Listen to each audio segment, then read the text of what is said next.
recording in progress.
Bună dimineața! Bună dimineața! Dacă este domnul Meleșcanu, suntem toți. Deci... Bună dimineața! Sunt și eu prezent, domnul. Numai dacă ești prezent, înseamnă că toți suntem prezenți. Suntem în regulă. Suntem încolonați. Absolut. Da. Bună dimineața! Păi cum? Asta Sau este. aliniați. Da, sigur că da. Și suntem aliniați la Teodor Meleșcan, este evident. Cel puțin așa apare pe ecranul meu. Evident, pentru că sunt în mijlocul acestei discuții foarte importante. Da. Absolut. Ce s-ar face pentru domnul Mureșan fără noi? Știi ce vreau să spun? Pentru mine e o chestiune care, evident, mă ajută enorm. Pentru că stau ca Iisus Hristos între doi, Adrian Severin sigur că Gaia, da, și practic totul este datorită lor. Asta este pe ecranul tău, pentru că pe ecranul meu eu sunt între voi, știi? Așa încât... Acum eu știu de la cine am furat meserie.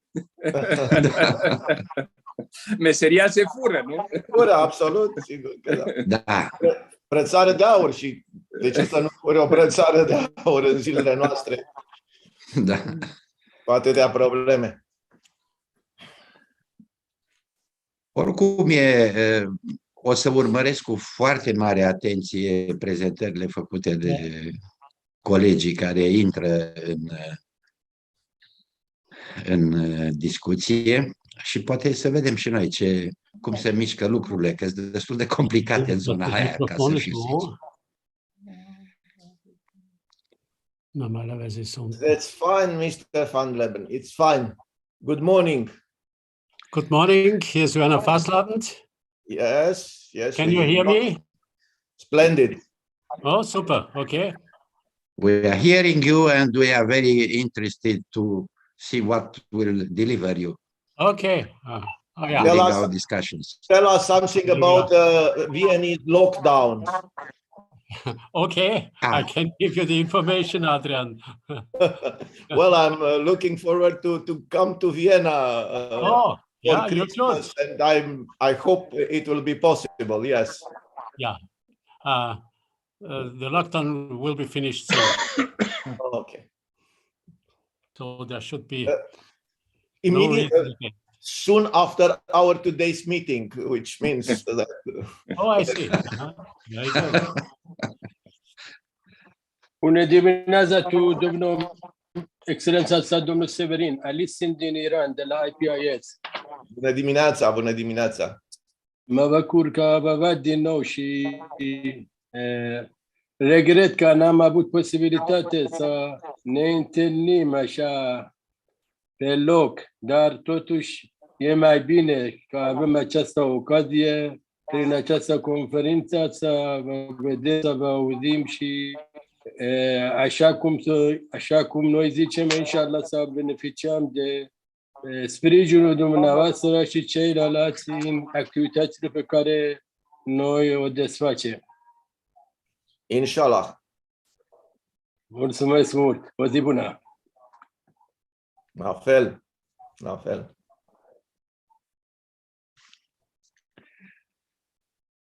Da, văd că domnul Mureșan se pregătește deja, vorbește la telefon și încearcă să vadă dacă putem da drumul la webinar, știi? O să vedem. Este cu Casa Albă în legătură, că e o problemă cu computerele. Domnul Meleșcanu, bună dimineața! Bună dimineața, domnul! Ali sunt, cred că mă cunoașteți de când am fost adjunctul misiunii la București. Noi am avut dintr-un fel vecini și mi-amintesc foarte amintirile bune de cooperările cu excelența sa și soția dumneavoastră la televiziune a avut cooperări foarte bune și de aici rog Bunului Dumnezeu să fie binecuvântează soția dumneavoastră. Mulțumesc foarte mult. Cu plăcere. Să știți că am avut întotdeauna o relație foarte amplă între România și Iran și mai înainte și după evenimentele care s-au întâmplat în 89, dar relația nu e numai o relație între oficialități, ci și relația între oameni, pur și simplu.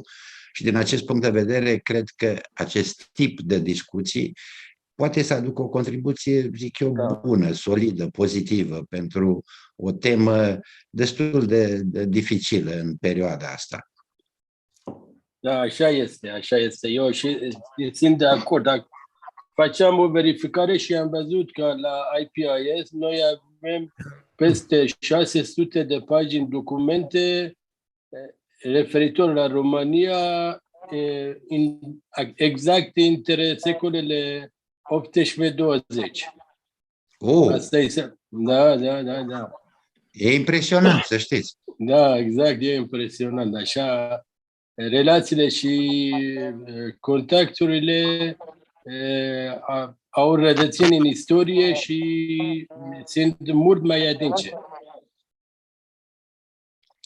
Da, mai ales că acum s-au desecretizat toate documentele, chiar avem posibilitatea de a vedea cum s-au desfășurat relațiile dintre Iran și România. Și sunt convins că o să avem posibilitatea astăzi să discutăm puțin despre aceste teme. Inshallah. Din nou, Inshallah. mă bucur că v-am văzut pe ecran și sper viitorul apropiat să avem posibilitatea de a vă întâlni în Teheran sau la București. Cu mare plăcere, sperăm într-adevăr să depășim problemele astea cu pandemia și să putem să discutăm și față în față, nu numai prin intermediul sistemului online. Da. Dar oricum, este bine că avem acest dialog și vă asigur că din punctul nostru de vedere, cel puțin cei care participăm, suntem foarte hotărâți să căutăm soluții pentru problemele din zona respectivă, pentru că mă credeți sau nu mă credeți, Orientul Mijlociu este foarte aproape de România, extrem de aproape de România. Da, așa este. Da, da. According to the agenda, I think that we have now the coffee introduction. Therefore, I'm drinking coffee. You know, Okay. one should follow the rules properly. You know, now everything is online, everything is virtual. So I don't know. The coffee, the coffee is also virtual. Virtual, absolutely. So, you could see me drinking coffee. This is by the agenda of the meeting, yes. Good morning to our colleagues from Europe and America, and good afternoon to our colleagues from Asia. Your Excellencies, ladies and gentlemen, distinguished participants, I would like you at the beginning to thank the panelists and the attendees who supported our event and made it possible during these challenging times. I prefer to keep my speech very short and straight to the point to allow space for discussion to our panelists. Firstly, I express my gratitude to co-organizer Euro Defense Romania, represented by Dr. Liviu Mureșan, our partner from Iran, IPIS, the Institute for Political and International Studies, and represented here by the president of IPIS, Dr. Mohammed Hossan Sheikh Al-Islami, and a special support offered by the Embassy of the Islamic Republic of Iran to Romania, representative here by His Excellency Dr. Sayed Hossein Sadat Meidani. That's all this effort we try to fulfill this event. Secondly, we have been struggling a lot to organize this conference in a hybrid format, but given the surrounding circumstances and the ongoing COVID-19 pandemic, and particularly the situation in Romania, we have faced the impossibility to organize the conference physically. Thus, we decide the best option is to establish a webinar discussion with this team, Middle East and North Africa, the changes for a new beginning, in order to continue our traditional event. I would like to stress that based on the last 2 year experiences, we'll reflect on holding our next annual event at the beginning of July 2022. Yeah, exactly. Thirdly, we have worked for gathering today with our close friends experts. Thanks again for their endeavor to take part in our project with special support provided by the Austrian Institute for European and Security Policy from Vienna, Austria, the International Institute for Middle East and Balkan Studies from Ljubljana, Slovenia, the Institute of Strategic Study from Islamabad, a special assistance provided by His Excellency Dr. Iqbal Zafar, Ambassador of Pakistan to Romania, and the Chinese think tanks, China Institutes of International Relations and China Institute of International Studies, but also University of Shanghai. I emphasize that we have more than 300 attendees around the world, which are politicians, diplomats, scholars, students, and businessmen and businesswomen. The speakers during our webinar will address few crucial topics: the elements of novelty in terms of the security environment, the political engagement of a great power and regional players, the impact of a large-scale crisis in Afghanistan, the economic effects in the Middle East, and on the crisis in Lebanon, the late Prime Minister, the role of Far Eastern Asia giants in the MENA region, dedicated to panels. Before being economic resilience under the sanction regime, assessing the case of Iran, and not the least, the engagement of European Union with the MENA region.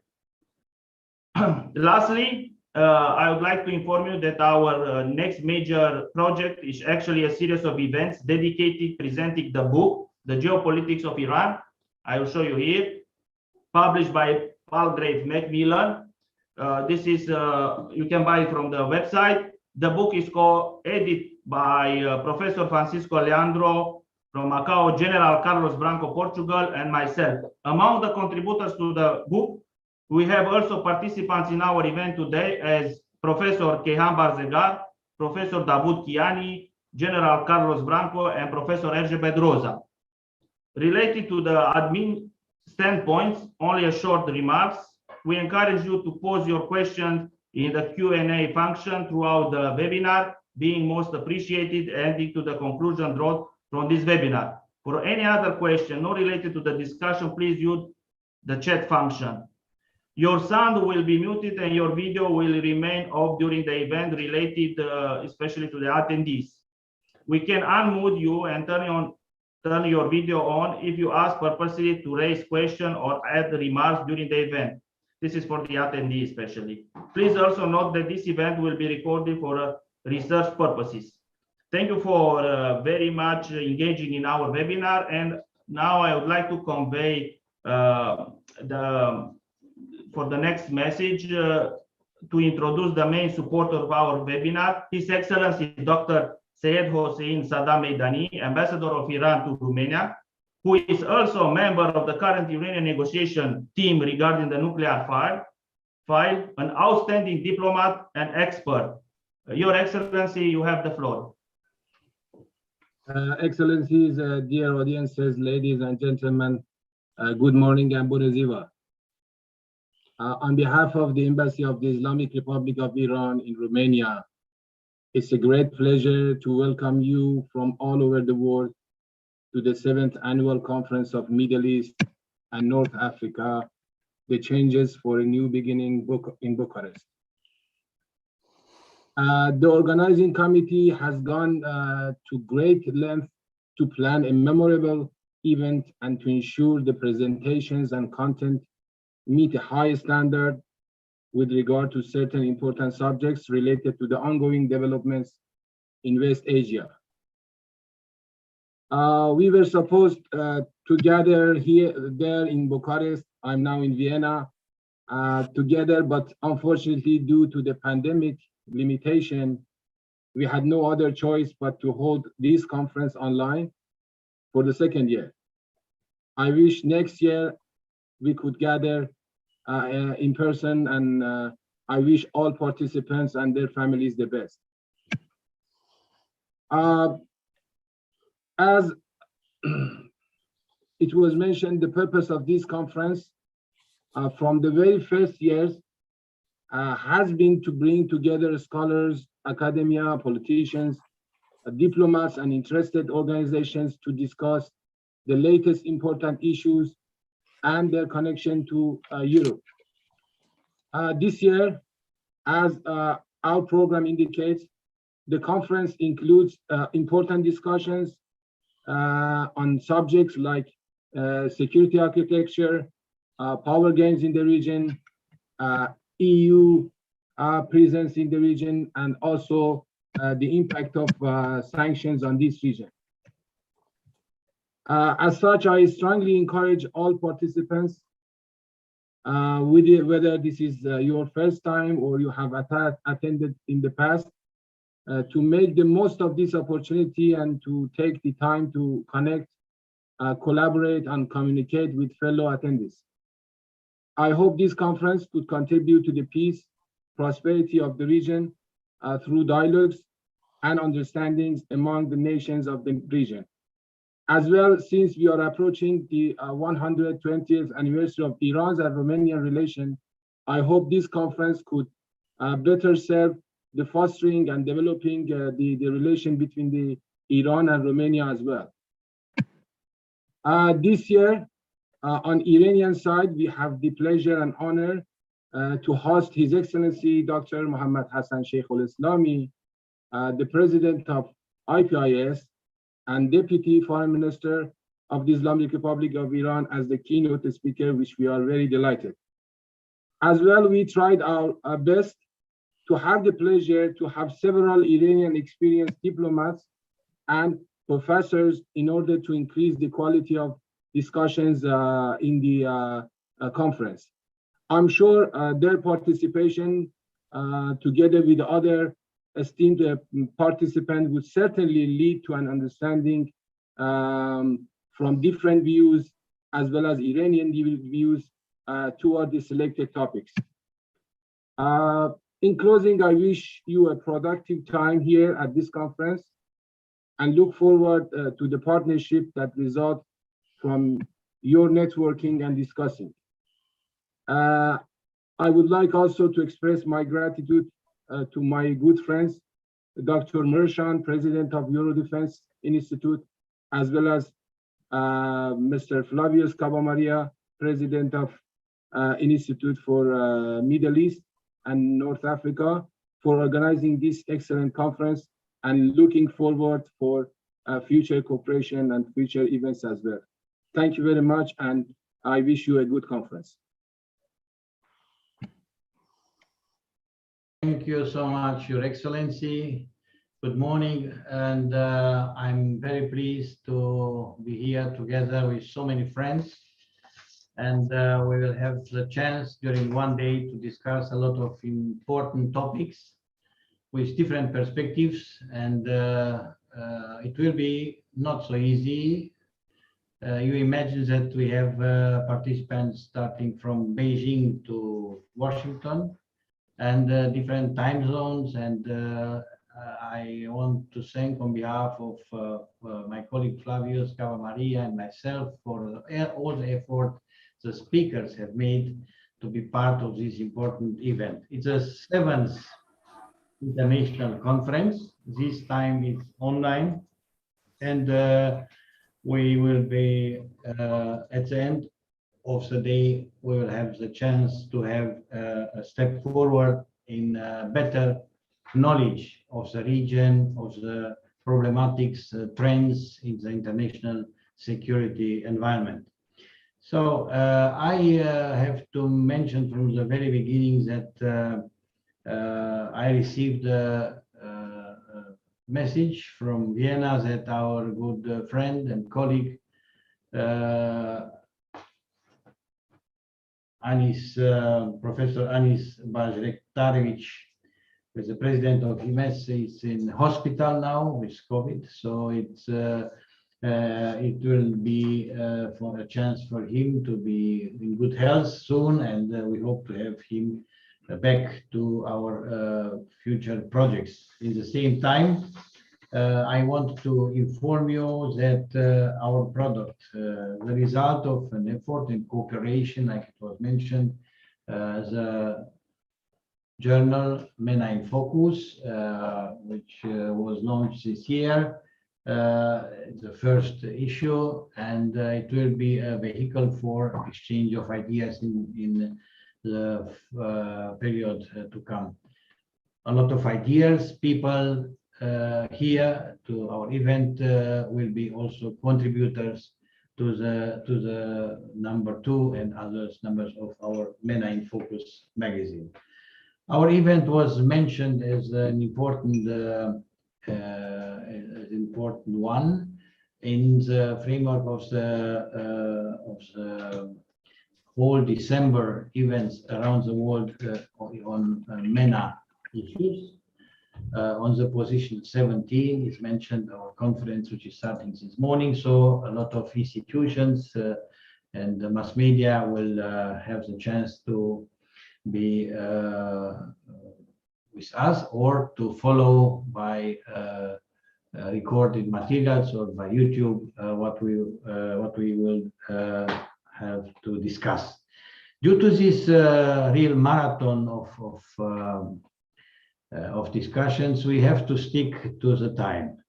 And I'm very pleased that you have the understanding that in general, we ask you to limit your interventions to about 8 minutes and to have the chance then to have a short exchange of ideas or questions at the end of the session.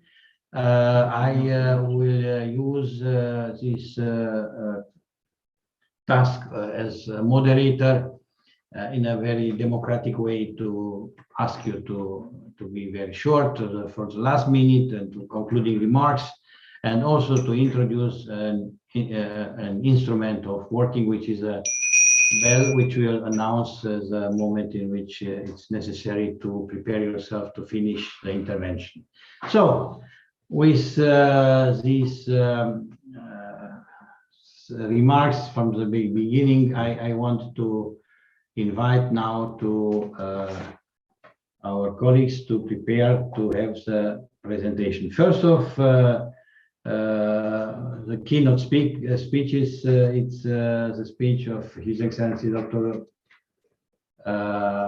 Muhammad Hassan Sheikh Al-Islami, Director General President of Institute IPIS and Deputy Minister of Foreign Affairs of Islamic Republic of Iran. Your Excellency, Mr. Islami, you have the floor. Thank you very much. Do you hear me? Yes. Thank you. In the name of God, the compassionate, the merciful, Mr. Chairman, it is a great privilege to participate in this important webinar. Allow me to take this opportunity to first express my appreciation of this event, my appreciation to the organizers of this event. I hope to have more cooperation between IPIS and the Romanian think tanks in the future, in particular with the two prominent institutions, MEPEI and Eurodefense. I would like to express my deepest gratitude for this honor of having prominent scholars from Romania, Iran, and other countries in this conference, especially two Romanian ex-foreign ministers, Professor Melescanu and Professor Severin, as well as distinguished president of Middle East Political and Economic Institute, Mr. Flavius Cabamaria, and distinguished president of Eurodefense Romania, Dr. Muresan.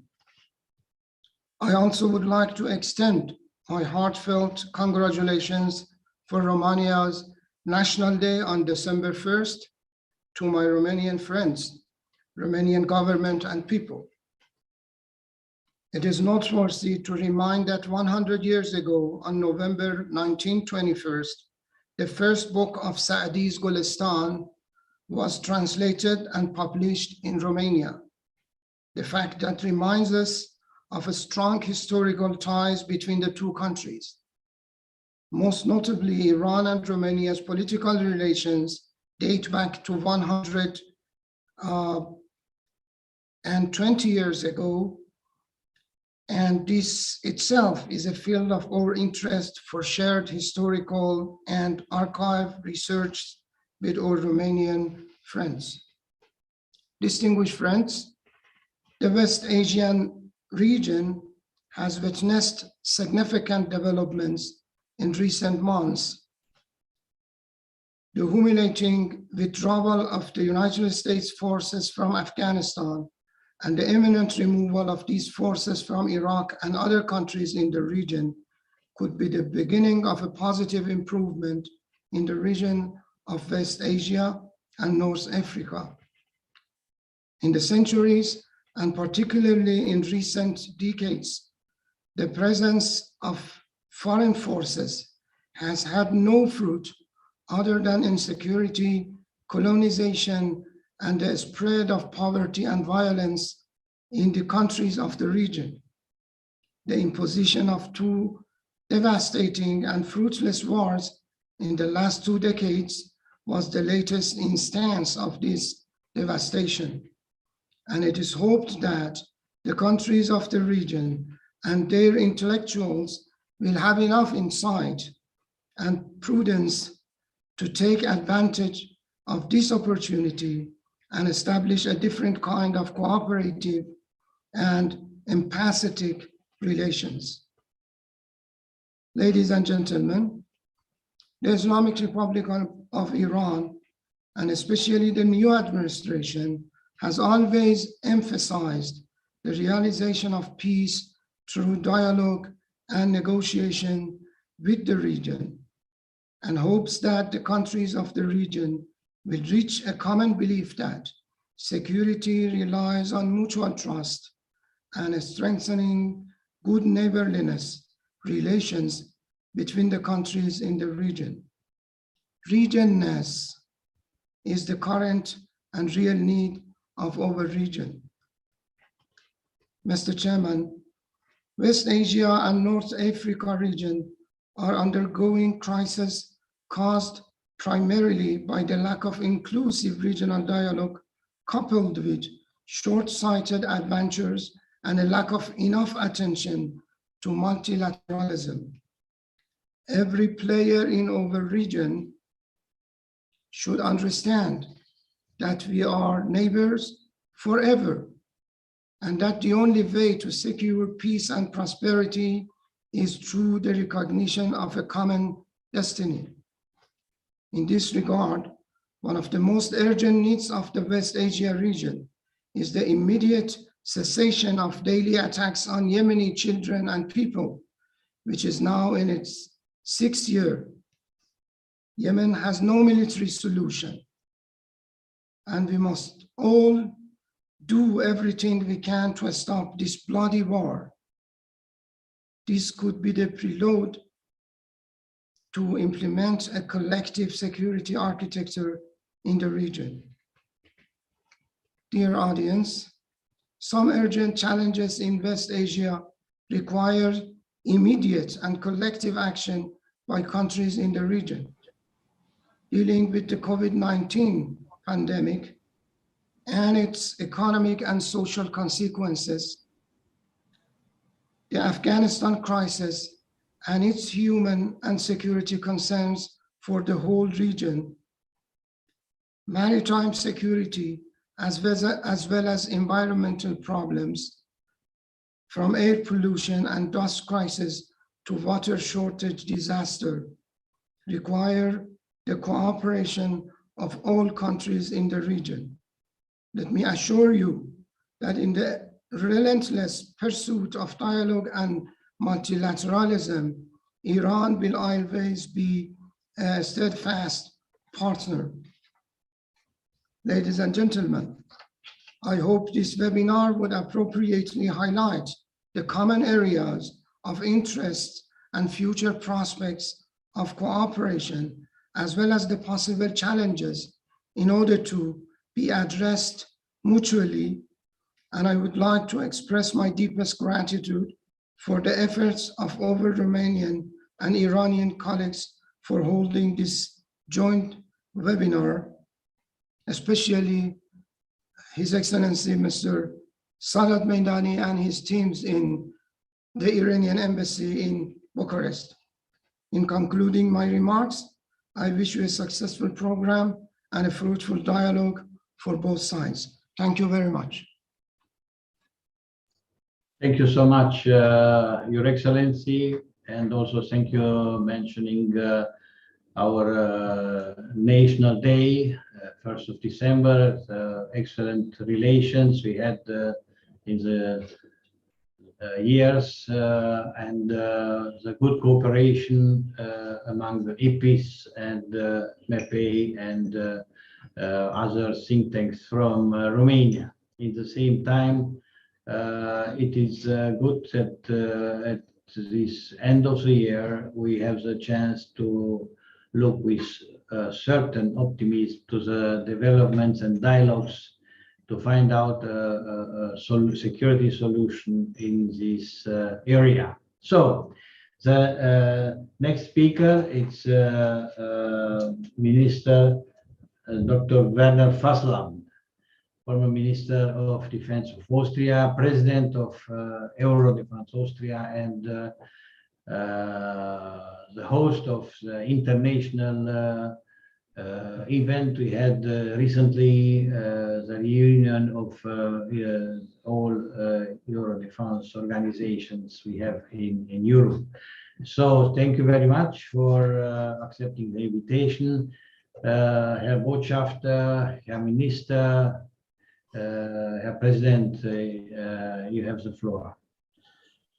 Yeah, dear Mr. Flavius Cavamaria, dear Livio Mureșan, Excellencies, and especially also colleagues and friends, especially from Iran, but also from many other countries around the world. Thank you very much for the invitation to this conference, to this webinar. And I will try to be short, but to give more or less an overview on the situation as far as I see it personally now in Western Asia and Northern Africa. With certainty, the leave the US going out has produced a completely new situation. It came late, it came too late, and it brought surprising results. The vacuum that was left was filled in between pretty short time. And the big surprise was that it was foremost in the first run, not so much other big powers from outside the region, but the two traditional regional powers, Iran and Turkey. Not so much a surprise that Iran overtook many tasks because there was already quite some influence in the last decade in Iraq, in Syria, in Lebanon, and beyond. The real surprise brought Turkey, because Turkey was more or less standing outside strong activities in the neighborhood in the last decades. And suddenly, within the last 1 or 2 years, this changed completely. And if you look, what really happened, this is surprising. Decisive intervention in Libya, decisive position in Syria, occupying more or less 20% of the territory, of the Syrian territory, decisive intervention in the southern Caucasus region, bringing success to Azerbaijan, and. Even, their influence in Afghanistan should not be neglected. This certainly was surprising, and it showed, on the other hand, also what is possible within a very short period. If we now look to those two traditional regional powers, Iran and Turkey, I would say, this shows very clearly that both countries do have strong muscles. What do I mean? They do have very strong military capabilities. I mean, the Iranian performance in with the militias in the different countries is, especially if you compare it, with the limited economic possibilities, certainly outstanding. And more or less the same now we could see with the Turkish performance. This certainly was a surprise that they even beat out the Russians in Libya, in the southern Caucasian region, in a way that almost was humiliating militarily for the Russian side. When I said, okay, strong muscles, but what is the other side? Both do have, as I see it, weak lungs, which means their economic background is weak, probably is too weak in order to dominate such a big region for decades without having improvement on the economic side. And so far, the big challenge for Turkey and for Iran will be to overcome this economic sort of weakness. And I very much hope, that now also the negotiations in Vienna will bring results, because what Iran certainly deserves is a normal economic development. Everybody knows how difficult it is, and it will be. What I can say from my side, as an immediate observer, is that the two first rounds went quite well. So far, there is still hope that, okay, we will have results at least sometime, even if it is very difficult. Now, let me go to the next actor. It was not a surprise. It was more or less expected. What I mean is the breakdown of Saudi power play within the region. The Saudi crown prince had very high ambitions, but his troops and the whole Saudi machinery could not really fulfill the expectations. And so far, Saudi Arabia was forced now to develop a new strategy within the region. And I think we will be confronted with it, or we are already confronted with it, on the one hand, in Yemen, and on the other hand, also in the relationship with Iran in the coming years. Surprise certainly was the performance of Russia. They had surprising wins on the one hand, but only in the field of diplomacy. I mean, their S-400 deals, of course, are certainly a win for Russia. And also the situation at the oil market certainly is a win for Russia. But what really was surprising for me, that they had to leave Libya, that the Wagner troops were more or less beaten out. And the same thing in Armenia and Azerbaijan conflict in Nagorno-Karabakh, and this in the immediate neighborhood and under more or less the military protectorate of Russia. This was a surprise. And this also shows, that one should not underestimate developments like the military side, like the development of the drones, but also of different tactics. So now let me say, after this ambiguity of the situation with Russia, who are the winners? What I see, there are two winners. On the one hand, it certainly is China, due to the fact that it could gain influence, especially backed by its economic strength and also its uncomplicated, let me call it this way to transfer power. The other one certainly is Israel. With the so-called Abraham Accord, they managed, together with the Americans, to bring four Arabian powers, the Emirates, but also Bahrain, Sudan, and especially also Morocco into the boat. And this certainly will change the strategic situation in the coming decades. One should not underestimate it. I usually say, do not overestimate, but also not underestimate. Okay, just a few words to North Africa, to Maghreb and Horn of Africa. The overall development over there is a further destabilization as far as I see it. This is the case in Algeria, in Tunisia, Libya, of course, and also even Egypt is not the most solid state of the world.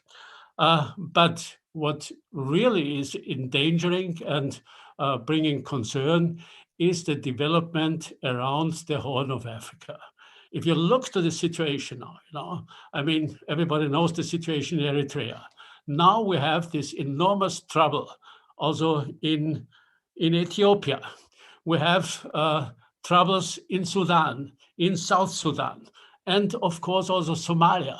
So far, there is such a big, a vast region that is tremendously unstable. And this certainly is a challenge for everybody, because the Horn of Africa is also the link between the Mediterranean and the Indian Ocean, and therefore also the link between Europe and the most important future region. This is the Indo-Pacific region, more or less the center of the future global dynamics. So far, difficult situation. One from my side that I think is very positive. Ursula von der Leyen, Commissioner of the European Union, announced yesterday a new program of the so-called Global Gateway, which shall provide around about 300 billion euros in the next years until 2027 for infrastructure projects in Northern Africa and also in Southeastern Europe, but also in Western Asia. Of course, between announcement and realization, there is quite some way. We hope, and this is for the first time, that we really can see a change in the European development policy, and this certainly will be necessary, and I hope very much that the whole bigger region can get profit out of it. Thank you very much for your attention. Thank you so much, Minister, for your presentation, and also using in the best way these minutes allocated for your presentation. A lot of interesting ideas, and I'm confident that future speeches will be contributing to make a broader picture of this security environment, which is so challenging, as you already mentioned. So I want to invite now former Minister Teodor Mereșcanu, former Minister of Foreign Affairs of Romania, and other responsibilities. So let me invite you, Professor Mereșcanu, to take the floor. Thank you so much. Thank you very much. I'm really very honored to participate to this meeting organized by our colleagues, and I think it's one of the best ideas to continue on our way. When we speak about the Middle East and North Africa, we can start, of course, from 2010, where a large-scale street demonstrations in Egypt, Algeria, Yemen, Libya, Jordan, Bahrain, Morocco, Kuwait, and even in Iraq. From my point of view, the important element was the use of the modern means of communication, such as Facebook or Twitter, and have made it easier to organize demonstrations and others. Now, in political significance of what is called the Arab Springs is to highlight the Arab actors who acted alone and wrote their own history. Unfortunately, the civil wars in this region continue to develop. I'm speaking about Libya, Syria, and Yemen.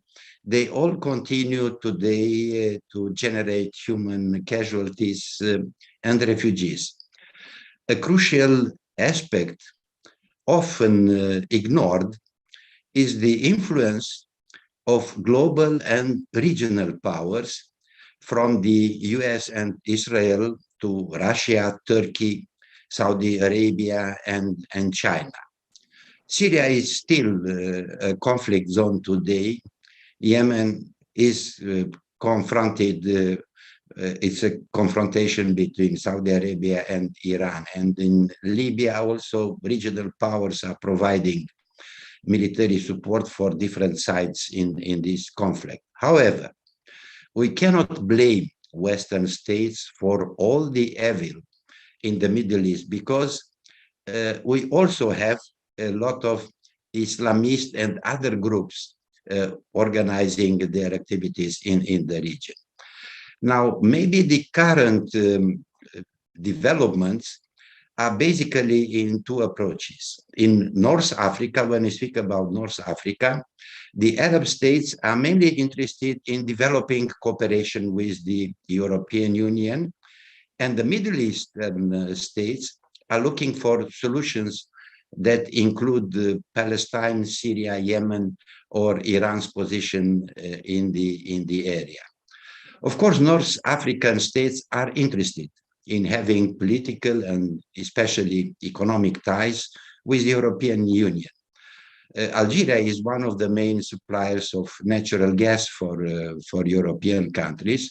Morocco has an important agreement with the European Union that allows it to be present on EU markets. And it is also an important supplier of phosphates. Tunisia has also economic relations with the EU. Of course, Libya is an important capacity for supplying in the future of the European area, provided that a way can be found to build a functioning political system. The main problem, from my point of view, for North Africa is the problem of Polisario Front, which is supported by Algeria, but not accepted by Morocco. It is, in fact, one of the problems in this area. Now, as far as the Middle East is concerned, the problems are more complicated. What is new is the US statement that it's still prepared to deploy, as they called it, significant forces and the military option, if necessary, in the Middle East region. All options are possible, especially if diplomacy fails. In the talks of Iran's nuclear program, according to Defense Secretary Lloyd Austin in the Manama dialogue in Bahrain. The Pentagon chief said the US reserves the right to defend itself and not let Iran acquire a nuclear weapon, although Tehran had always denied that it wants to acquire one. According to Austin, the US main objective is to strengthen the unreviled alliances in the Middle East, while pointing to the presence of tens of thousands more of its troops in the region.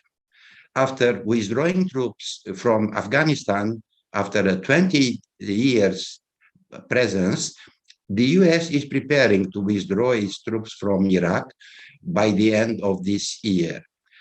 Now, Iran's neighbors are increasingly concerned about the concessions that could be made to the Islamic Republic in the upcoming negotiations over its nuclear program. The resumption of talks on the JCPOA agreement, it's an extremely important issue for Middle East countries. Iran had stated on numerous occasions that it has no plans to become a nuclear country, provided that all economic sanctions imposed on it are lifted. The main issue in the Middle East are also the conflicts in Syria, Yemen, and Palestine. The involvement of United States, Russia, and Turkey, as well as Iran, also are involved, because the geopolitical interests, we have to recognize it, and I want to underline it, relate to oil and gas production by Saudi Arabia, Qatar, Kuwait, and interest in natural gas from the Mediterranean Sea for Syria, Turkey, and Israel.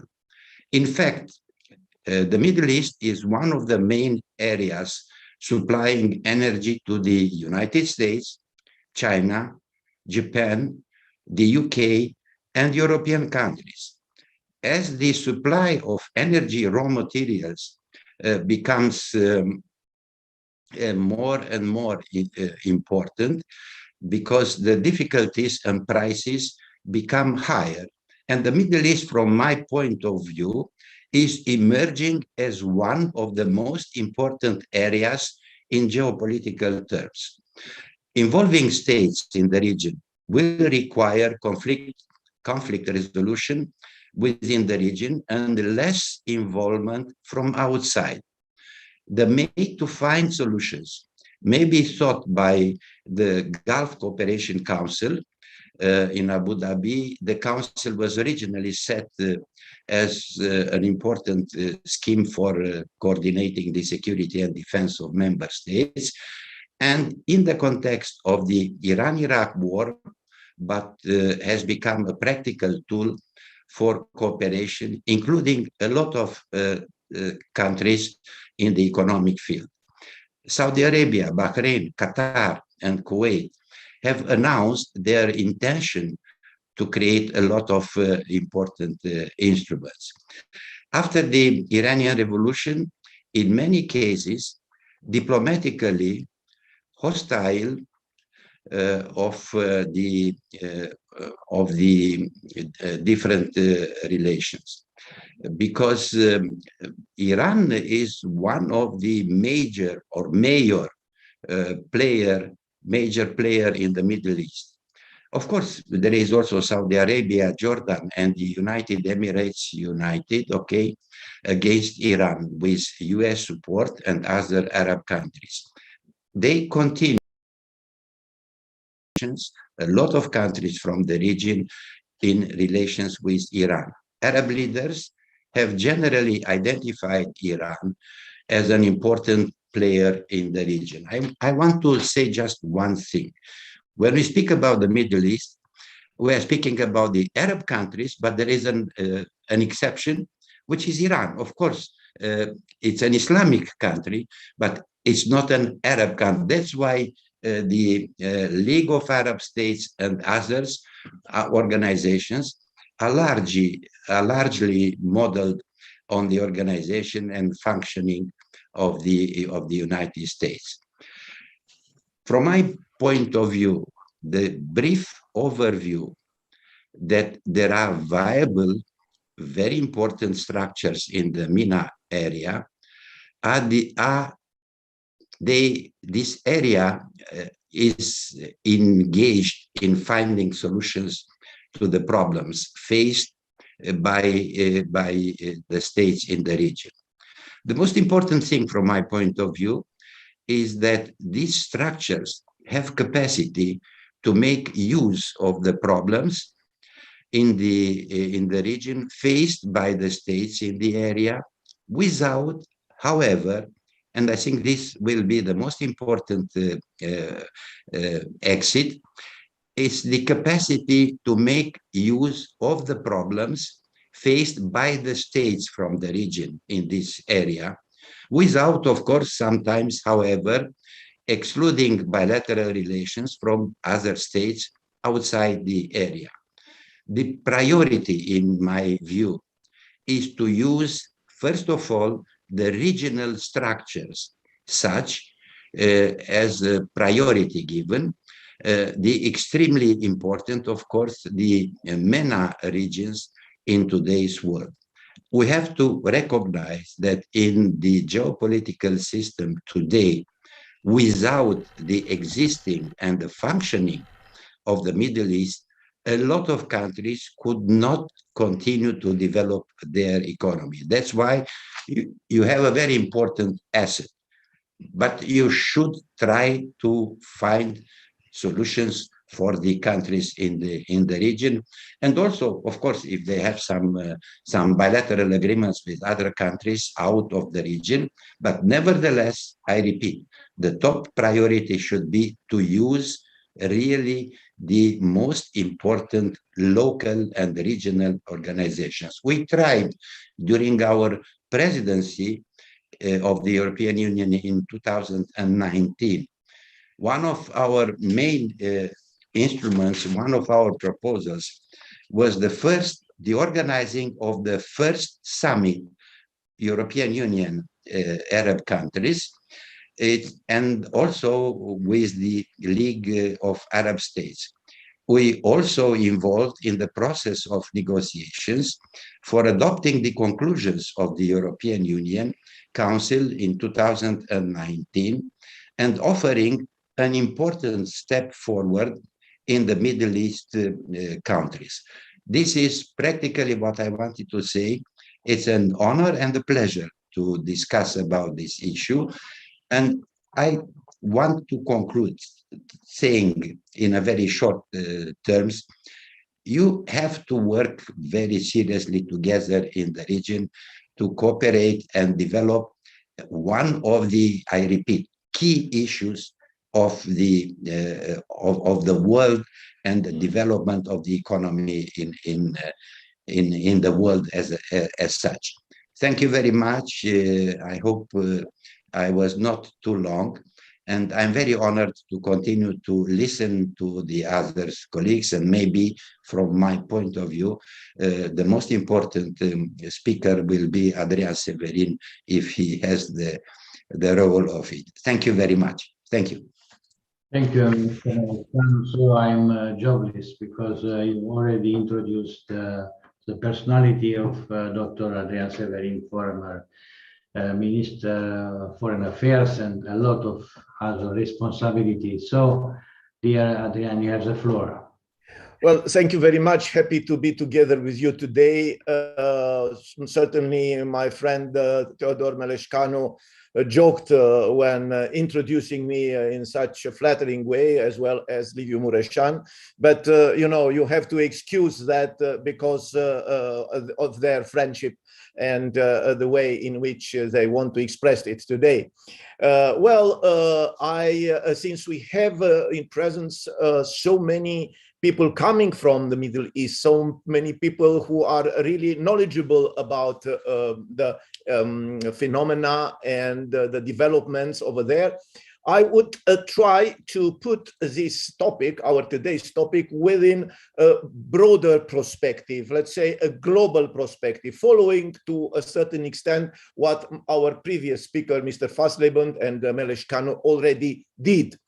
From that in point of view, and in this respect, I would like to draw the attention on three major processes which have a global relevance and which exercise a major influence, according to my opinion, on MENA states. Number one, the emergence of the Asian century, the century of Asia, with China as a new global superpower. Number two, the global, I would call it neo-Marxist revolution, based on the collectivization of the cultural identities, started from and by the United States in an attempt to content and deter China and to preserve the Pax Americana as a global order. And number three, the rise of the Turkish, let's say, federalism, or the Turkish neo-Ottomanism, as one call it, and the federalization of the former Oriental empires. I have in mind Russia, Turkey, and Iran, Obviously, they were former empires and they have some kind of a memory of this historic past. In response, their federalization, in response to the so-called progressist globalism of America and some of its allies, who through the before mentioned global revolution, which one might call very well cultural global revolution, are looking for a so-called new normality achieved by or through a global reset. So I think that these are the three main factors or the main realities or the main developments in the today's world. There are many others important events, but to my mind, we have to look on these three first and foremost. Now, to go a little bit along these lines, I would start with calling China. And I would just like to say that China is a different superpower as compared to the previous superpowers. The previous superpowers were basically European and transatlantic superpowers along the centuries. The last one, of course, United States in the American century. But China is different, basically different. It is by its tradition. It's a multilateralist superpower, a non-expansionist superpower, and a power in love of harmony and equilibrium in the internal and international relations.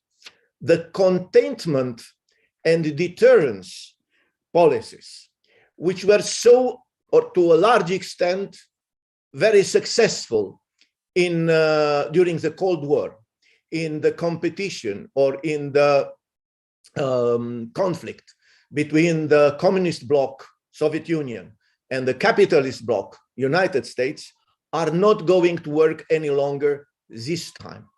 And therefore, I think that one of the main concerns we might have is the fact that many policy planners and many policy makers in the Euro-Atlantic world are willing to come back to deterrence and containment as being the successful policies.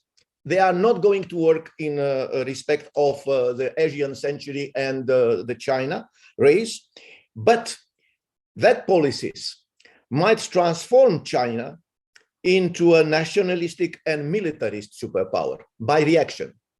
So we have to be extremely careful that China would not remain the same or would not cherish its old traditions any longer if it is put on a great pressure or a too big pressure and as a result of containment and deterrence strategies. On the other hand, the race of the US interest to setting the rivalry with China reduced, and this is obvious, the US interest for the MENA states, for the Middle East. This is obvious to my mind.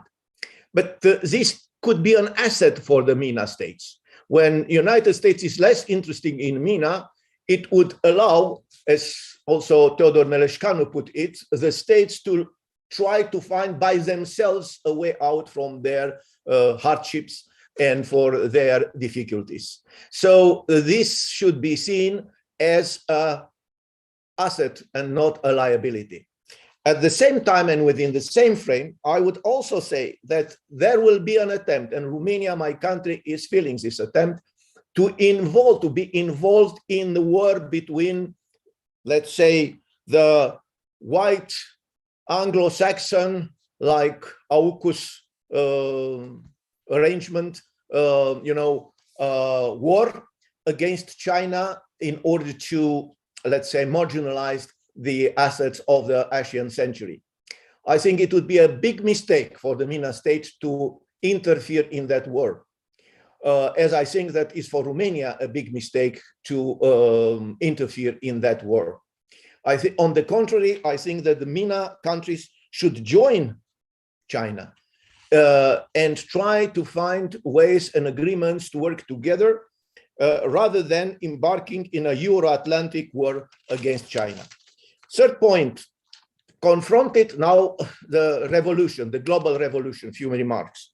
Confronted with the century of Asia, as I said, and the new order announced by it, United States and its European allies have, to my mind, two major options.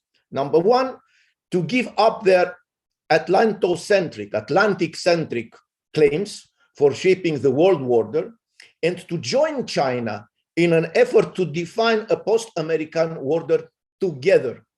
This is, I would think, the best approach.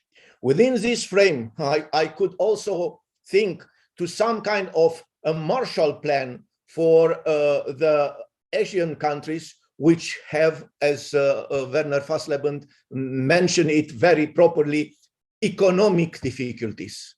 It would be extremely important. Well, now we can speak about Afghanistan, which was, left to its fate to a certain extent, as in the past some other countries, also Afghanistan, by the way, was left to its fate. After the war with Soviet Union, they were supported by the United States, but afterwards they were left without any support in order to overcome their economic and social hardships. I think that, I put the Marshall Plan simply because it sounds nicely for us, for the Europeans. But anyhow, I believe that now an economic stimulus, an economic support for countries in economic difficulty, it's absolutely important. And certainly I have in mind also Iran with the sanctions. And I think that the sanctions should be eliminated, and I agree, without any prerequisite conditions, because the sanctions are a part of the problem and not a part of the solution. The sanctions never worked, and let me put it also like that. Economic sanctions, deterrence, containment, they are all military confrontations. They prove to be unsuccessful, at least nowadays. We have a chain of won wars followed by lost pieces and followed by regional anarchy, by regional turmoil. If we repeat this recipe again and again, we cannot obtain a different result. This is the only result we could obtain from that kind of policy. And this is a second possible approach, which in my mind is undesirable. And this is to build a global coalition against China, a global coalition against Iran, mainly based on the Anglo-Saxon white nations, as I said, and to start a world revolution and a new Cold War. They have, unfortunately, for the time being, the American administration have chosen the second way, and this is by and this means the ideologization and militarization of the international relations. And they do that exactly as the Soviet Union did it during the Cold War. Now I'm afraid that we can speak about Sovietization of the United States. And this is very distressing for countries like mine, who had fought against the Soviet Union, and now we have to resist against this, neo-Marxist wave, which are coming from the West and not any longer from the East. And this ideologization of the international relations is obvious, and I would pick up just one example. In a couple of days from now, it will take place a worldwide summit on democracy, which was convened by the President of the United States.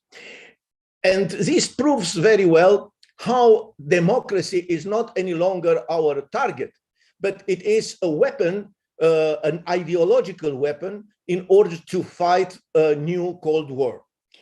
The topics of this summit are democracy, which was presented as a way to fight the authoritarianism. So democracy against authoritarianism. The countries invited are the good countries. They are the democratic countries. The rest of the world are the authoritarian countries, the bad countries. Like in the Cold War, the goods and the bad, the angels and the devils. And the definition of one and the other is based on ideology. Now, second topic would be corruption. Wow. So corruption is not any longer, the fight against corruption is not any longer a target, but an ideological means in order to fight a political war. And lastly, the human rights. Okay, so the whole way to put, and mainly the mentioning of corruption on the topic, on the agenda, it's a clear sign that we are dealing with an ideological war, which just would prepare for the war in a broader sense. Now, Poland and Hungary are not invited. Very interesting. But Saudi Arabia is not invited. Okay, my guess is that Saudi Arabia was not invited, not because United States, who are the allies of the Soviet, were the allies of the Saudi Arabia, all of a sudden noticed the democratic deficit in Saudi Arabia. This proves, the non-invitation of Saudi Arabia proves that United States are not any longer interested in the region. Namely, Saudi Arabia is not so relevant for the United States in its war with China. So whatever we might think about Saudi Arabia, when it is left aside because this is not relevant in the view of a war, this is something which could not remain unnoticed and which should concern us. Number 3 or 4, Turkey, Iran, and Russia. And at the end of the World War II, the emerging superpower, which was United States, joined the former European superpowers, UK, France, Germany, in order to balance another emerging superpower, namely the Soviet Union.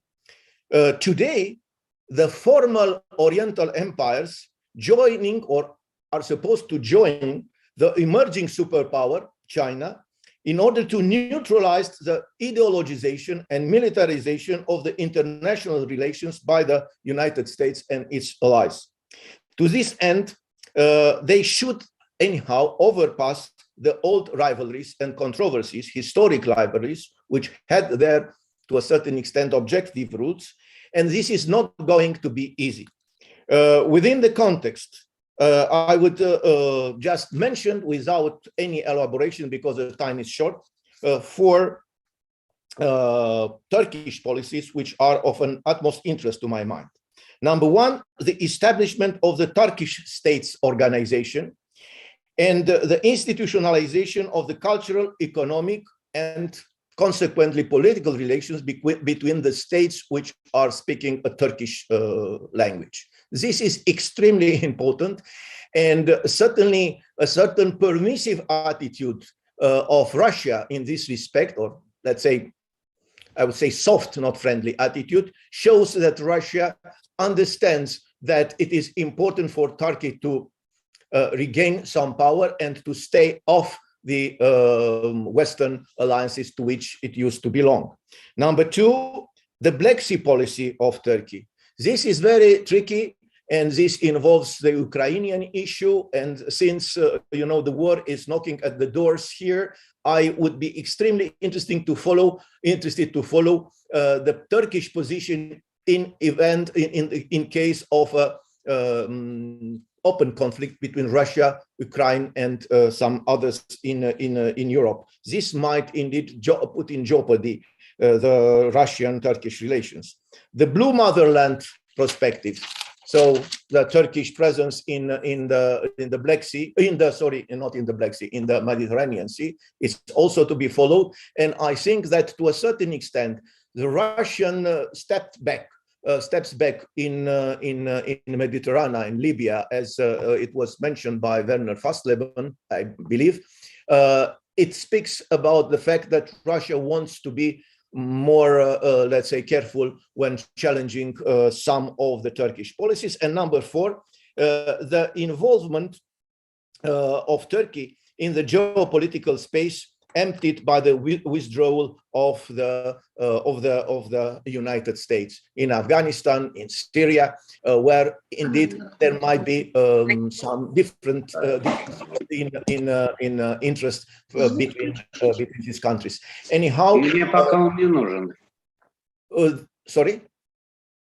Well, anyhow, these are points of concern which should be followed. And I will end with my mentioning once more the economic issue. And I think indeed I share the view that Turkey and Iran had economic problems which might stop them in playing the role they might play. Therefore, I think that for the sake of peace and stability, we have to help them to overcome these economic problems, as it was mentioned before, I believe.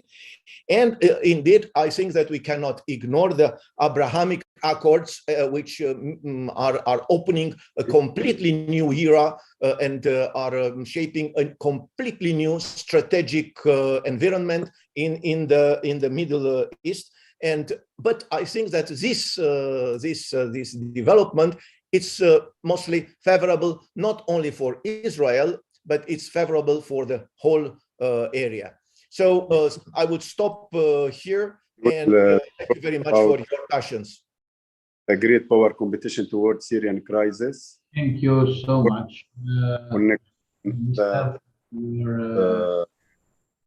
Great power. I don't know who is speaking. Sorry. So thank you very much for your presentation and very interesting and challenging ideas you presented here. We have some minutes till the end of our session, and Ambassador Tsar have expressed his wish to say some words. Please use the 3 minutes, and then we received several questions and Q&A from participants and phone calls. So please be very short, Ambassador Tsar. You have the floor.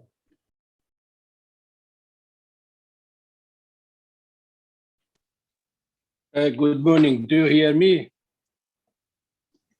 Yes, it's good. As a senior expert of IPIS concentrate on the Eastern and Central Europe, I would like again express my thanks to Mr. Flavius and their friend who cooperate very close to us to have and to organize such a conference. As we heard from the beginning, we heard very important speech and point of view from Iranian side and actually from Romanian side. I am very glad, and I think this conference would play important role mainly in enhancing relation and cooperation between Romania and Iran, because this is, I think, very important. We have more capacity, and the reality of our relation is apart from the capacity. Thank you again, and I again express my thanks and glad to hear, especially our old friend Mr. Meleshkano, Excellency Meleshkano, and Severin, and I appreciate when I was in mission our close cooperation with Romanian authority. Thank you again. Thank you, Ambassador Tsar. We have other 3 minutes, and I have to stress that somebody, Mr. Kreishor, have mentioned that maybe we have not to forget that what we are experiencing now, the tensions, but also these kind of interferences in the region are coming also from the former colonial powers and colonial games. We have to accept this is an invitation for a special conference, but who wants to take the floor in 1-2 minutes to tackle this quite delicate issue? So one of the speakers, Minister Mereșcanu or Minister Severin, who want to? Well, if I may, I would address this. It's obvious, and I will do it because it is very much in line with what I have already said. Indeed, what we see today, we see a coalition of the former Euro-Atlantic empires. One was anti-colonial empire, and this is United States, obviously, and the former European colonial empires, who are trying to preserve an Euro-Atlantic order, an order which perhaps in the past it was all right, but now it reached its historic limits. Certainly, we can speak a lot about colonization, what was good, what was bad. We can speak a lot of decolonization, which to my mind, basically it was good, but the way in which has been done, it's disputable. And the heritage is terrible. So now I think with the century of Asia, there is a theoretical, at least, chance to overcome this bad heritage of colonialism. Unfortunately, not everybody understands that, and instead of joining the process, historic process, and finding common solutions and moving ahead with common strategies, some wants to stick with the past. So this is something which we know from history, and this would only make the transitions toward the future more painful. But this transition, to my mind, could not be stopped. The only thing is, as John Maynard Keynes put it, even if on long run everything would be fine, on long run we all will be dead. So even young people like me could expect for many years from now, and Mr. Fazleband as well, we are young, we can be patient. But nevertheless, I would hope that we will have good solution on a short run rather than on a long run. So that's my only remarks on that. Thank you so much, and we have to go ahead, but not before to remember what was said by former president, Trump at the end of his mandate, that the United States have wasted about 8 trillion in 3 decades in Middle East without results, and he was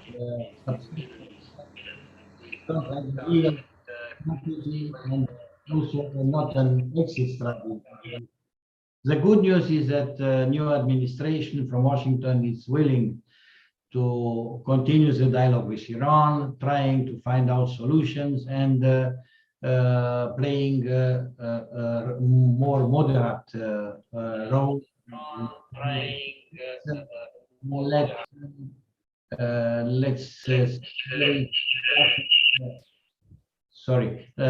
Discussions and interventions which will follow. So I want to thank so much to the keynote speakers we had till now, Minister Al-Islami, Minister Fazla, Minister Mereșcanu, Minister Severin, and also Ambassador Tsar. And let's go forward, because as Minister Severin mentioned, we have a lot of things to do in the next 20, 30 years in the region. We have to work together very hard for the solutions in the region. So the following session is Power Games toward the new security architecture in the MENA region. Here in the program, the first speaker is Professor Kayhan Barzegar, an old friend of ours and old friend of Romania. He's now advisor to the Minister of Foreign Affairs and have a lot of positions, academic position in Iran, but also very well known abroad. So, Professor Barzegar, you have the floor. Thank you very much. Good morning in Tehran. I hope that everything is going well in Romania. thank you very much to Flavius and Dr. Morishov to holding this conference. We have good memories of this conference every year, and I'm happy that we could manage to get together in this format, at least. Yes, we have a power game in the region, and I would like to put it in a substance and in a process. No doubt that we are witnessing a kind of turning point in our region, West Asia, in terms of how to balance between the two concepts of good governance, which relates to economic development and growth, or political development, and at the same time, national security, or the survival of the state. I think that the shift of the development is going to stick with the concept of national security and state survival. And as we go ahead, we see that how states are trying to somehow prioritize their security in dealing with the threats of the region, because we are witnessing a kind of political and perhaps military transformation in the region, most recently in Afghanistan, that we have dedicated a separate panel for that. I think this is very much important to understand that how the future of the challenge of the region will be how to balance between the concept of good governance and the security of the state. And in my belief, the security of a state is becoming a priority. In Iran, my country, we see the establishment of a new government, new administration headed by President Raisi, which in my belief is a progressive conservative government that is prioritizing a state security and a state economy by a balanced and active foreign policy. And it's trying right now to solve its nuclear issue with great power, with a different approach. Of course, again, with an accommodative perspective, which is different from the previous administration. But in this context, I would say the survival of the state and removing the greater security threats from the state is Iran's main goal, strategic and geostrategic goal in dealing with the US and Western powers. That is a fact that we need to understand in its own way. In this regard, I think the three concepts of state, ideology, and war are changing or combining in the region. In terms of the state, we have witnessed a kind of, maximalist state coming from the Arab Spring. Then we have seen a kind of returning to the previous situation. And nowadays, we are dealing with the satisfaction of the nations to accept a minimal state, sometimes an authoritarian state that cares about the state security. And we see it in Egypt, we see it in Iraq, we see it in Syria. Then it goes to ideology. The concept of ideology is also transforming, and states are benefiting from this concept to strengthen their state as a source of power. And we see that states like Iran, Turkey, and Russia are benefiting from this ideology and traditions to strengthen the power of the state. I think this is also significant about these three ancient states and powerful nation states in the region. And then it goes to the concept of the war. The concept of the war is changing. For instance, Taliban could defeat the American, sophisticated military. The war of, drones is a new concept, cyber war, and at the same time, local forces that are following their own experiences, like in Yemen or in Syria. The technology of war is changing, and it is going to be more asymmetric. And great power cannot go ahead with their previous style of conducting the wars. So in substance, we see different transformation of the concepts and sometimes combination of these concepts that goes directly to managing the current conflicts in the region and somehow forming the power games or power geopolitics or conflict geopolitics of the region. If we put it in the context, I can exemplify these three combined concepts in three current conflict geopolitics of the crisis in the region, starting by the Karabakh and Ultra Caucasus region. Here we saw that Azerbaijan won a war with the help of Turkey, but again, the reaction of Russia and Iran in the course of the time was different. Iran tried to not take the side of any of Armenia and Azerbaijan in this war, but at the same time, never allowed a change of geopolitics of borders in the region, not because of the fact of the growth of pan-Turkism in the region or the role of Turkey in this area, but in terms of not willing to change the geopolitics of border, because Iran see the northern part of its country as part of the regional supply chain of goods and politics. It cannot afford to change the borders, and it has somehow convinced the Russian to go to this way.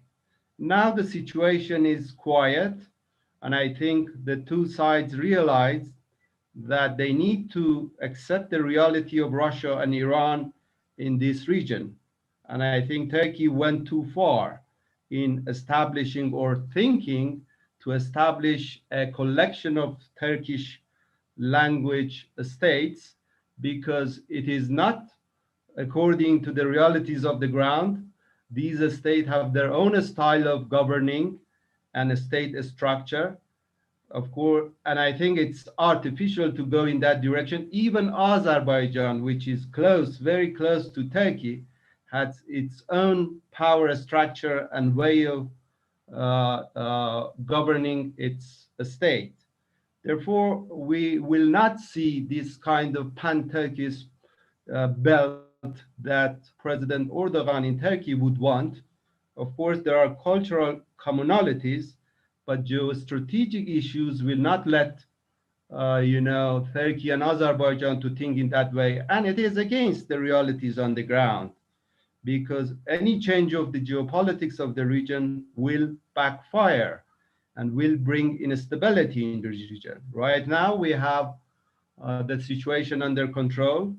I think the countries on the region are wise to know what is their levels of influence and power, and they will go ahead according to the geostrategic elements of the region. Then we go to Afghanistan. I think Afghanistan's issue is some kind of fiasco for the United States. After 20 years of war in there, then suddenly withdrawing from the country, leaving the entire Afghan agents and staffs who worked for the American left alone in the hand of the Taliban, not only brings down the US image in the region for its allies, but also shows that the US does not have the previous political clout in the region, let alone the military strength that is shifting according my conceptualization of the shift of the war and state power. Here I think the United States was defeated by the Taliban, which is a military and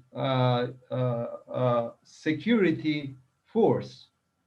here right now, the world is dealing how to recognize or deal with the Taliban. We have two discourses right now. One discourse is considering the Taliban in the context of good governance, inclusive governance, human rights, human right of women, right of environmental right, and in the whole human security.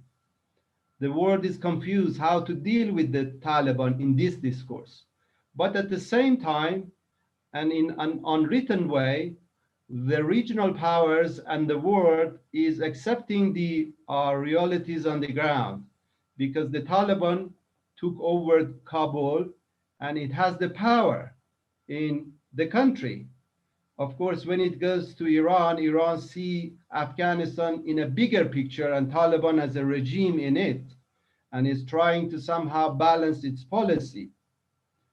In Iran also, the public opinion is against the Taliban because of its way of governing the country. But at the same time, Iran is realistic to deal with the Taliban in an uncostly way to contain the Taliban, because I'm sure that one day the European countries would go to Iran and try to get the help of Iran to contain the Taliban's, works or policies in the region. Sometimes it gets very violent because the nature of the Taliban is different. They don't know how to govern the country. They don't know how to govern foreign ministry. They don't have diplomats. So the situation is in Afghanistan very complicated. Right now, every state in its own specific way is trying to deal with the Taliban because they have geostrategic interest. This goes to my first point, that how the region is shifting towards benefiting or preserving a state's geostrategic interests. China is working with the Taliban in an economic context. The US is behind the scene. Turkey is trying to weigh in the Taliban political issues. But the three main elements of Afghanistan's future conflicts are Russia, Iran, and Pakistan. These three countries are being active on the ground. They have attachment with the country, and at the same time, they are the source of the the source that the Taliban think that by them that they could manage to establish their own way of the state. Right now we are talking, Iran is acting in two ways context. As I mentioned, about 4,000 Afghanis are crossing the Iranian borders. They get visa. It was the Iranian consulate in Herat that gave the statistic that every day the Iranian government issue thousands of visa for Afghanis to enter Iranian border. Of course, they have their own challenges, but it's still Iran think that the Taliban and Taliban regime is unpredictable, and Iran should see Afghanistan as a whole, as a neighboring countries that have a friendly relations with the country and a state for long. And then we go, that this is my last point, then we go to the Levant area and the Syrian crisis. Last year or 2 years ago, we talked about this. We were some hesitant about the Syrian crisis and the future of the state. Right now, we can see that the state in Syria is stable. The government is, stable. Stability is coming back. Of course, in one region, still there is some instability. I think the Assad government has managed to stabilize the country. So the crisis is under the control. And then the good thing is that the connection between the Syrian crisis and Iraqi crisis is somehow separated right now because Daesh is gone. Iraq is in the process of a state building. So the situation in the Levant is more stable right now than 2 years ago. In Yemen also we see that the situation is going to a different direction. Saudi Arabia is definitely a loser in the war.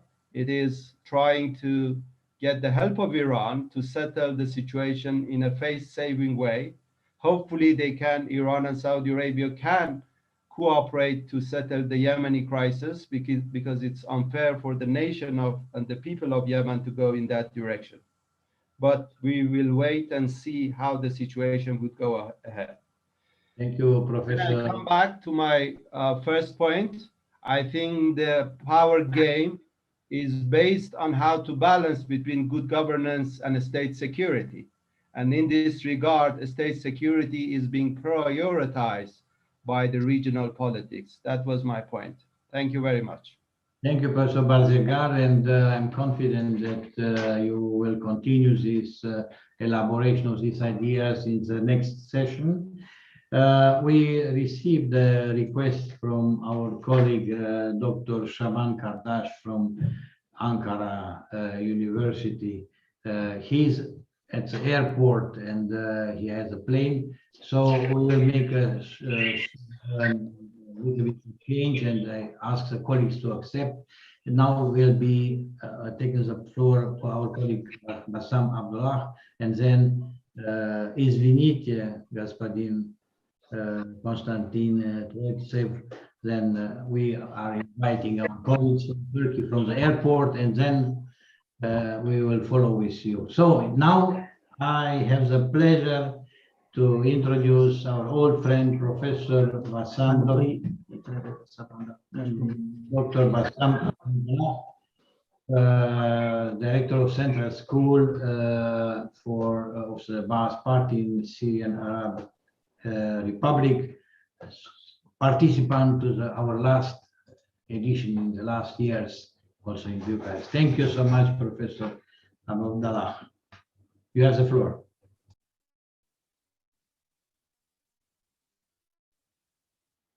Good morning. I think you can hear me very well. Can you hear me?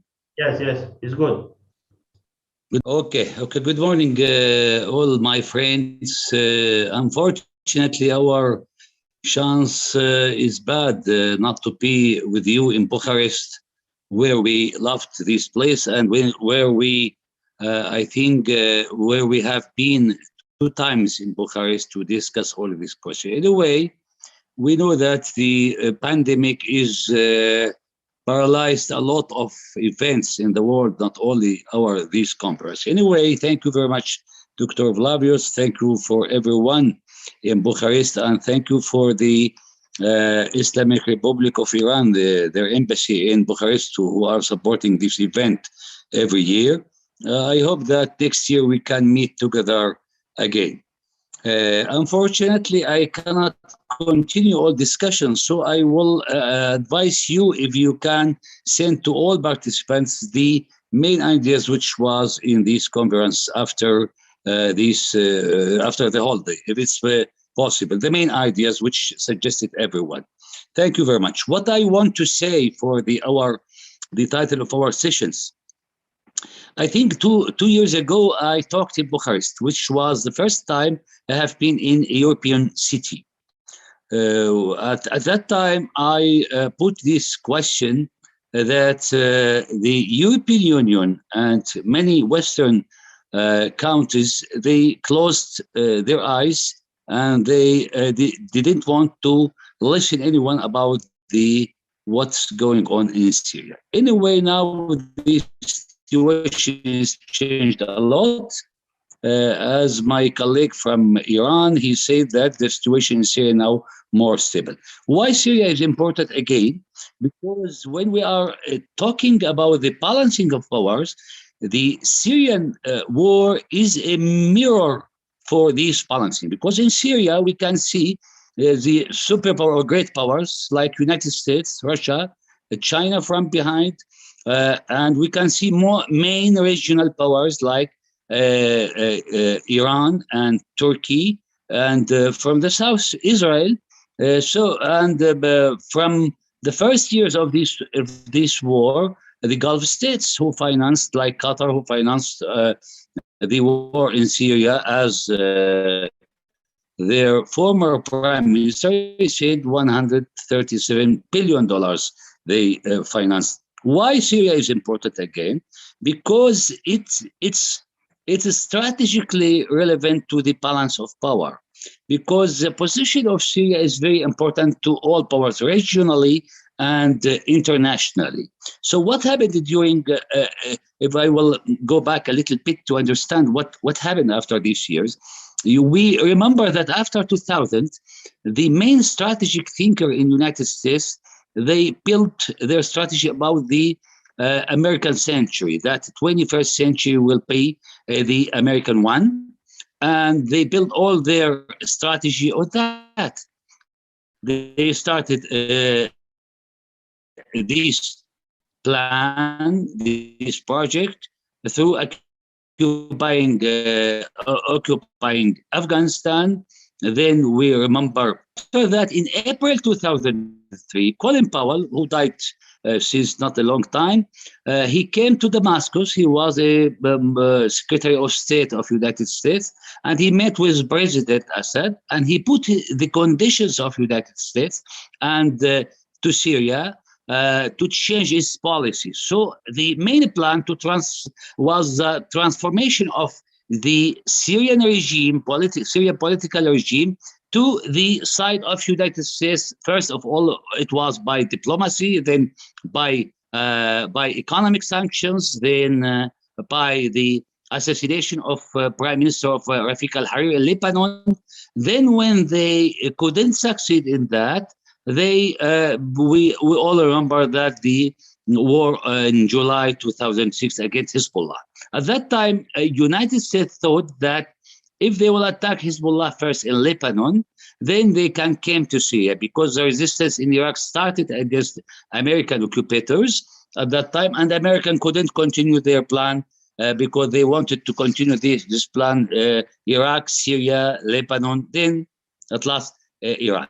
Why it was all these events? Because the United States, they wanted to prevent the main competitors, their competitors, emerging competitors like Russia and China. Russia and China at that time was satisfied that America is then Syria. But what happened during these 10 years of war of Syria, and why Syria is important, as I talked to you 2 years ago, and I am repeating that, because they wanted to, if they controlled Syria, I mean, if the United States and the Western camp could control Syria, it means the whole picture, the whole map will change a lot, and not only in the region, but in the world generally. And the United States wanted to connect Syria with Iraq, who was occupied from the United States, then to going to the Afghanistan, then so they wanted to surround it here, Russia and China. This is the American plan, the American process. What happened during these 10 years? That the Syrian people resist this plan, not because we are against United States generally, but because this plan used very dirty instruments. I mean, here we could see in Syria the jihadists from around 82 countries, and we could see the role of Turkey, and we could see the plan, which depending on what they call the Arab Spring, depending on only Muslim Brotherhood movements, where Syria is a multi-sectarian and multi-religious country and nation. So this resistance of the Syrian people changed the whole plan and changed the whole results of this big game in general in the world. Because I should remind that Russia and China used the first veto in UN Security Council in October 2011, after 6 months of the turmoil in Syria, and after the events started in Syria in 2011. So the Syria is a mirror of the whole picture in international relations and in regional MENA, in the MENA. Now, if I will see the picture, what happened after 10 years now of this war, I don't want to go into depth, but I should say that all these plans collapsed. Now, what we can see now, we can see that that Russia now became on the Mediterranean Sea, where United States wanted to close this path to Russia, because Russia, we know that they have two on the sea, two important points. It's the crime on the Black Sea, and Syria now in the Mediterranean Sea. And we know that all this issue is relevant to the gas confrontation. It's one. The other, it's energy. And the third is the position of Syria. It's important to Russia. We can see that Iran, the Islamic Republic of Iran, became, in cooperation with Syria now, it's close to the Mediterranean Sea, where the United States wanted to cut these in the western part of Asia. United States still in the Al-Tanf area, where they are controlling the borders gates between Syria, Iraq, and Jordan. So United States wanted to cut this line or this road between Tehran, Baghdad, Damascus, and Beirut.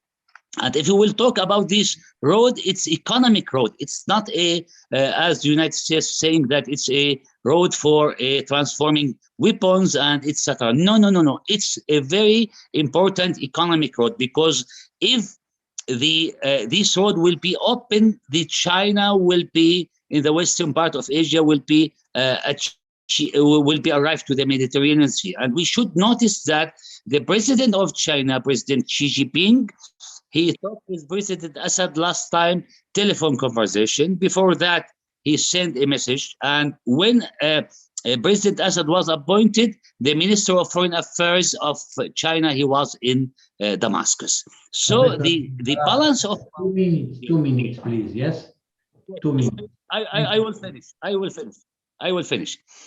Now, what is the picture? First of all, the ideological confrontation in the region is finished. This is the first conclusion.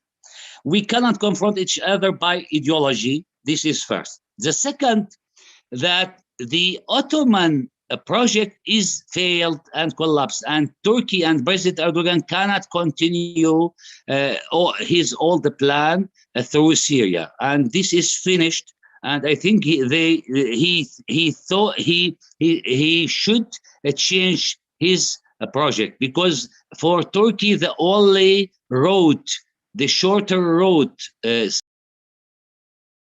geopolitical, it's from the north to the south, and other road for economy of Turkey there is no. So Syria is important to Turkey. The third point, that United States now is not the protector of anyone in the region after their withdrawing from Afghanistan.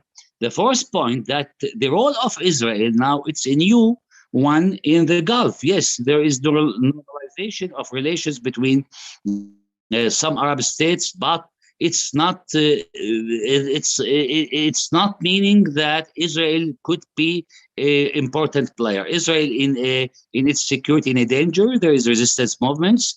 There is the emerging power of Iran. Syria has its capability. So Israel cannot continue as apartheid state in the future. So they should, in the peace process, but through withdrawing from Golan Heights and from and giving the Palestinians their rights. So in the future, what I can see that we are seeing that there, after the collapsing of the American project in the region, now America will go in the MENA. America will not withdrawing from the MENA. America will changing its instruments in the MENA through diplomacy, economy, intelligence, and a lot of instruments. This is first. Secondly, I think China will be in the MENA and it's very important power. And I think either the Gulf states are rethinking in their old strategies toward China, and they will try to make a balancing between emerging powers. I mean, here China, Russia, and United States. The most important thing that main states, especially Turkey, they should change their strategies. And here I should mention the Arab states, because here in the region after the war in Syria, we can see Iran, emerging state, Turkey, Israel, but the Arabs is not on the map. So they should rethinking, and I think after 10 years of war in Syria, they are rethinking about that. So I think the last idea that the balance of power, I think, is changed, starting from Yemen to Syria, and all main players, including Israel, they should change their strategies, and they rethinking about the concentrating on the economy first, because all peoples in the region are tired from the war. Concentrating on the development is important. The third, it's finishing with the confrontation, ideological confrontation. The fourth, it is to stop using Islam as an instrument in foreign policies in the region, because the region is looking for a development. Staying the question of Israel is not solving yet. Israel in a not easy situation, but anyway, if we will think about the future of the region, we should think about the peace. But the peace, it needs the will first. The second, to change the old mentality and thinking about the future. Thank you very much. Thank you so much, Dr. Bassam Abdullah. And now you have the floor, Professor Saban Kardash. You are Associate Professor to Department of Political Science and International Relations at top university in Ankara, Turkey. So you are now ready to speak or ready to fly? We don't know. First speak, then perhaps fly, if I manage to get to the airport in Istanbul. Many thanks again for the kind invitation. I also apologize from the audience because I am in the middle of a transit flight to Istanbul from Ankara. Some of the think tanks already started to hold physical meetings. As a matter of fact, this is gonna be my second physical meeting, strategic forum to attend. So hopefully this particular forum will be also able to organize in-person event next year so that we can get to see each other in person as well. But again, still, this is also a great success to be able to connect virtually. I am gonna talk about the regional security architecture from a Turkish point of view, but more from a conceptual point of view. I was planning similar to my friend Kayhan's perspective. First, I would love to briefly talk about what I see, how I understand the regional security order, and then I will talk about the Turkish position. I am not here speaking on behalf of official Turkish policy. I am sharing with you my own assessment of Turkish foreign policy from a scholarly perspective. But this change of my position in the program after the first two speakers and many of the points made about Turkish foreign policy, this reorganization of my position similar to regional geopolitical restructuring. Perhaps I might also take 2 minutes to respond to some of the positions, arguments made by the previous two speakers as well. So as Kayhan mentioned, when we talk about regional security order, what is important is the provision of security, right? Order and security. And then different regions solve this problem in different ways. So the provision of security at a regional level has been handled from different perspectives. And unfortunately, our particular region, the Middle East, or the broader MENA region, is known for lack of a particular cooperative security arrangement, a particular cooperative regional security architecture. And in the literature for many decades, we have been discussing the factors that led to a functioning, homegrown regional security architecture, the penetration of the outside external actors, international powers, the existing rivalries among the regional actors, so on and so forth. And as a matter of fact, there have been all these discussions we have been attending, how we can create a genuine regional security architecture, but the challenges are too big to be overcome. So what happened in the last 10 years, in the last decade, the drastic impact of the Arab Spring on the state level, societal level, and the regional systemic level aggravated those problems to a large extent. Turkey, as a country that sees itself as a very major regional power, considered itself as under some sort of a geopolitical, geostrategic, and to some extent civilizational, to some extent historical responsibility to build a homegrown regional order. So in that sense, similar to some other regional powers, Turkey has a vision of regionalism, a regional order, in the sense that it should play a larger role toward the creation of a regional order in which the main stakeholders are the regional actors. So this was the ambition, the ambitious part of the Turkish foreign policy, and some people used to define or call it as neo-Ottomanism. And personally, I was one of those experts, analysts who always against arguing that this was neo-Ottomanism. Rather, it was similar to what we see in other parts of the world, which is the regionalization of politics, the growing importance of regional level institution building, so on and so forth. Just defining the Turkish efforts in the last several decades, it doesn't start actually just with the AK Party. It goes back to even the end of the Cold War. Turkey has been in this quest for creating regionalization, regional platforms on its neighborhood.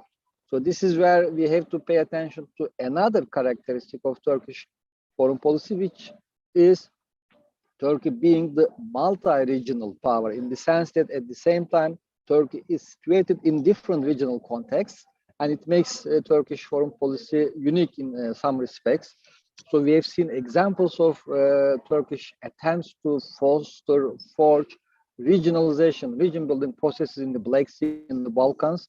But in the last 2 decades, the focus was definitely on the Middle East more than other regions. In that respect, the Arab Spring was a very major blow to some extent, a challenge to some extent to Turkey's attempts to create a regional order in which it is the central player. As you may recall, the former foreign minister, prime minister, Professor Davutoğlu used to call Turkey as a central power, in the sense that whatever regional order is to emerge, Turkey will be at the very center in a way to shape the regional dynamics. So the last 10 years, the Arab Spring, as we have been discussing, is the main stress test to some extent. And in this stress test where we stand now, I think everybody realized their limits. So as our dear professor from Damascus also emphasized, everybody realized this. It's not just the outside actors, but the local actors also realized the limits. And to some extent, yes, Turkey also did realize the limits in terms of its own ability to shape the regional dynamics after its own image. So now I think most actors are in a process of rethinking their strategies, limits, pushing where necessary, stepping back where necessary, the kind of points made earlier about the Caucasus context by Kayhan, so on and so forth. So we are in this transition phase. But in this transition phase, what is important is the lessons learned in a positive or negative sense from the experience of the last 10 years during the regional transformation, the capabilities of the internal actors in terms of dictating their own agendas, the ways in which clashing agendas come to conflict with each other, and the intentions and capabilities of the outside actors to get involved. So briefly coming to Turkey, without taking so much time in this discussion, Turkey, in a sense, sees itself from the perspective of the governing party and the current foreign policy culture, strategic culture, as we have also discussed last year in this forum, the strategic autonomy, the concept of strategic autonomy is still the main paradigm that shapes Turkey's approach to regional affairs, in the sense that it wants to expand its room of maneuver in the region. It wants to advance a certain geopolitical agenda in the region. And sometimes, yes, this agenda may be seen as aggressive. Sometimes this agenda may be seen as expansionist by other actors, but in its own understanding, Turkey sees that it's a major actor in its own neighborhood, and it has the autonomy. It wants to expand its autonomy to realize this agenda.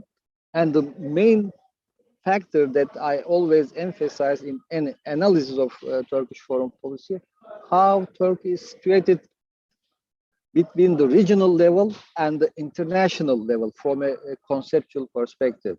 So this role is, I think, very important to understand, because this is also related to our theme of the panel, the position of the external actors, international players.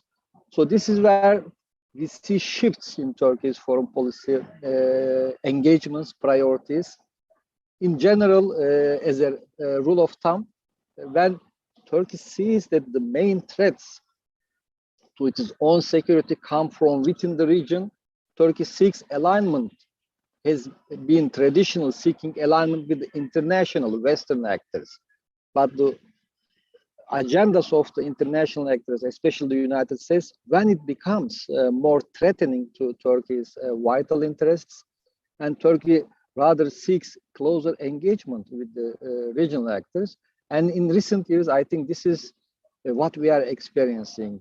So the transformations in the broader US grand strategy, the tensions arising in US-Turkish relationship, has positioned Turkey in a situation where it perceives the United States as a major source of instability and threat to its own basic interests, not only in the Middle East, recently in Eastern Mediterranean to some extent, so on and so forth.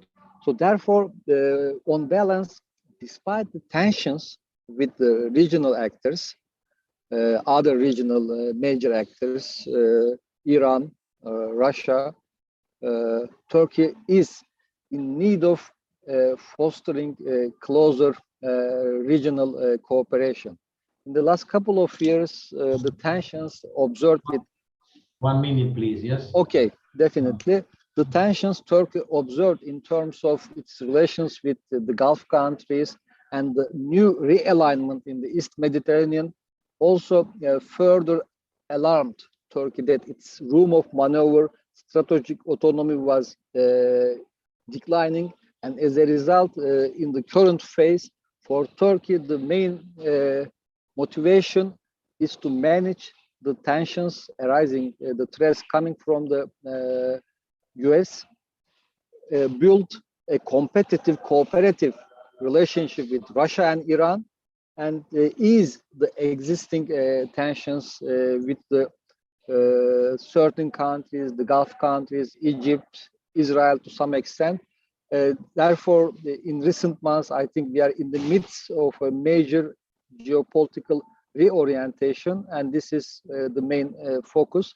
But eventually, the bigger test still remains there. Can we create a regional cooperative security order, and we have seen that in the last 10 years, creating such a cooperative order is beyond Turkey's own capability to realize. So it also adds another layer of urgency on Turkey to re-engage with the regional actors in a deeper sense, and this is what we are seeing, I think, in recent years.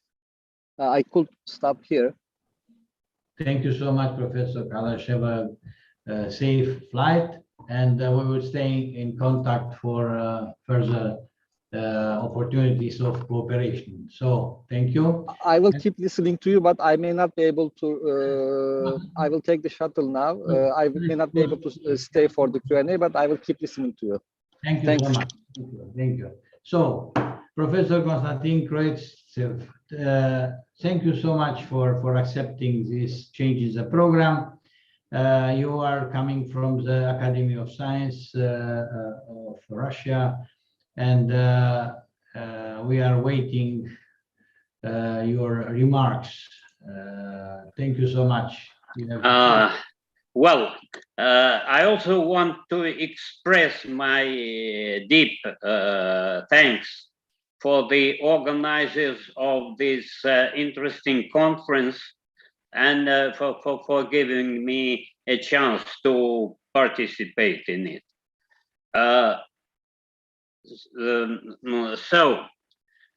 What if, in terms of thinking about well, the architecture of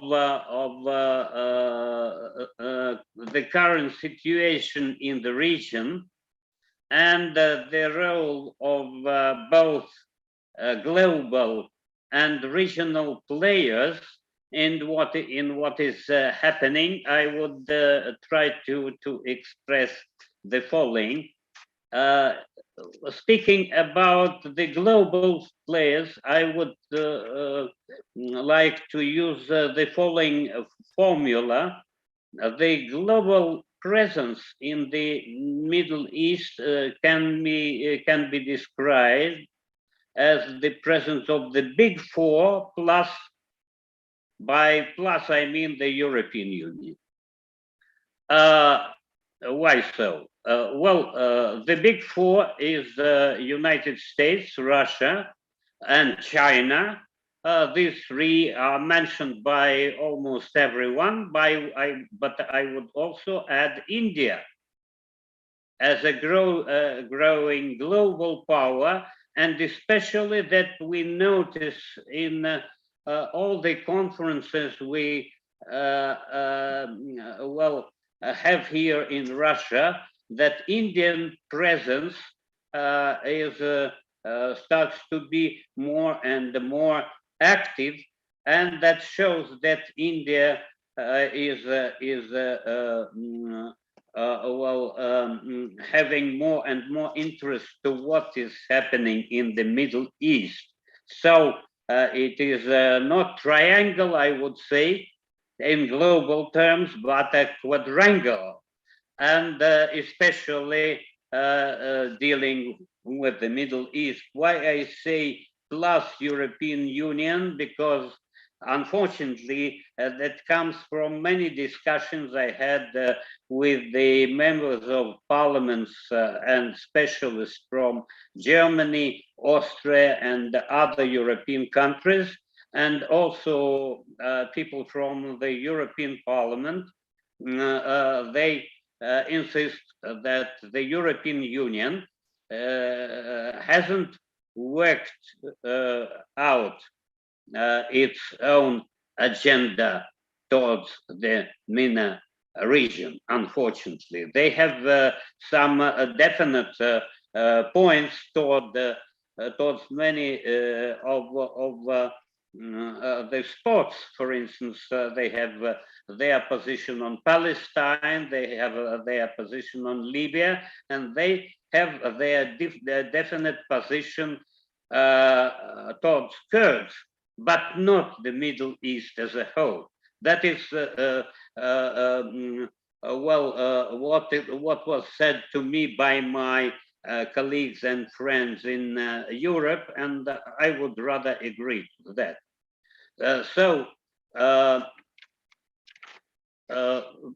Speaking about the big four, it should be said that the problems of MENA region actually are falling out of the first priorities of such countries as the United States and Russia, because the priorities of the United States now are Pacific and also Europe, although they firstly stress the matter of Pacific, but also it is quite evident that military political presence of US in Europe increases, while in the Middle East it relatively declines.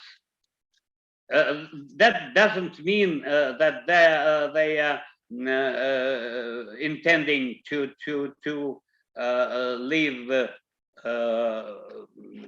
the MENA region absolutely out of their attention, and here I agree with my friend Bassam Abdallah that their presence should be for a long time at least still there in the Middle East, but the point that it declines, it influences upon the general atmosphere of what is going on in the region. Russia's main priorities are Europe as a whole, especially Eastern Europe, Caucasus, and Central Asia. So primarily the parts of the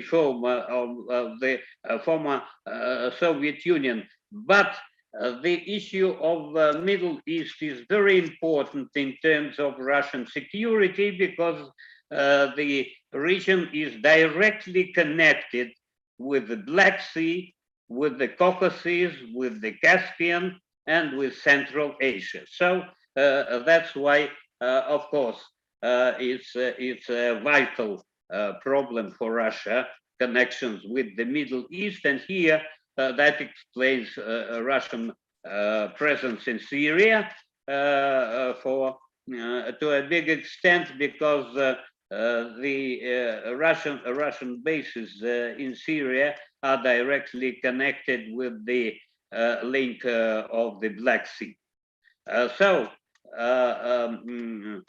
China also, its main preoccupation is Pacific, but both for Russia and India, the MENA region is very important because of resources, because they are the most important beneficiaries from oil and gas resources in the Middle East now.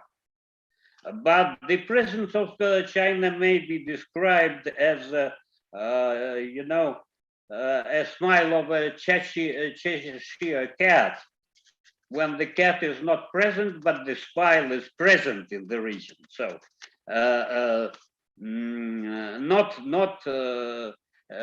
so big direct political and military presence, but still very definite interest in what is happening in the region.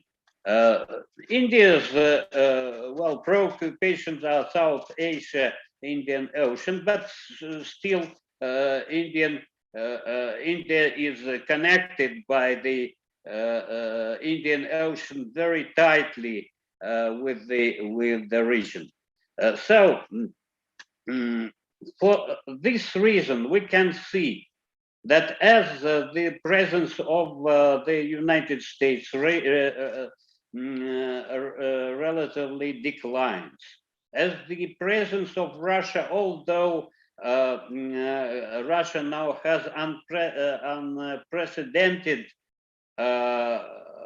good relations with all Arab countries, for instance, and the countries of the region, without exception, I would say. You cannot see any country with which Russia doesn't have good relations now, including all the Arab countries, including Israel, Turkey, and Iran. But at the same time, its presence has limits, and I would say that Russia has neither intention nor ability to try to drive the United States out of the region.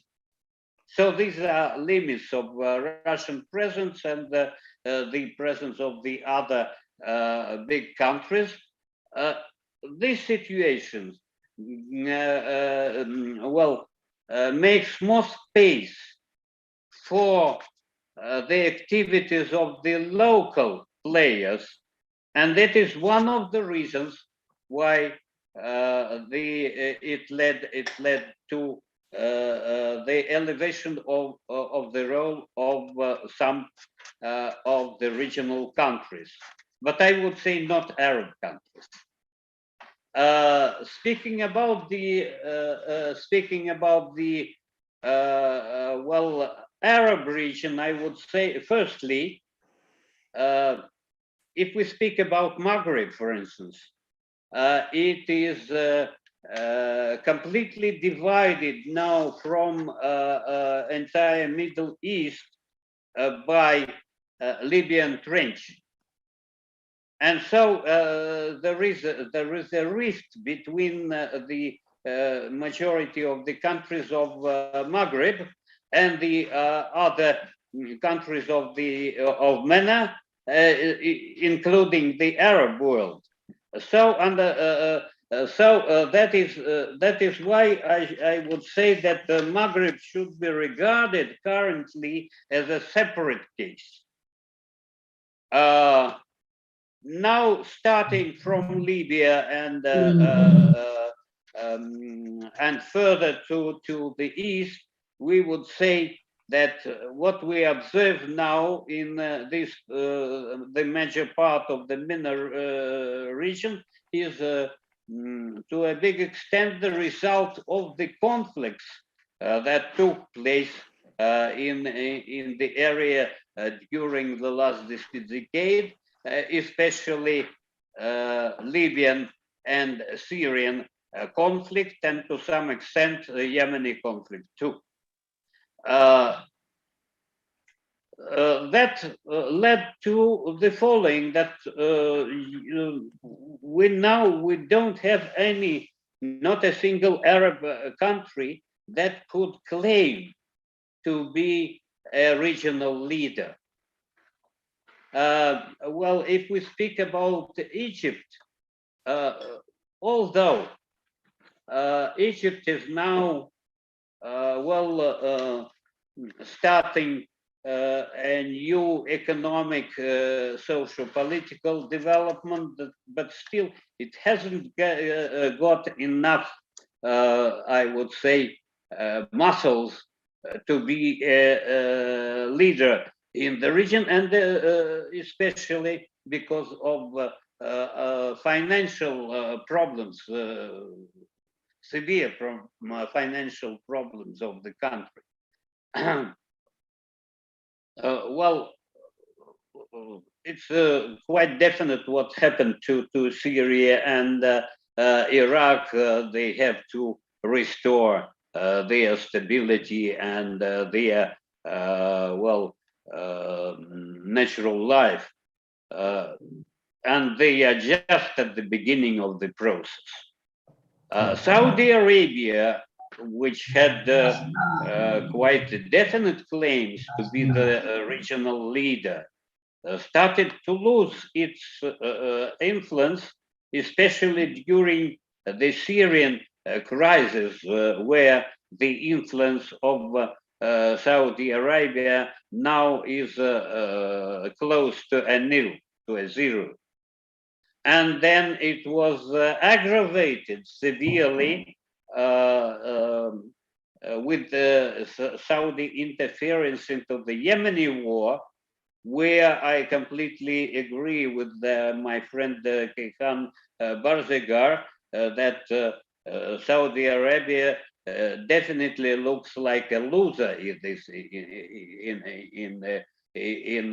this war. One of the most fascinatingly advanced countries in the Middle East is the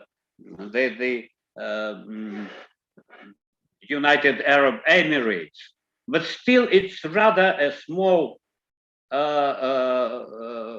country by its human resources to claim to be a leader in the region.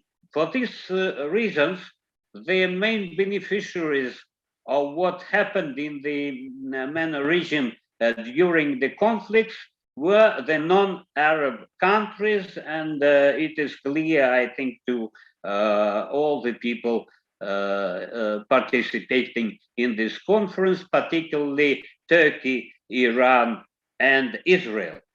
Thank you so much, Professor. Thank you. We have to close. If you have the final sentence.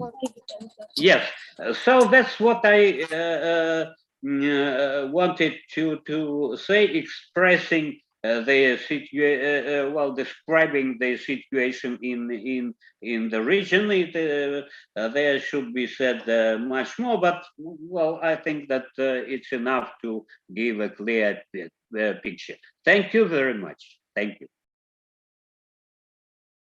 Your presentation, and now the next speaker is Dr. Qian Tian, Assistant Director of the Institute of Middle East Studies, KICR, China Institute of Contemporary International Relations.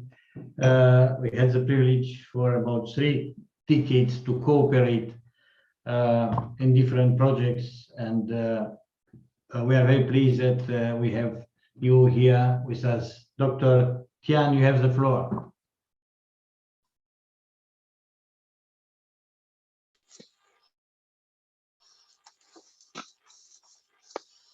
Hello,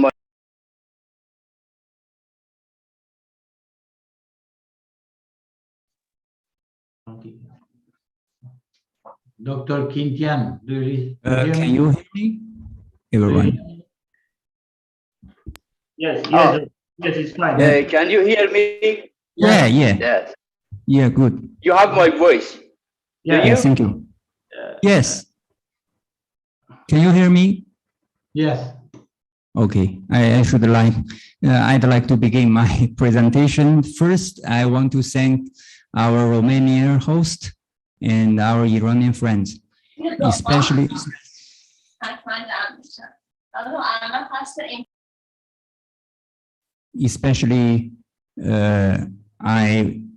I'd like to appreciate our Romanian friends because I know that Romania has always had been playing a very important role between Europe and the Middle East for almost the last half century, and Romania had been a good channel between China and Iran when the two countries was going to establish formal diplomatic relations in 1970s. So my presentation will be divided into 2 parts. The first part is what I observe as the 2 biggest trends relating to the MENA region this year. One is that what I would like to call detente happening in this region. We have seen this year, US and Iran is sitting at the negotiation table again, while the hope of reviving JCPOA is relatively declining, but we should say that the negotiation track is still available. And we have seen that Saudi and Iran are re-engaging with each other. And the Saudi-led countries had ended the blockade against Qatar early this year. And recently, UAE and Turkey are reapproaching again. Not to mention that our Syrian friends had mentioned earlier that the Arabic countries once opposing Syria regime are now trying to reconnect with the Bashar regime. So this kind of collective detente is what we haven't seen for, I personally think, for at least a decade. So this is the first trend. The second trend is that the global green transition, or let's say energy transition, is greatly impacting MENA countries. In the regional countries, especially oil producers, are doing massive efforts to adapt to this transition. So what's the end state of this transition? It must be very complex and unstable.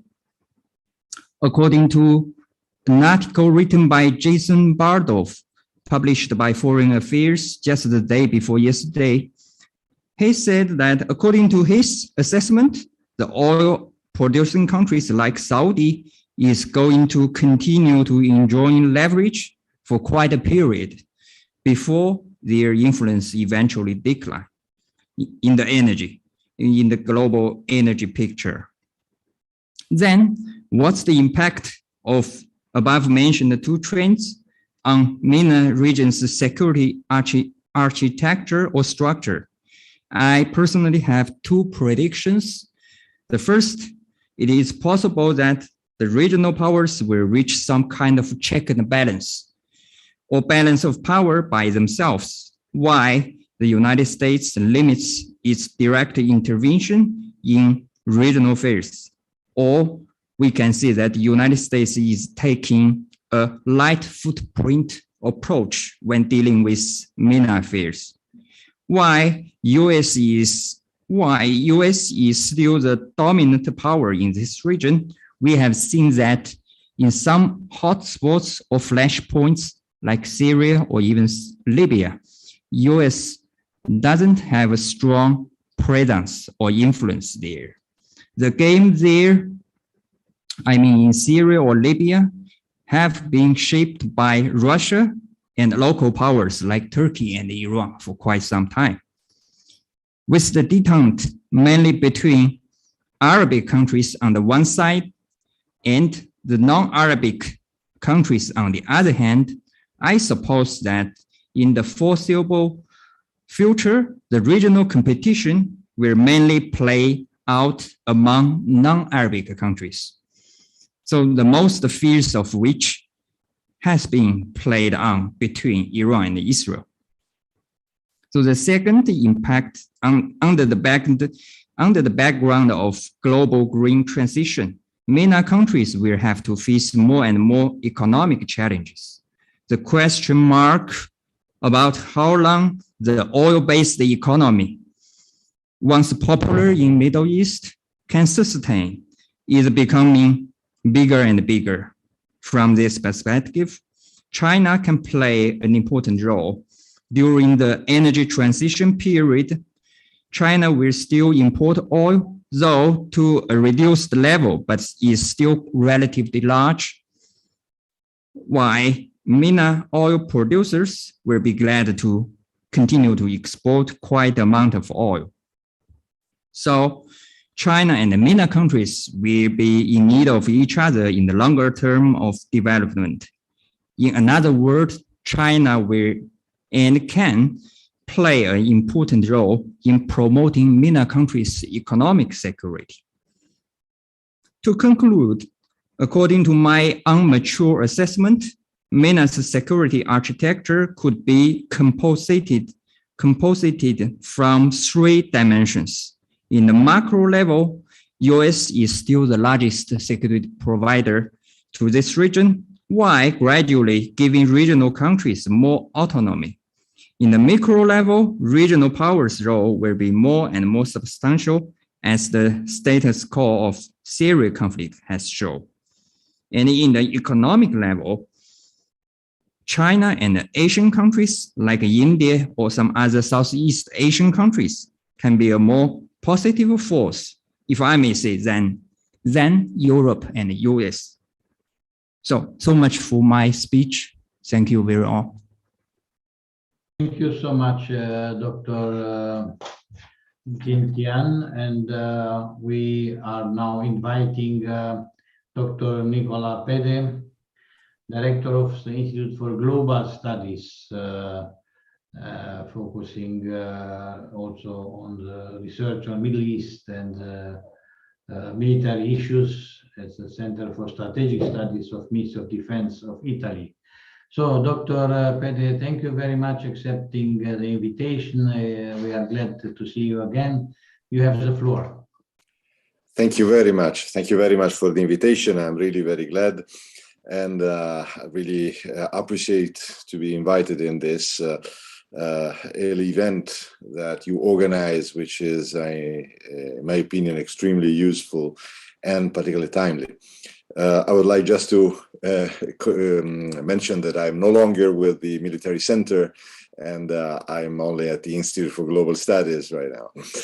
I will concentrate my part in trying to give a Mediterranean perspective, a European perspective over the issue that we are discussing, and in particular over the area which is more near to us, so the Mediterranean basin. And first of all, I have to start with let's say the critical analysis of the European role. It seems that we have suffered the incapacity of defining a unitarian strategy over the region, a unitarian approach over both the Mediterranean and the Middle Eastern region. And at the same time, we have to realize that there have been a growing influence from external actors which have deeply influenced European role in the region and affected the capacity of the European countries to play a constructive role in the region. There are several examples where we can identify these critical partners of the Europeans, and I think that Libya in the Mediterranean is certainly the most evident in this phase. And my country, Italy, is not exempt from responsibilities and let's say, and the lack in the definition of an approach which could have provided a much better and more suitable role in the definition of the solution of the crisis. Well, the perspective, in my opinion, from Europe is characterized by several factors. And first of all, the most important is this perception of a changing role of the United States in the region, which several analysts consider, let's say, a complete reshaping or a redefinition of the US role in the Middle East, or a lack of interest of the US in the region. Well, it's difficult to think that there is a lack of interest from the US point of view in the Middle East, both in the Mediterranean area, in the Levant, and in the Persian Gulf. There is certainly a change in the posture. There is certainly a decrease in the military posture of the US in the region, but I think that there are few changes in political terms, in terms of the political interest of the United States toward the region, the economic interests of the United States in the region, especially in, let's say, contrasting some of the key elements of the global US strategy, and in particular, the Chinese role in some of these areas, the definition of the economic interest connected to the One Belt, One Road initiative in the Mediterranean, in the Red Sea, and in the Indian Ocean. but also of the Russian presence, the growing Russian presence in the Levant and in the Mediterranean. So from my point of view, it's difficult to describe the new American posture as a declining posture or a decrease in their capacity. There is certainly a new approach under this new administration, but we haven't seen a real decline in terms of the overall interest of the US toward the region. On the other side, there are several elements which are characterizing the crisis we are dealing with, which are still there and which seems to be largely ignored by the international community. And in particular, the economic aspects which are shaping the crisis in most of the regions are still unaddressed, continuously affecting at a social level the societies we are dealing with, and unheard by most of the local government and by the external counterpart in the region. We have a common trend all across the region, and there are headless movements which are characterizing the protest in Algeria, in Tunisia, in Lebanon, in Iraq.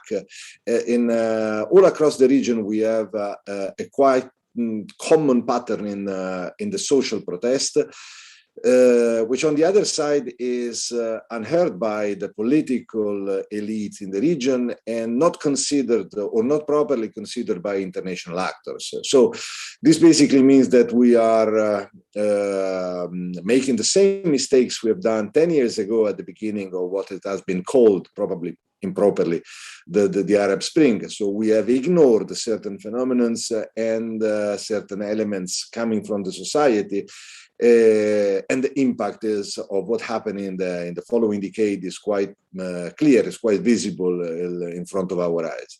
Well, it seems that these new social elements are emerging again in a new form, but following most of the patterns that we have seen 10 years ago. And again, we have ignored them and tending to ignore them in this phase. And this is opening a series of variables which are quite unpredictable for the near future. On the other side, it has to be stressed that along the European failure in defining a common strategy, or at least a coherent strategy in dealing with the region, there is a growing capacity of external actors, external, I mean non-Mediterranean actors at least, except for Turkey, to intervene in the region and reshaping the general pattern of the strategic elements affecting regional stability. Most of the crisis we have witnessed in the last decade has been provoked by a clash which started within the GCC organization, and in particular between Qatar and the United Arab Emirates. The Libyan crisis was deeply affected by this since the beginning, and Europe has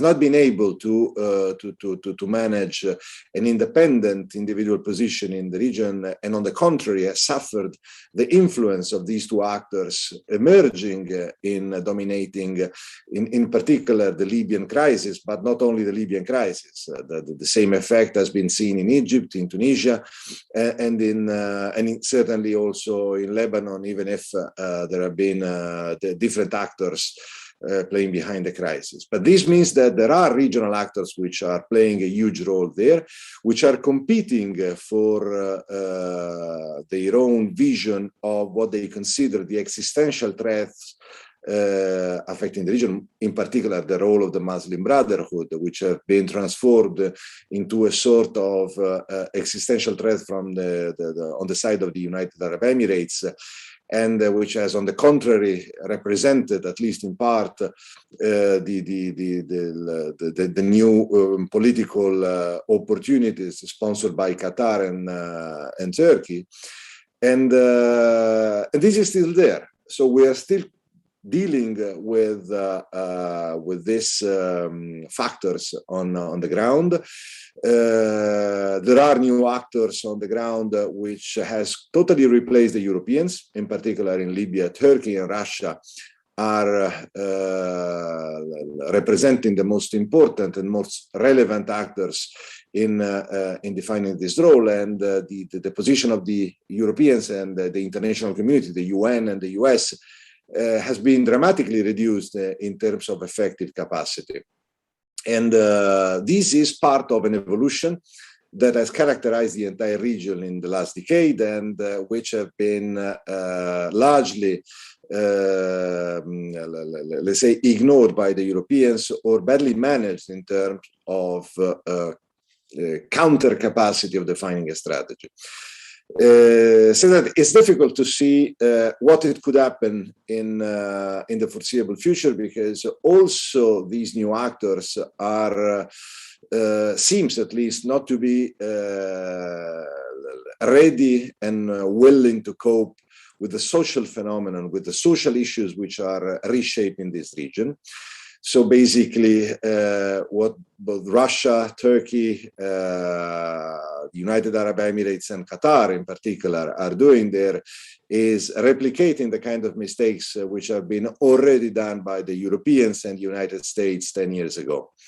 And this is not offering a picture of potential solutions for the foreseeable future. It's difficult to consider what could happen, not only in Libya, which is of course probably the most critical elements of this crisis, but also in countries like Tunisia or Lebanon in the foreseeable future. What the Eastern Mediterranean crisis could provoke and could bring on the table of the international community in the foreseeable future. And it's certainly not visible a European capacity of participating in this debate with the proper strategy and with the proper set of solutions. So just by sending a final comment on my presentation, most of the, let's say, elements of crisis that we had seen reshaping the region 10 years ago are still there, unsolved, increased in their capacity. The perspective from the European side is, in my opinion, still linked to a narrative which is partly ideological and partly political, strongly linked to the issue of migration, to the risk of terrorism. The only, let's say, approach which have been applied by the US and the Europeans on the ground has been securitarian, where according to the principle of no stability without security, we have invested only in military terms in the region, while the opposite is true. No security is possible without stability. So we have totally failed in providing economic and political stability in the region. And this is our own part of the responsibility. It's the biggest part of the largest part of our set of mistakes that we have done there. What we fear, I think, from a European point of view, is that the new actors which are actively playing in the region in this moment and which are dominating the political and military scene are replicating the same mistakes which have been done by the Europeans 10 years ago, with the possibility of an evolution which is unpredictable, but certainly not positive, at least from my point of view in this particular phase. Thank you very much again. Dr. Pede, also for introducing the European perspective, what we have not discussed about an absent actor. It's my personal opinion, which is European Union. And I wonder if the coming French presidency will bring a new vision about the region, about MENA. And I recommend to you to look to this new paper of Egmont, which is with the title Calm Before the Storm. So we have a special session, EU and MENA, we have the chance to discuss. But in any case, thank you for introducing this perspective of European presence and quite a silent actor, a stealth presence of European Union in the region. So we have the last speaker, Professor Davud Kiani. Professor Kiani is Vice President of the Institute of Iran and Eurasia Studies, and also professor at Islamic Azad University. Dr. Kiani.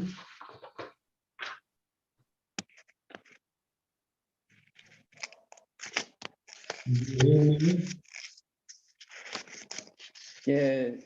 Hello, everybody. Thank you Can so you much. hear me? Nice to see you Yes. again. Nice to see you again. Nice to see you again. Thank you. I would like to send my best regard from here home to my good friends Flavius and Professor Grasham. Thank you for invitation again. I'm very happy to see you and my colleagues, and I hope this, with the COVID gone, we can get together next year or the next program. Thank you again for the invitation. Since I know that the time is up and the participant may need some rest, so I have decided to make it short and to get to to stick to the program. My short presentation is composed of two parts. The first part, I would like to briefly present my perceptions of the security trends in the region. And in the second one, I try to describe the foreign policy of the Mr. Raisi, the new president of Iran, and its possible agenda regarding the Persian Gulf and the Middle East. Regarding this first part, I think the 10 years security rivalry between leading states in the Middle East, Turkey, Iran, Saudi Arabia, and Israel, has been come to some sort of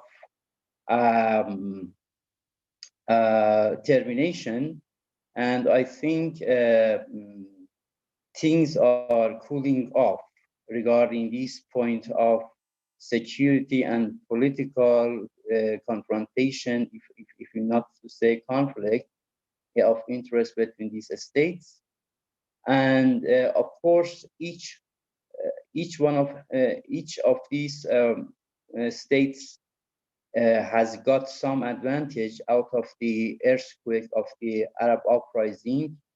Of course, with a huge cost they paid for some and little advantage they get, but they have, I think, they have came to this conclusion that they need to temper or to manage the level of tension in the Middle East.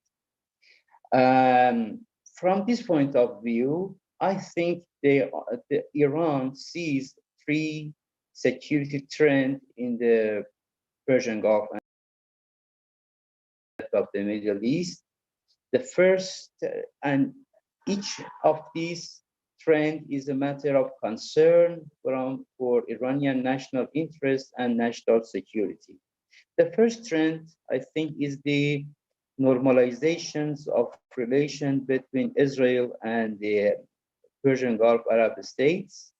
Iran sees it closely with some concern because for Iran, Israel, because of some enmity and some rivalry between Iran and Persian Gulf Arab states, Israel can use these fissures that is existence between Iran and Arab states and may infiltrate to the security and intelligence service of and the systems of these states against Iran at the expense of Iran, and it would be a matter of concerns. And there is no doubt that this process, which has been kicked off with Emirates and Bahrain, would continue to the other Persian Gulf Arab states. The second security term, I think, is about the reconsideration of the Arab states toward Iraq.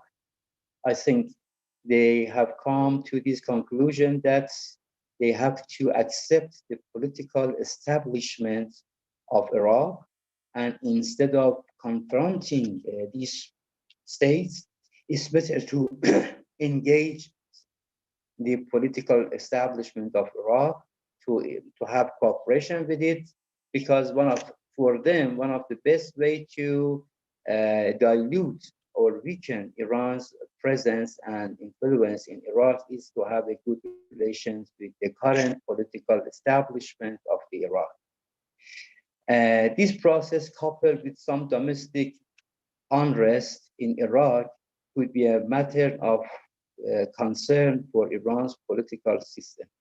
The third one, I think it is new one, and I think Kayhan mentioned it, is about the ambitious foreign policy of Turkey regarding the Central Asia and South Caucasus, and not to deny that the Middle East, and somehow to integrate Turkish-speaking community.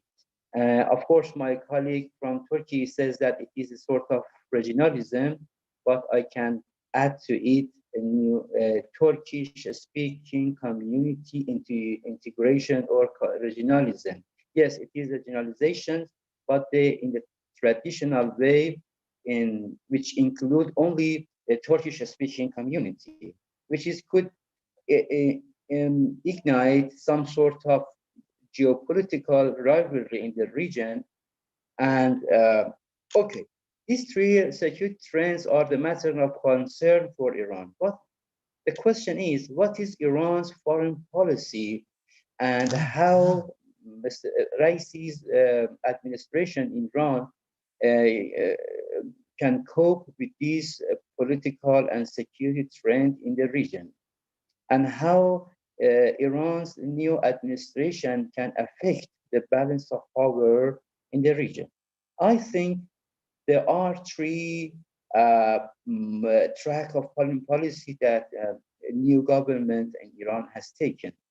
First, to diffuse the level of tensions with the neighbors. It has been kicked off with Saudi Arabia. We know that there are some round of talks between Iran and Saudi Arabia in Baghdad. It most presumably would continue, and Iran has decided not to increase the tension with Saudi Arabia. And then most important than Saudi Arabia is Iran's activeness towards Central Asia and South Caucasus. It started with Taliban. Iran's after many years of negative approach to Taliban, and despite some sensitivity toward Iranian domestic opinion toward Taliban, we know that some of Iran have not yet forgotten the bitter memory of Taliban. Then, despite some resistance in Iranian domestic opinion, Iran decided to accept the victory of Taliban over the previous government, and to, in a company with China, Russia, to accept and to engage with the Taliban new government. And it increased to Central Asia, Tajikistan, Turkmenistan, gas agreement with these states, and to even Azerbaijan Republic, despite some clash of interest between Iran and Azerbaijan Republic. Iran decided it is not good time to have a harsh policy toward aggressive foreign policy of Azerbaijan Republic, highly backed by Turkey. And despite, new neighborhood policy of Iran requires some sort of detention policy with the neighbors, despite the fact that Iran's believe that this Azerbaijan's foreign policy toward Armenia, toward the bilateral relation with Iran is so aggressive and so ambitious, but it's not time to interrupt this new neighborhood policy. The second one, the second track of new government in Iran's foreign policy is a new percept or looking to the east policy. And in the framework of the new looking to east foreign policy, China and Russia is paramount, are so important, and Iran's because of lack of optimism in Iran toward the United States and Western Europe has invested hugely on China and Russia to stand maximum pressure of the United States. The problem with the Russia and China is that the question is, are they ready to take Iranian side at the expense of the other players, I mean Saudi Arabia, Israel, or Turkey?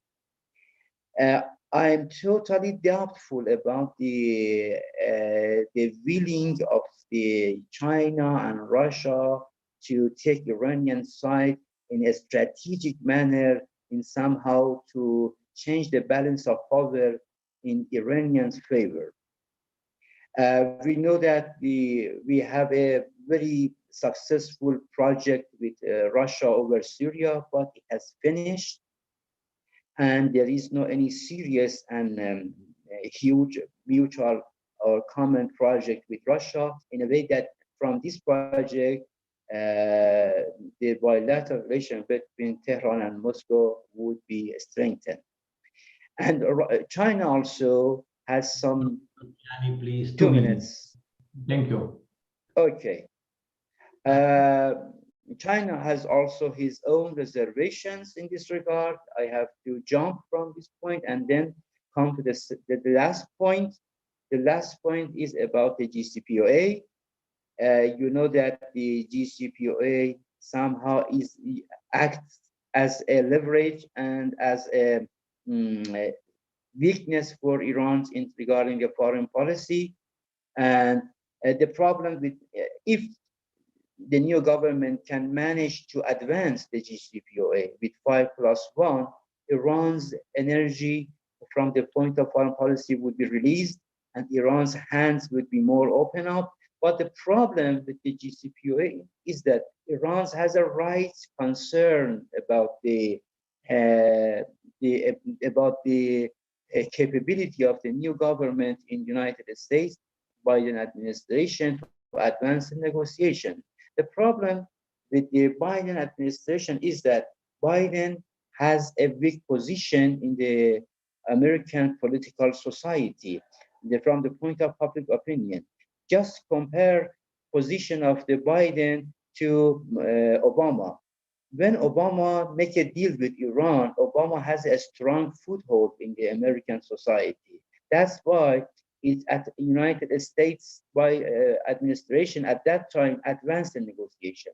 But now with the fiasco that United States experienced in Afghanistan and the low popularity of the Biden in the United States hierarchy of the power, how can the deal could be processed and advanced?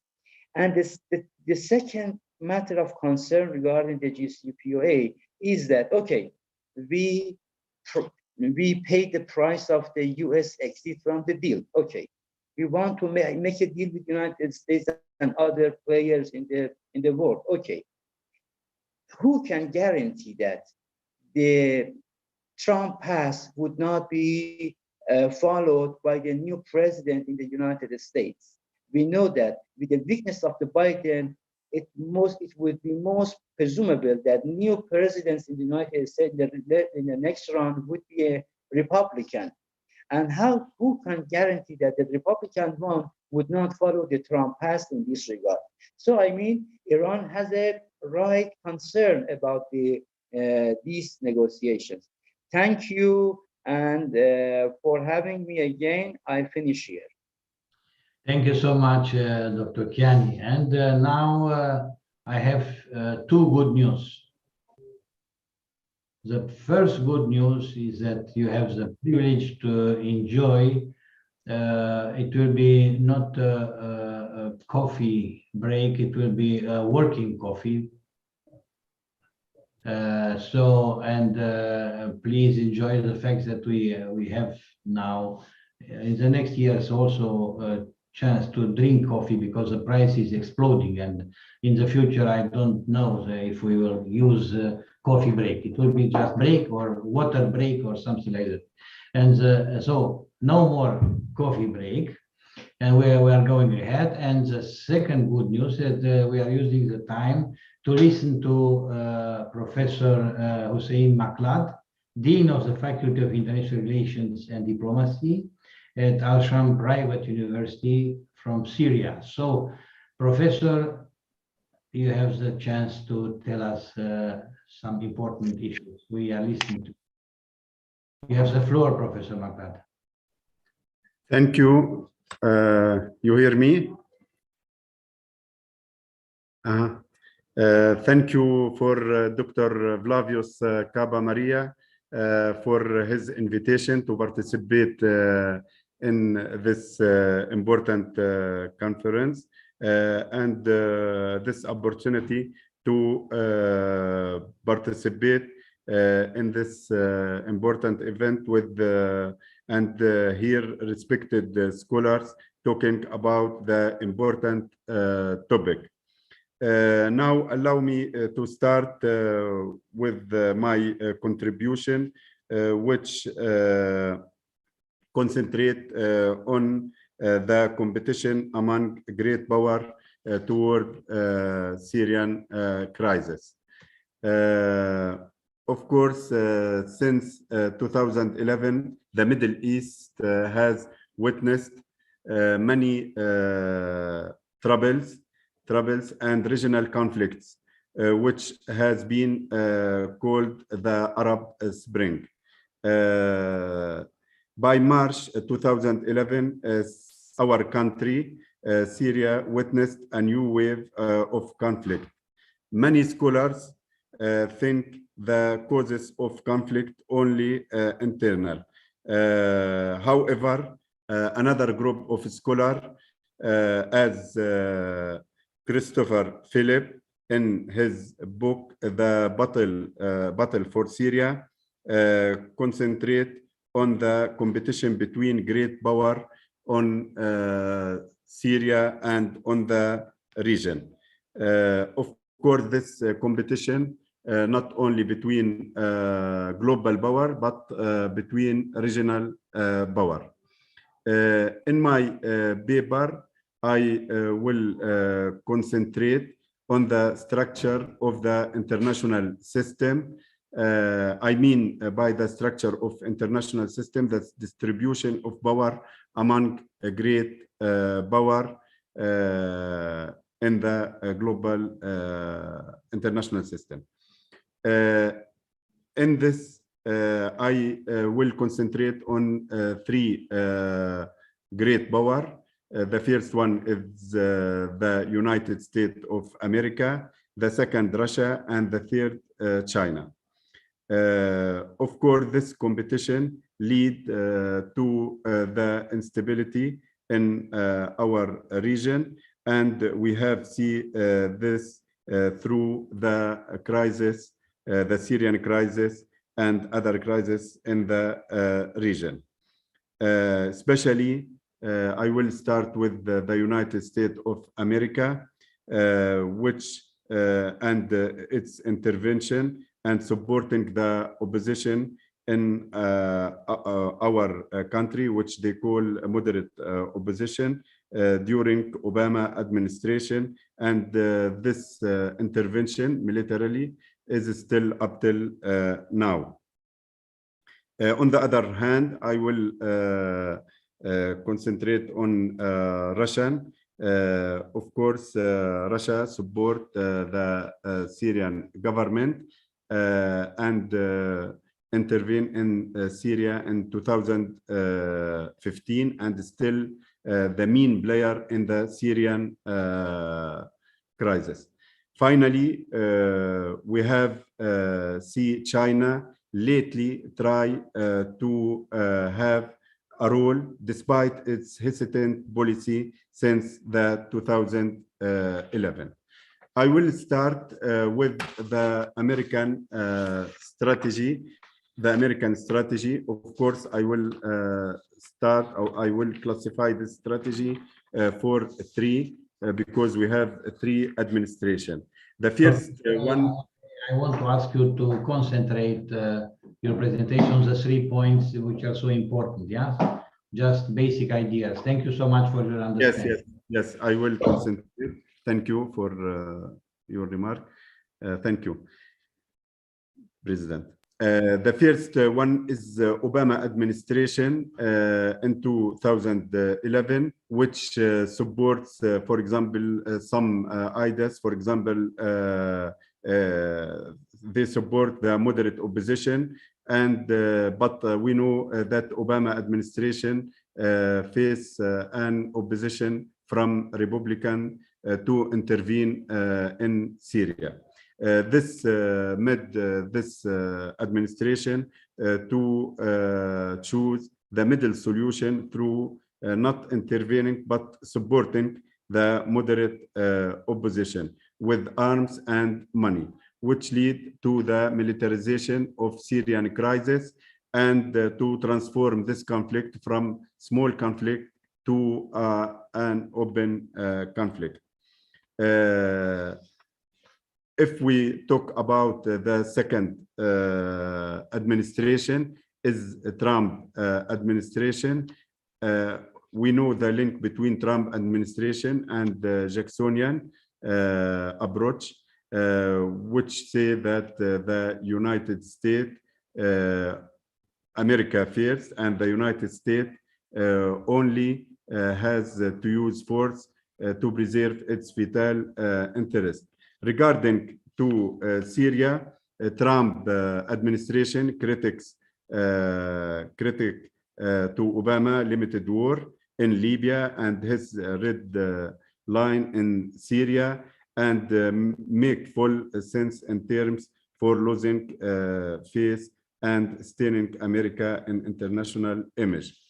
From this point, we see that Trump used the federal paper to pressure on Syrian government, in addition to impose sanctions on the Syrian government.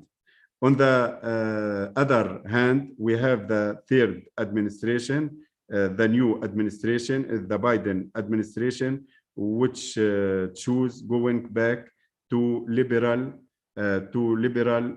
hegemony through exporting democracy and spreading liberal ideas. Of course, there is a difference between Trump and Biden because Trump administration see Russia as isn't a threat of United States, is bringing Russia closer to the American, and they hope to contain China and Iran through cooperating with Russia. But in new administration or in Biden administration, we see that there is a concentration on China. They see China as the important player, and they think that they can cooperate with China. There is a difference. Trump cooperate with Russia against China. Now we see that that Biden concentrate on cooperating with China and containing Russia. This is about the American or the role of America. The second strategy is Chinese strategy towards Syrian crisis. I said that since the beginning of the Syrian crisis, China chose to neutral and not intervening in the Syrian crisis. But now we see that there is good relations between Syria, and this strategy continued through the whole decade with minor change when China used vetoes against American resolution in the Security Council. The third strategy is the Russian strategy towards Syrian conflict. Since the beginning of the Syrian war, Russia found this as an opportunity to intervene in the Middle East, especially with the hesitant American administration. However, Russian wait until 2015 to intervene militarily in Syria. The Russian intervention has changed the balance of power in the Syrian crisis and make the political solution is more suitable. Of course, the policy here, I think Russia is used two tools. It used two approaches to use the realist approach in international relations through its military intervention, and now it used the second approach is liberal approach through its role in making peace in Syria, and Russia now is a main broker in Syria between opposition and Syrian government. The instability in our region and the vacuum of power in our region, I think all that related to the competition of power, global power and regional power. Of course, I don't have the time to shed light on the regional power, but this is in the conclusion. Thank you for this opportunity. Thank you, Professor Makland, bringing his this perspective from a private university in Syria and as a Dean of International Relations Faculty. We wish you all the success for the continuity of your activities here. Now it's sort of end of our session. I want to thank so much to all the speakers. It was a very important contributions and inspiring ideas, which will be very useful for the next discussions we'll have to the coming sessions. Now it's coming Professor Kayhan Barzegar as chair. You must understand that chair is just a very polite way in which we are putting you to do a very tough work, to be very tough with the speakers. And Flavius and myself will be next to you to help you to have the full control of these speakers. It's a free speech, but under full control of yours. Yeah. So all the success in this session about Afghanistan. I see here some smiling faces, people with boots on the ground. Carlos, welcome. Carlos Branco, and so on. Thank you. So, Kayhan, period. Well, thank you very much. It is a privilege to moderate this panel. Thanks to you, Flavius and Dr. Murishan, for giving me this chance to moderate this session. Everything started from the sudden and nightly withdrawal of the US forces from Afghanistan that gave the country to the Taliban. Of course, the Americans were in the process of talk with the Taliban, since 2019, and they, behind the scene, negotiated with the Taliban. We don't know what happened to that, but the impact is this: the end of the American moment on the field and grounds of the regional crisis. I think this has impacted a lot on the regional politics and global politics because the Taliban has been known as a force that implied terrorism, violent actions, acting against women's rights and human security matters. And suddenly, we are dealing with a regime in Afghanistan that is totally different from the conventional government in the world. We are dealing with a regime that is in substance different. It does not have any experience of governing. It does not have political and diplomatic experiences. It does not have been in the process of a state building or nation building, all the things that we in the international politics and regional politics see that are of significance. As I mentioned in my presentation, we have two approaches in dealing with the Taliban. First is human security approach that goes to how to deal and recognize the Taliban. This is the first challenge. The second issue is geostrategic approach.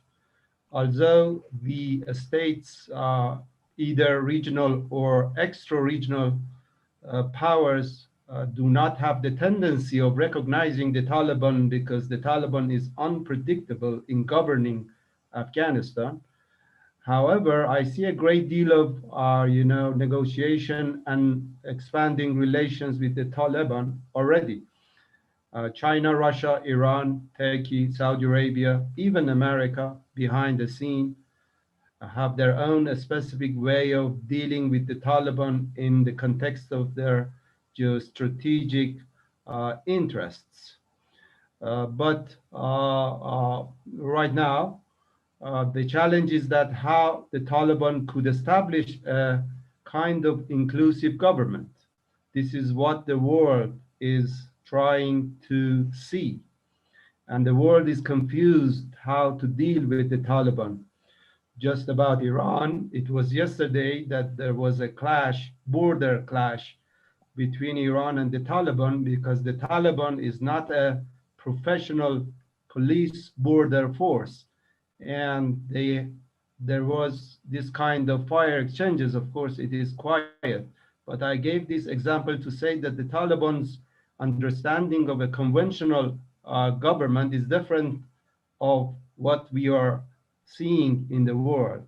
Therefore, we are dealing with a new force with different format, different political structure, different cultural way of governing the state, and different way of dealing with the public opinion or the media. Now, we have a variety of excellent speakers from different countries that can shed lights on two perhaps important questions: how to deal with the Taliban first, and second, how the Taliban presence impacts on the regional politics and global politics.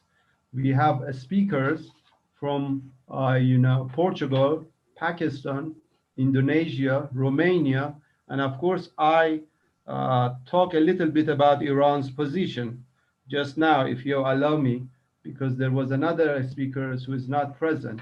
Iran's formal policy towards Afghanistan is to establish an inclusive government. Of course, it is quite aware of the fact that this inclusive government might not be possible because the way the Taliban see the conventional government is different from that of us. Therefore, but at the same time, Iran is managing its relations with the Taliban to lower the cost of containing the Taliban in a direct engagement or military engagement. And of course, Taliban is anti-Daesh. We have a Daesh of Khorasan, as we call, which is anti-Iranian forces, anti-Shiite forces. Taliban can counter that force. And of course, Taliban is anti-American. Iran is happy America is withdrawn already from Afghanistan. And at the same time, of course, there are other challenges like immigration, like the Afghans who are resided inside Iran. They are forcing the government of Iran to not recognizing the Taliban, and at the same time, drug issues, climate issues, environmental issues, all the human rights issues that we are dealing with that.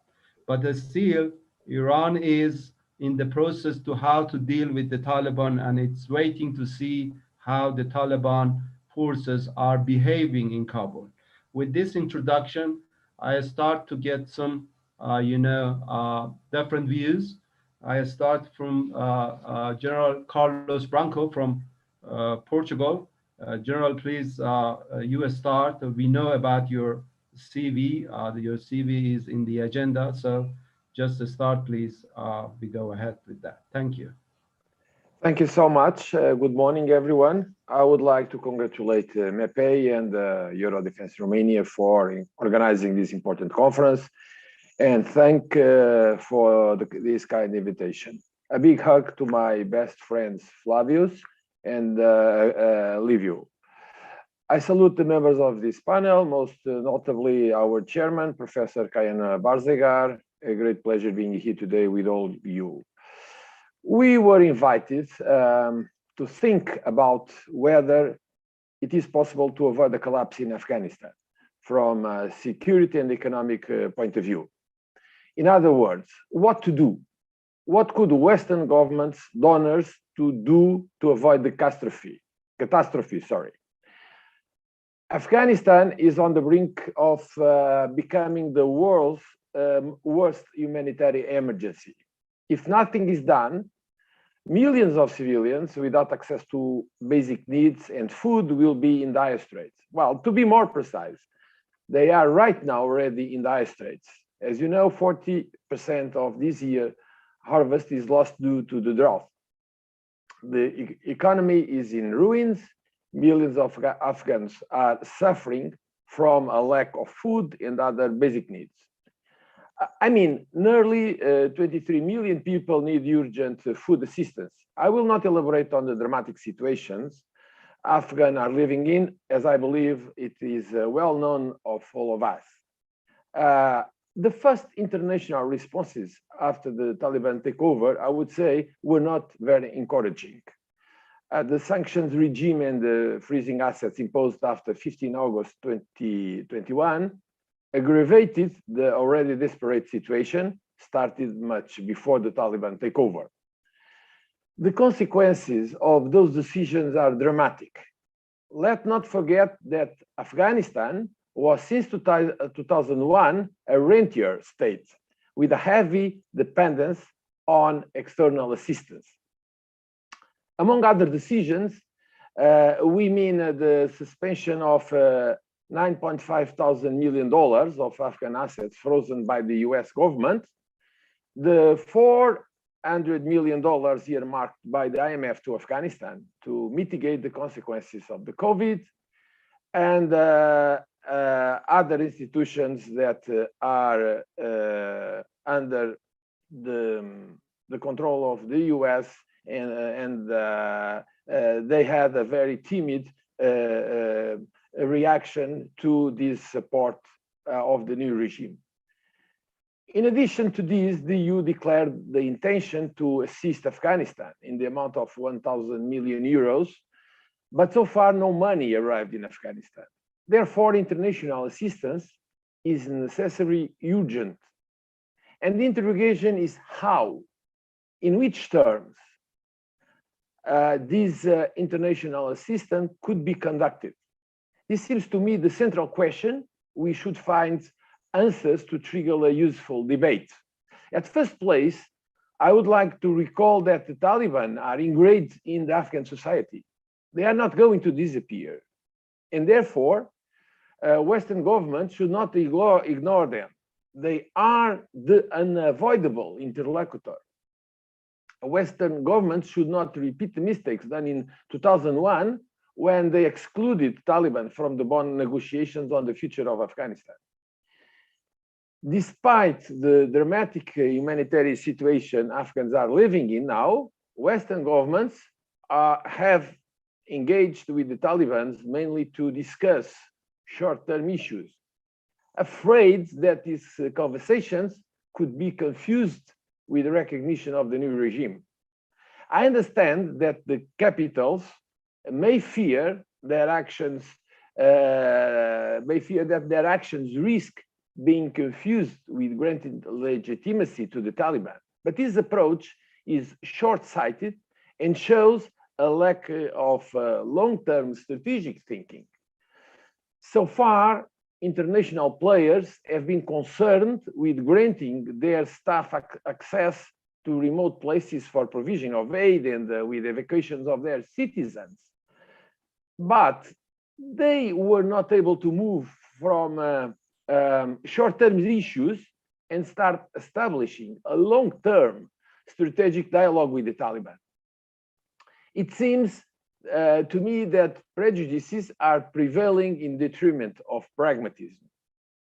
The decisions on Afghanistan should not rest on support versus recognition of the Taliban. It is a much more complex issue. Providing just humanitarian assistance and basic needs is a short answer for such a challenging task Afghanistan is going through. The Taliban regime needs to play a role in this situation, and for that, it requires financial assets. Western governments plan, if a plan exists, should not consider the possibility of putting the regime aside, looking at international organizations delivering food and blankets. It must be heavily engaged. But to make it happen, it is necessary to change the sanctions regime and assets freezing policies adopted so far. This is my view. Some relaxation of sanctions and unfreezing of funds is needed without linking it to a recognition of the Taliban regime. It's not wise to establish a direct link between, on the one hand, sanctions and assets freezing, on the other hand, the regime's recognition. And the same applies to link sanctions and financial freeze to government inclusiveness and human rights protection, hoping this could put pressure on the Taliban and change their behavior, expecting that a backward and retrograde group, winner of a 20 years war, could overnight give up of their core principles. This for me is just wishful thinking. An evolution on these fields will be the result of a long-term social transformation process. And it could be good that Western governments acknowledge and act accordingly. It should be convenient to start right now a long-term process, a political process, linking assistance with progress in other domains, human rights and others. At the medium and long term, international actors must think about economic recovery, which is now compromised by the lack of financial resources. It seems wiser to adopt a selective and conditional support, depending, of course, on Taliban behavior.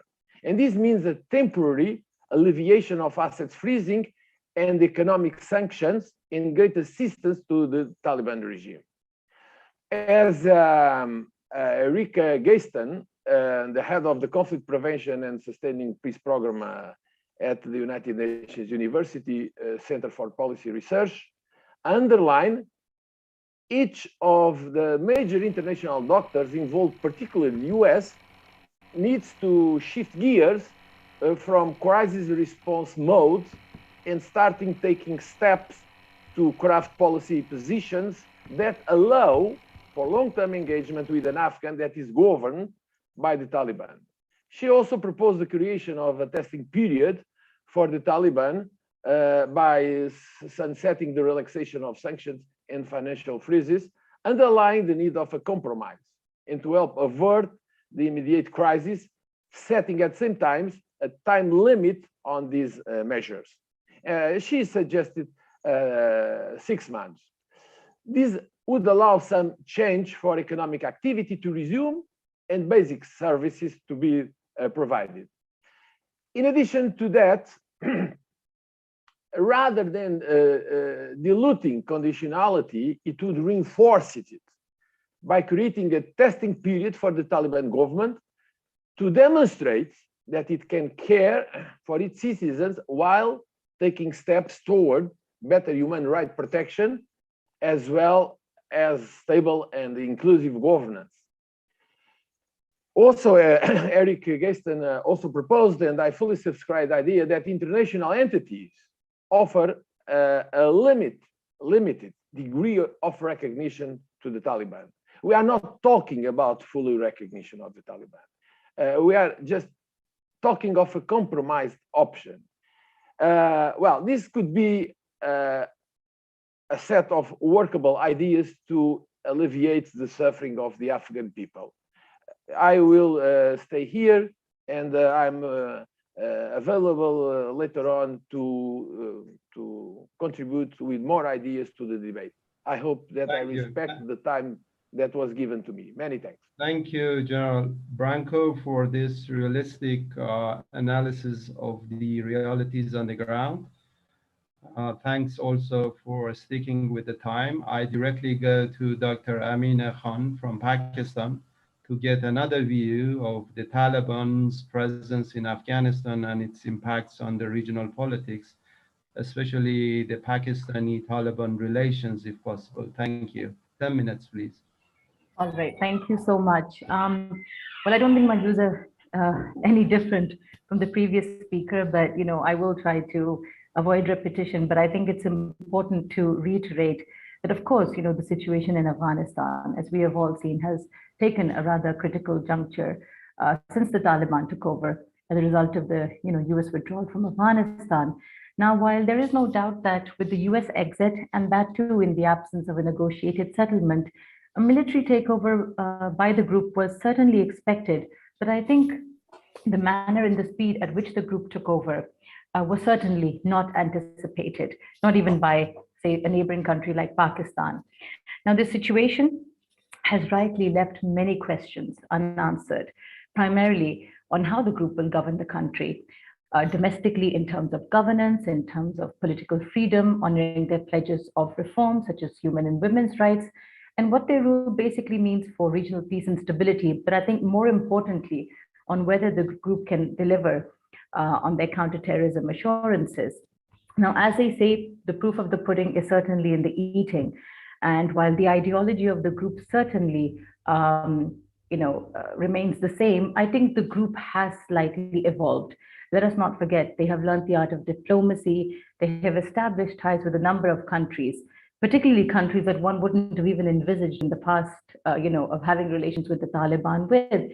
So, I think the Taliban have certainly evolved. But again, the proof of the pudding is in the eating, and the onus is on the Taliban to deliver.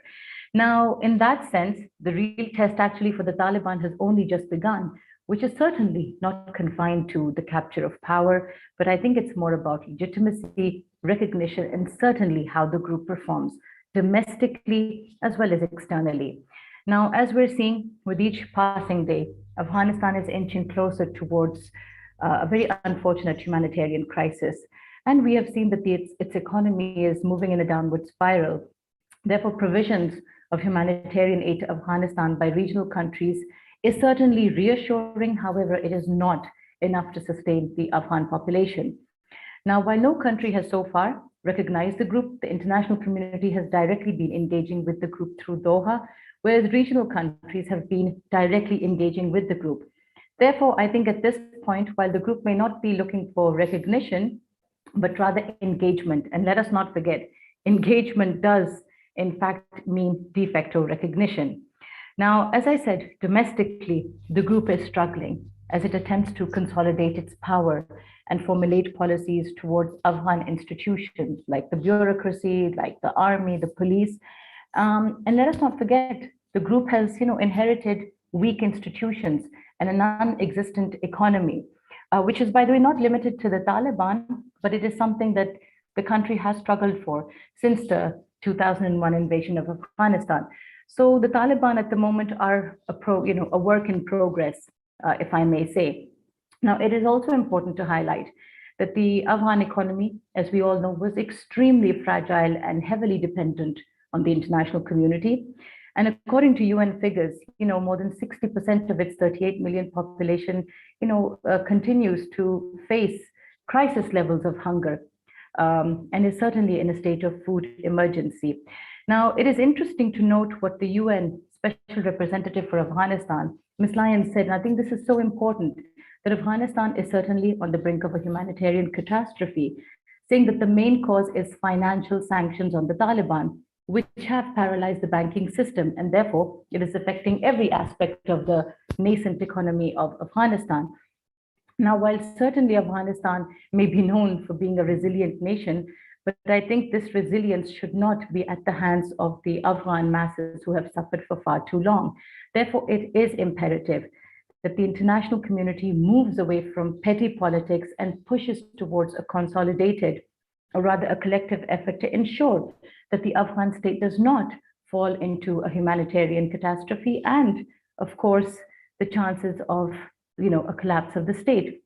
Now, it is important to highlight that if the Taliban do not consolidate their position and ensure some semblance of stability, the fear in my mind is not so much of a civil war, emanating, but rather of transnational, terrorist groups taking advantage of the situation and filling in the vacuum. After all, since the Taliban assumed power, we have seen a major spike in attacks by the ISKP. Hence, in my opinion, as I just said, the biggest threat, I think, to Afghanistan is certainly domestic constraints, as we have discussed, such as the economy and the humanitarian crisis, but equally the concern that Afghanistan will fall prey to transnational terrorist elements. Therefore, yet again, what is the solution? Engagement is necessary. Let us not forget, the Taliban did not come into power in isolation or by force, but they came in through a process that is certainly debatable. But that was the Doha Agreement with the US, and primarily on the premise that Al-Qaeda has been defeated, and of course an assurance that the Taliban would not entertain terrorist elements. But by refusing to engage with the group and denying necessary economic assistance, as well as freezing assets, how does one expect the group to be able to perform and deny space to such elements? Therefore, these are important questions that need to be viewed through a much broader lens, I think, and not again limited to political limitations. And again, here I would like to highlight what Ms. Lyons said, because again, it is important that Afghanistan's collapsing economy is heightening the risk of extremism. So therefore, it is again important to highlight that the US has a responsibility to fulfill.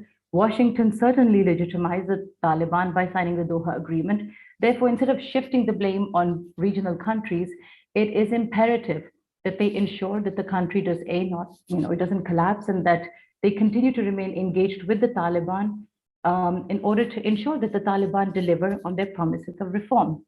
Now, we have seen regional countries come to the forefront to play a far more pivotal role in Afghanistan. And despite their previous differences and divergences, we have seen regional countries form somewhat of a strange strategic coincidence, where immediate neighbors of Afghanistan, such as Pakistan, Iran, Russia, China, and the Central Asians, they appear to be on the same page when it comes to Afghanistan. And of course, this policy revolves around engaging with the Taliban, calling for an inclusive political setup, focusing on averting a humanitarian crisis, as well as curbing transnational terrorist groups, and of course, the illegal movement of arms and drugs. Now, while certainly there is a regional consensus, there is an issue. Which regional country can be viewed as that credible interlocutor that can play that role? And this is a question that I think continues to challenge regional countries. Now, here I think it is important to highlight, and this might sound like a cliche to many of our Western friends, but I think primarily the two countries that directly are affected from the situation in Afghanistan is Pakistan and then Iran. And I think I don't need to get into the history of how these two countries have had to face the consequences of instability in Afghanistan. But let me quickly just focus on Pakistan before I end my presentation. Now, a lot has always been said about Pakistan's role. And I guess this is not surprising because Pakistan has always been that very convenient scapegoat, whether it's been for the previous Afghan government or even the international community. Now, look, Pakistan's relationship with the Taliban has been known. So has its stance. And while Pakistan's policies may have been contradictory and vague in other aspects, in this particular aspect, I think the policy has been extremely consistent, which has been that there can be no solution in Afghanistan unless there is a negotiated settlement, and that too with the Taliban. It is unfortunate that it has taken more than 2 decades for the international community to come to this particular realization. Now, it is also important to realize that, yes, as I said, Pakistan has a relationship with the Taliban, but then so do other countries within and outside the region. And as I said in the beginning of my talk, the Taliban have grown as a group. They have certainly, learned the art of diplomacy. They have extensively, and they continue to extensively engage with the international community. And for me, that entails de facto recognition. Moreover, another important point is that the group has other means of support and is not dependent on one particular actor. Therefore, putting the onus of the future on Pakistan, I think is naive, if I may say. Pakistan's policy is very clear. Since the Taliban took over, Islamabad's policy has directly been guided by a regional approach, where Islamabad again has been calling for an inclusive political setup, pushing the government, the new dispensation in Afghanistan, to honor the commitments of human and women's rights, and of course, more importantly, that the soil should not be used against any country, and more so regional countries.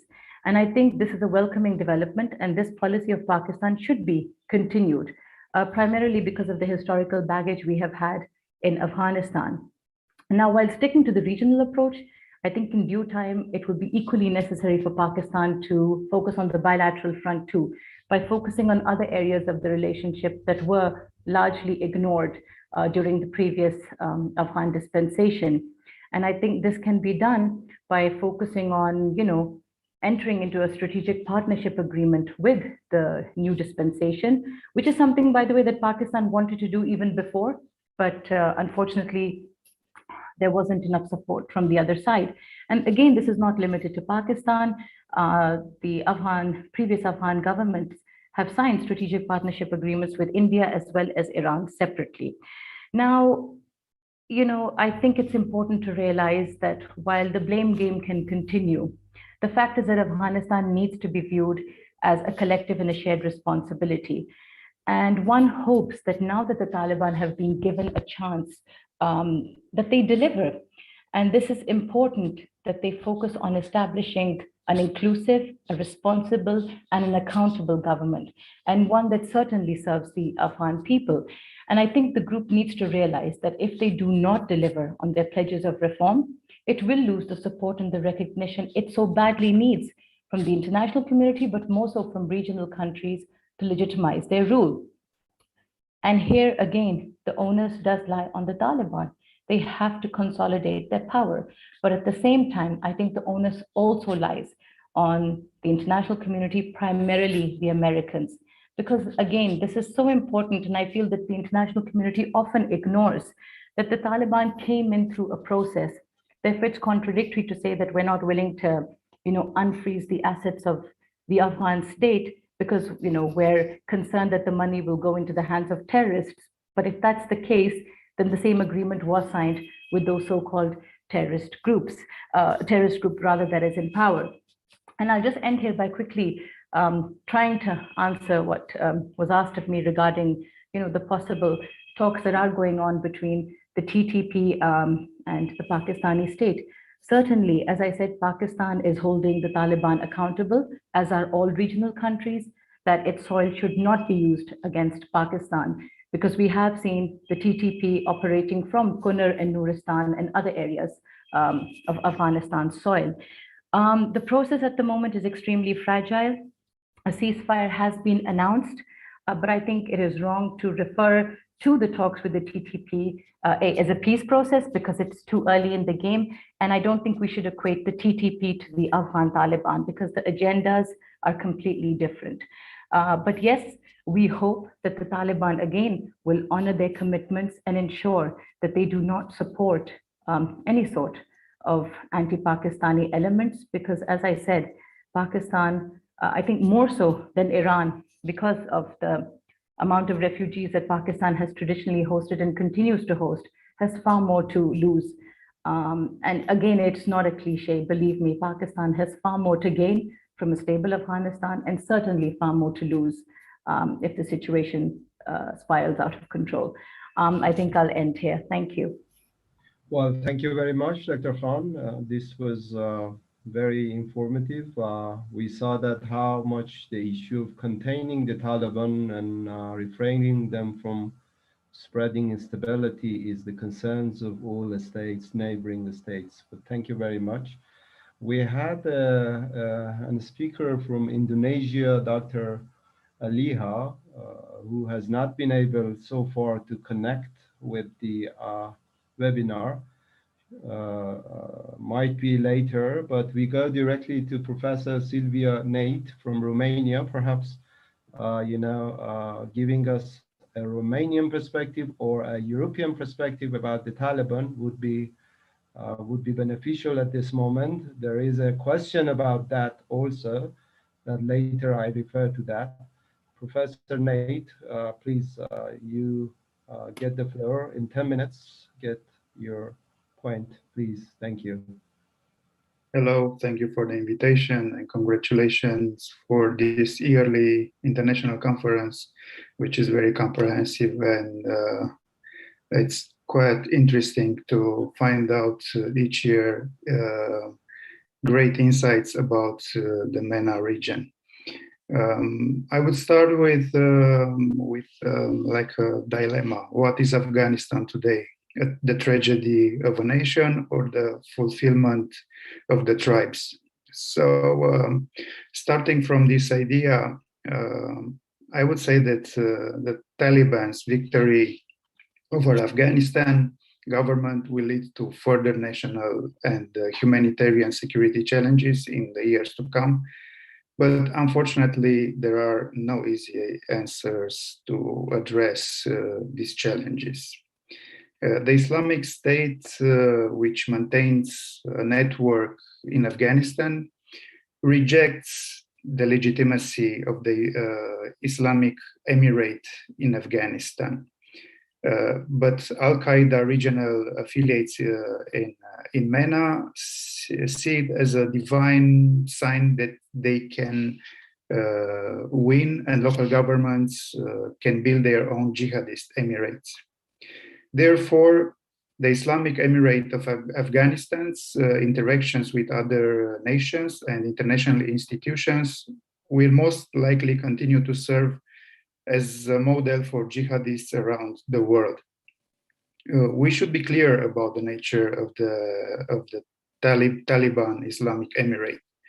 It is an authoritarian regime that will impose strict laws to the Afghan people. The Taliban and Al-Qaeda have been fighting for 2 decades to impose a version of Sharia, and this is a fundamental part of the Taliban and Al-Qaeda belief system, unwilling to compromise, at least from my point of view. What could be said about the new terrorist phenomenon in Afghanistan? The Taliban and Al-Qaeda offer recognition as the Islamic Emirates top leader, Haibatullah Akhundzada, Emir of the Faithful, an honorary title usually reserved for a Muslim caliph. Ayman al-Zawahiri, who leads the global Al-Qaeda network, has sworn a promise of loyalty to Akhundzada, claiming him as the only legitimate religious leader on the planet. In other words, the Taliban regime is not an ordinary nation state. Zawahiri himself described the emirate as the core of jihadists to restore the caliphate according to the prophetic methodology. So, and we can see or we can hear it in a speech of Zawahiri speech in August in 2018, broadcasted by Al-Sahab Media, the official communication branch of Al-Qaeda in Pakistan and Afghanistan. The optimism of some suggests that the behavior of the Taliban may be influenced as if socioeconomic concerns will outweigh their deep religious beliefs. In my view, this might be a wrong assumption. The Taliban may be willing to make some marginal compromises, but they will never stray from their basic agenda. There is no reason to believe that the Taliban will ever do that. This cruel reality must be told as the world tries to use various tactics to persuade the Taliban to moderate their behavior towards women, religious and ethnic minorities, and other Afghans who do not share their religious beliefs. What about the US post-Afghanistan situation and its new challenges in the region? The allies no longer have a footprint inside Afghanistan, so any attempt to assess the potential of Al-Qaeda of the Islamic State will be at a disadvantage. Some analysts assert the United States can fight terrorists in Afghanistan on the model of Somalia, Syria, and Yemen. But unlikely these three countries, Afghanistan has a different geography and has no access to the sea. There are no waterways to operate, and the US has not deployed military bases in the neighboring countries. Moreover, some of Afghanistan's neighbors are hostile to any US presence in the region. Also, I would like to bring into discussion the hearings in the American Congress. Three top US generals were heard in the American Congress. Secretary of Defense Lloyd Austin, Chief of Staff General Mark Milley, and CENTCOM Commander General Frank McKenzie. The three generals agreed that the bilateral withdrawal agreement between the Trump administration and the Taliban had fatally undermined the Afghan government. However, the generals reached to this position a little bit late because the US military signed an unrealistic peace process with the Taliban. Therefore, a legitimate question arises. Does President Biden's decision to withdraw US troops from Afghanistan credit a new 9/11? Let's see what would be the preliminary regional effects. The international community has frozen the assets of the old Afghan government, and international assistance will be provided on the basis of progress in recognizing the new government. The Taliban have some support and assistance from Russia, China, and Pakistan. Terrorist coordination will take time, and the United States hopes to work with the new government to extract intelligence on new terrorist actors, which has been preferred to local deployment of major financial costs. Most likely, the US will press the Taliban to keep terrorists to do not keep terrorists in the government, and will continue negotiations with members of the old government who will play a central role even now. Jihadists know that ensuring the people and international community is essential for successful and stability. However, it doesn't mean that they are willing to adopt Western style rules or anything like that, just to improve their economic conditions. For example, the North Korea regime has repeatedly shown that the attractiveness of economic aid is not enough to make them give up their basic principles. The Islamic Taliban Emirate of Afghanistan is not so different in this regard. These complicated situations make it difficult to support the Afghan people who are in desperate need of help after more than 4 decades of war.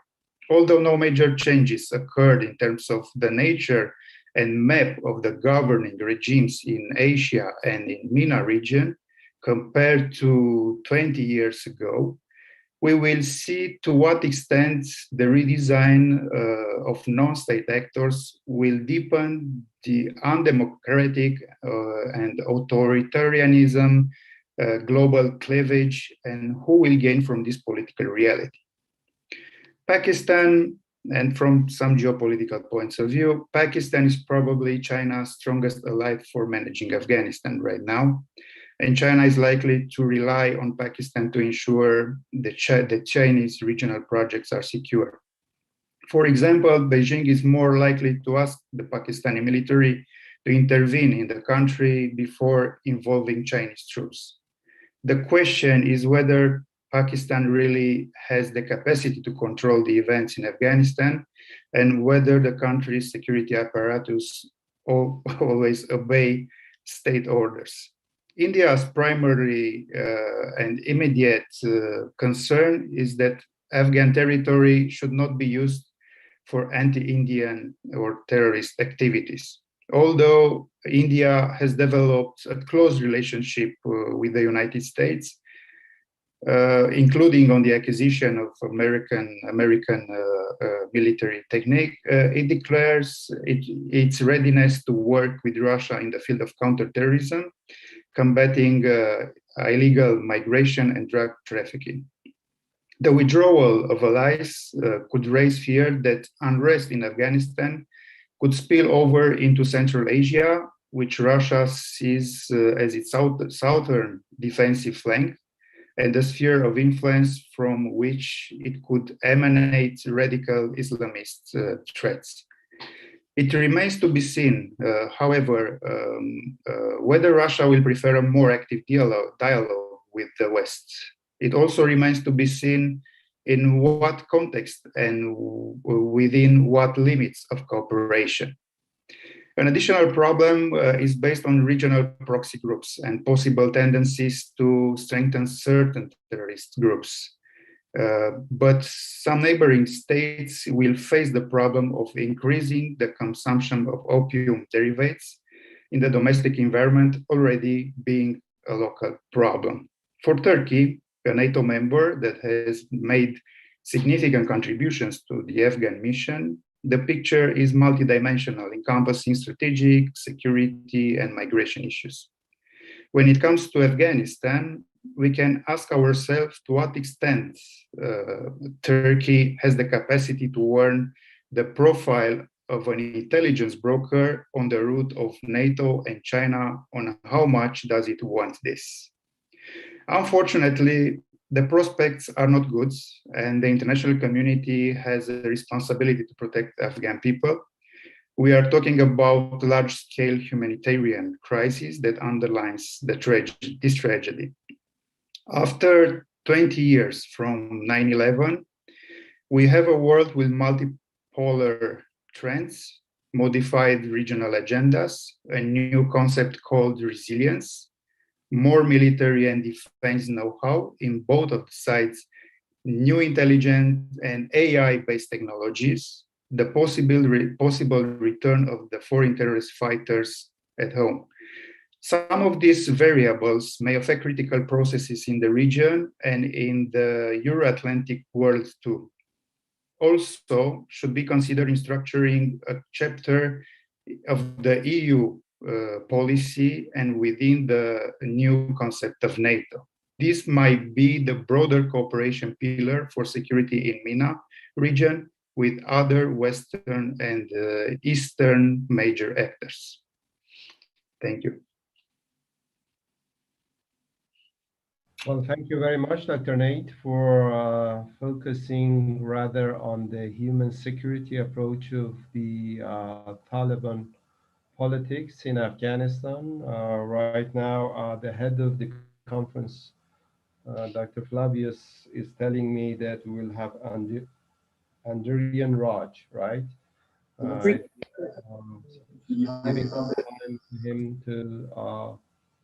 to share with us his or her views. Flavius, could you take maybe Dr. Andriy Raj is going to connect maybe a few minutes. We can jump to the assessment that His Excellency Eqbal Zarq would like to have certain remarks on this panel. And after that, maybe Dr. Raj is going to connect because he's trying to connect. Okay. Okay, thank you. We have a question also from Marcos Badoro from Brazil. He asks the impacts of Taliban on the EU migration policy and its neighbors. Perhaps at some certain points, General Branco could elaborate on that, or Professor Nate. This is the question raised by one of the participants. We have Dr. Eqbali also from IPIS Iran to share some insight with us. We go with Dr. Eqbali, getting some views, and then to the answers by General Branco or Professor Nate. Dr. Eqbali, please, if you can make it short, I would be grateful. Hello to all of friends and especially Kehan. Unfortunately, we have had no possibility to meet each other in Bucharest. Inshallah, next year. Regarding the Afghan problem, I think it was very clear that governing or the success of Taliban in Afghanistan was as a result of bad governing of the Ashraf Ghani government because of the huge corruption in the Afghan society, especially in administration, and having no any good prospect and let's say success and the good result as changing the very difficult economic, social, and cultural situation of people, Afghan people. Of course, there is no very clear image how Taliban would like to continue to manage the very difficult situation in Afghanistan. As you know, many part of the budget of Afghanistan were coming from outside, and of course, the economy is basic on agriculture. Of course, the share of agriculture in Afghan economy is about 20%, but as a force of the labor force as about 50% of people.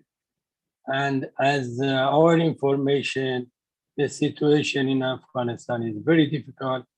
I think international community, think tanks, and all people should think about the 6 months in future in Afghanistan, because the situation deteriorates day by day. They have no chance, and there is no a clear perspective for some changing or positive movement in this country.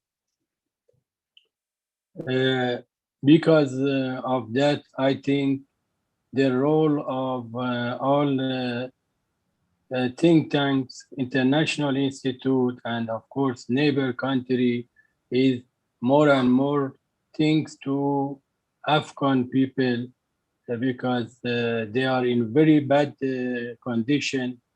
Many of them are trying to leave country but have no any possibility.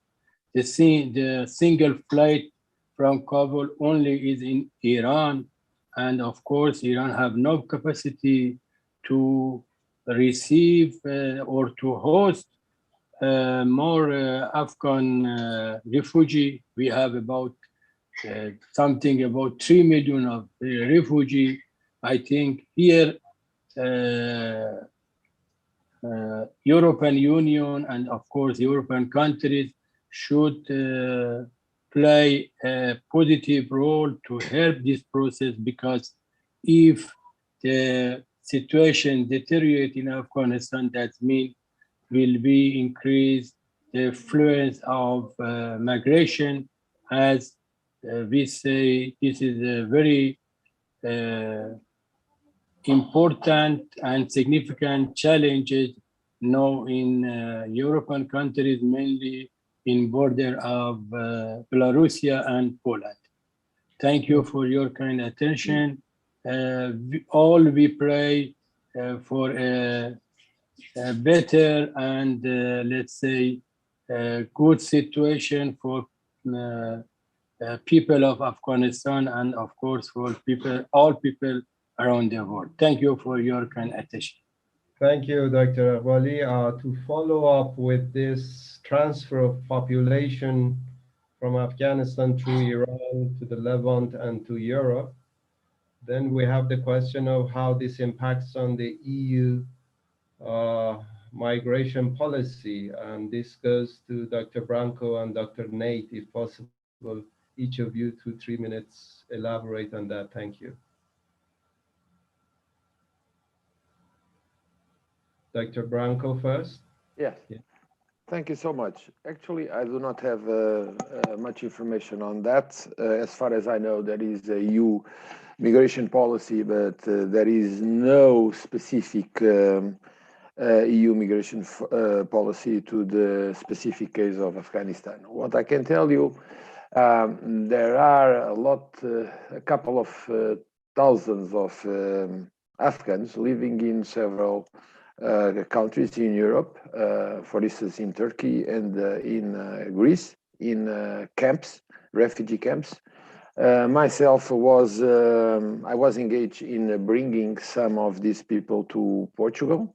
Actually, quite recently, we were able to move roughly 100 people from Greece to Portugal, and there are also other countries receiving migrants, but we should separate what is events which result from the Taliban takeover, and I mean people who are working with international forces and other very specific groups from a migratory movement. There are two different and separate issues, and to a certain extent autonomous, and they have to be dealt also separately. But again, just to conclude, as far as I know, and please, I hope not being wrong, there is not a specific EU migration policy towards the Afghan migrants. There is a EU migration, and they then fit into the general principles of that policy. Thank you.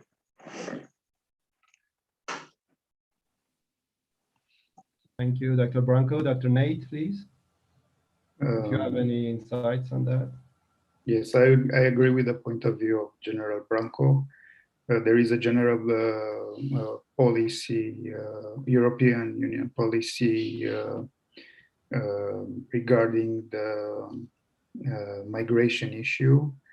But if we are looking at the statement of the EU Ministers Home Affairs statement, we can see that the EU will engage its support to third countries, in particular to neighboring and transit countries, hosting large numbers of migrants and refugees to reinforce their capacity to provide protection. Also, there is an initiative to implement a Team Europe approach. It's called Team Europe approach, which is needed to work with Afghanistan's neighbors to address the impact of displacement in the region. But there are not too many coordinates to find out what are the tools, the proper policy tools to address this issue.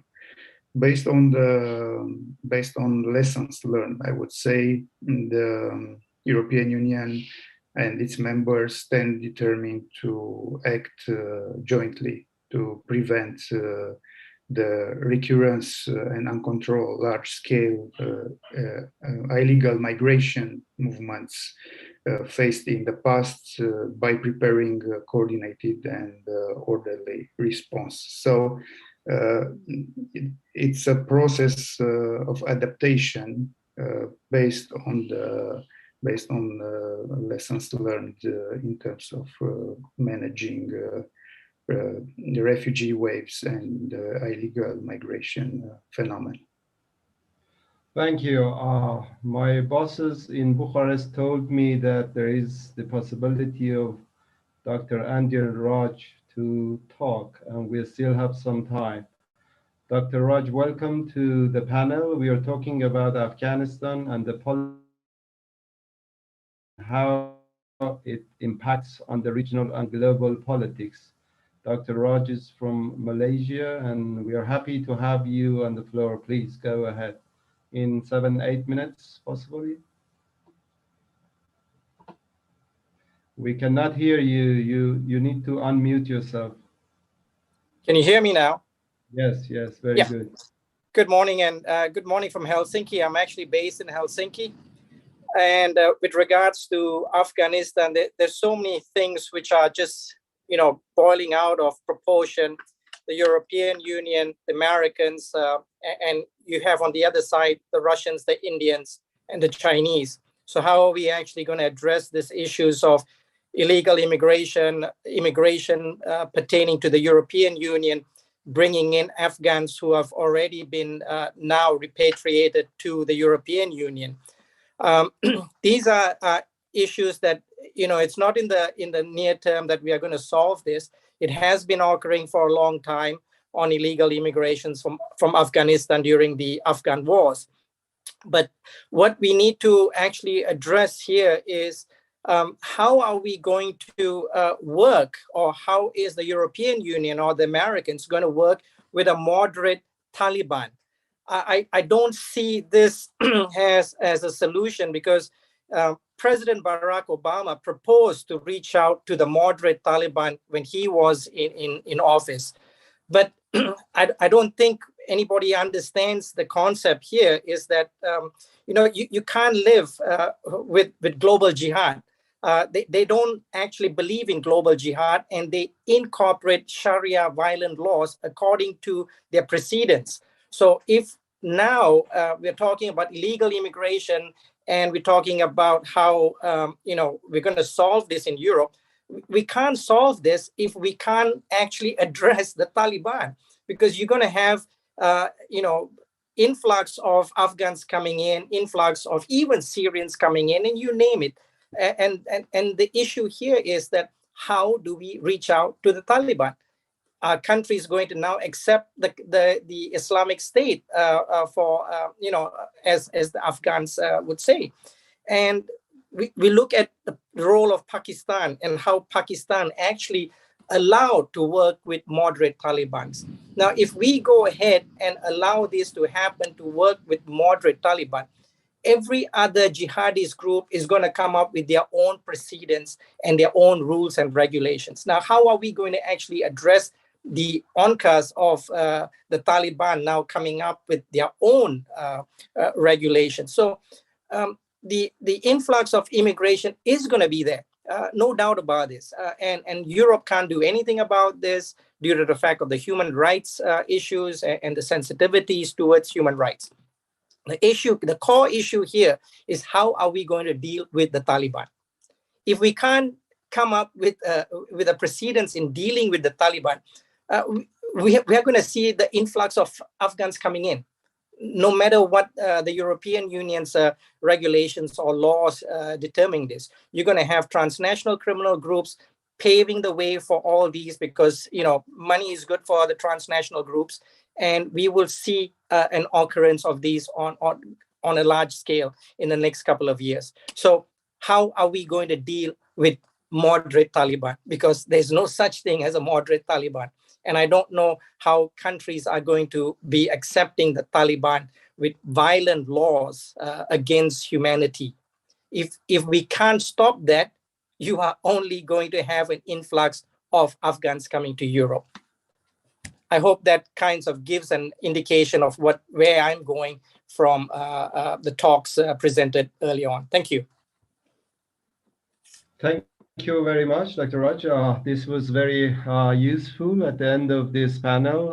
What I can gather and finish this panel is that in the context of, making a regime, and in the context of a state like Afghanistan, which is a civilizational and, a special state with a special nature, nation, I can say that if you put it in the context of opportunity and challenges, the focus of all the panelists was that there are a lot of challenges coming from the Taliban.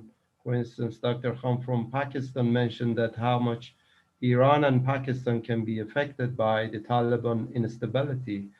Right now, I told you that 4,000 per day Afghans population cross the Iranian border, and the Iranian, are being a great point of help to them. Very nice. Just imagining that a lot of Al-Qaeda and Daesh elements are inside this population, and they have this challenge to control them.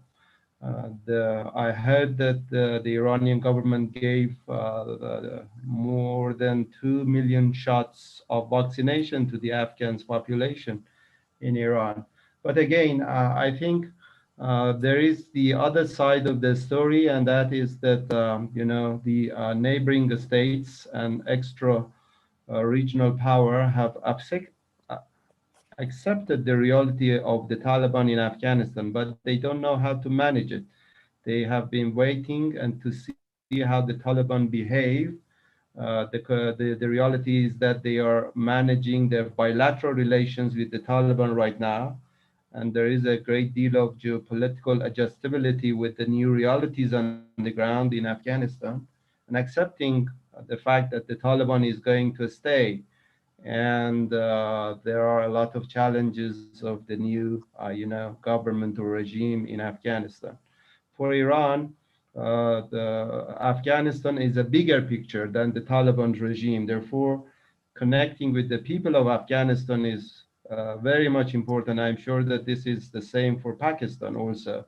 So we have the long-term, concept of dealing with the Afghan people, and the short-term concept of dealing with the Afghanistan regime, that is Taliban. By that, I conclude this session. I thank again to Flavius and Dr. Morishan, the organizers of this conference, to dedicate this Afghanistan panel, which was very significant and important and timing.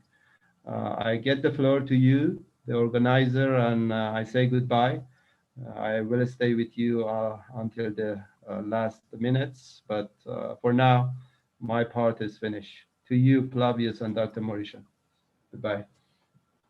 Thank you very much, Professor Kayhan. We appreciated your support in our webinar. I know that we are a little bit late with our presentation, but we try to compress and to keep the pace. And we have maybe this kind of digitalization of webinar allow us to adjust or to be much more flexible with the lunchtime. Now we are moving, and the next panel or session, emerging presence of the new actors in the Middle East, and we designate as a chair Professor Davut Kiani to run this panel. Professor Kiani, you have the floor to conduct this special panel and to keep the time in order to be to have also a small break at least. Thank you very much, Professor Kiani. Thank you all. I hope we have a very passionate discussion in this panel because the title is very hot and very important. And thank you all the organizers. I am very honored to moderate this very important panel. Since we don't have very much time, and there are a number of panelists in this session, without any hesitations, I would like to go to all the speakers one by one to get their points regarding the subject of the panel, which is emerging presence of the new actors in the Middle East. Of course, we know that the Middle East countries are little by little taking more closer to the Asian power. Their orientation is toward Asian powers, and Asian powers, and most presumably China, is step by step getting closer to the Middle East. There are lots of questions about their role, the possible role of China and its strategic projects in the Middle East. How could it be? And we have in this panel two keynote speakers. Before we go through the panel, I'd like to ask all the speakers to be so punctual to the time, each between 8 to 10 minutes, not to let the session be boring because we are in the afternoon. It's the third session. And in this time, I asked His Excellency Dr. Jafar Kushari, if you hear me, please go ahead and take the lead. Thank you. Thank you, Professor Kiani. Excellencies, esteemed scholars and intellectual, distinguished participants, ladies and gentlemen, Assalamu alaikum and good afternoon. Allow me at the outset to extend my sincere appreciation to MEPEI and Euro Defend Romania for arranging this webinar in partnership with the Institute for Political and National Studies, IPIS, Tehran, and for bringing such an interesting issue to our attention. I would like to express my sincere gratitude to the President of MEPEI, Dr. Flavius Tabamaria, for extending the kind invitation.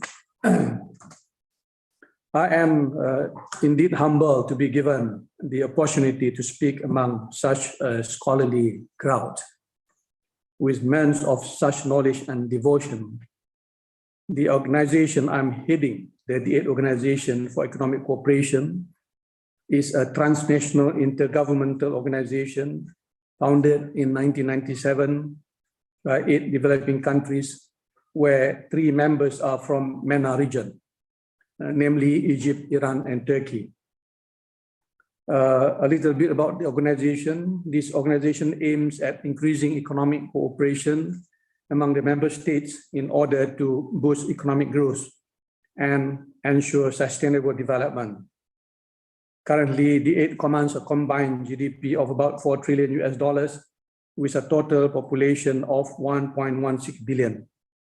D8 is a prominent economic organization that accounts for almost 5% of the global GDP, as well as 5% of the total trade volumes of the whole world. As I'm going to address this issue, first, my point of view would be very much related to economic development.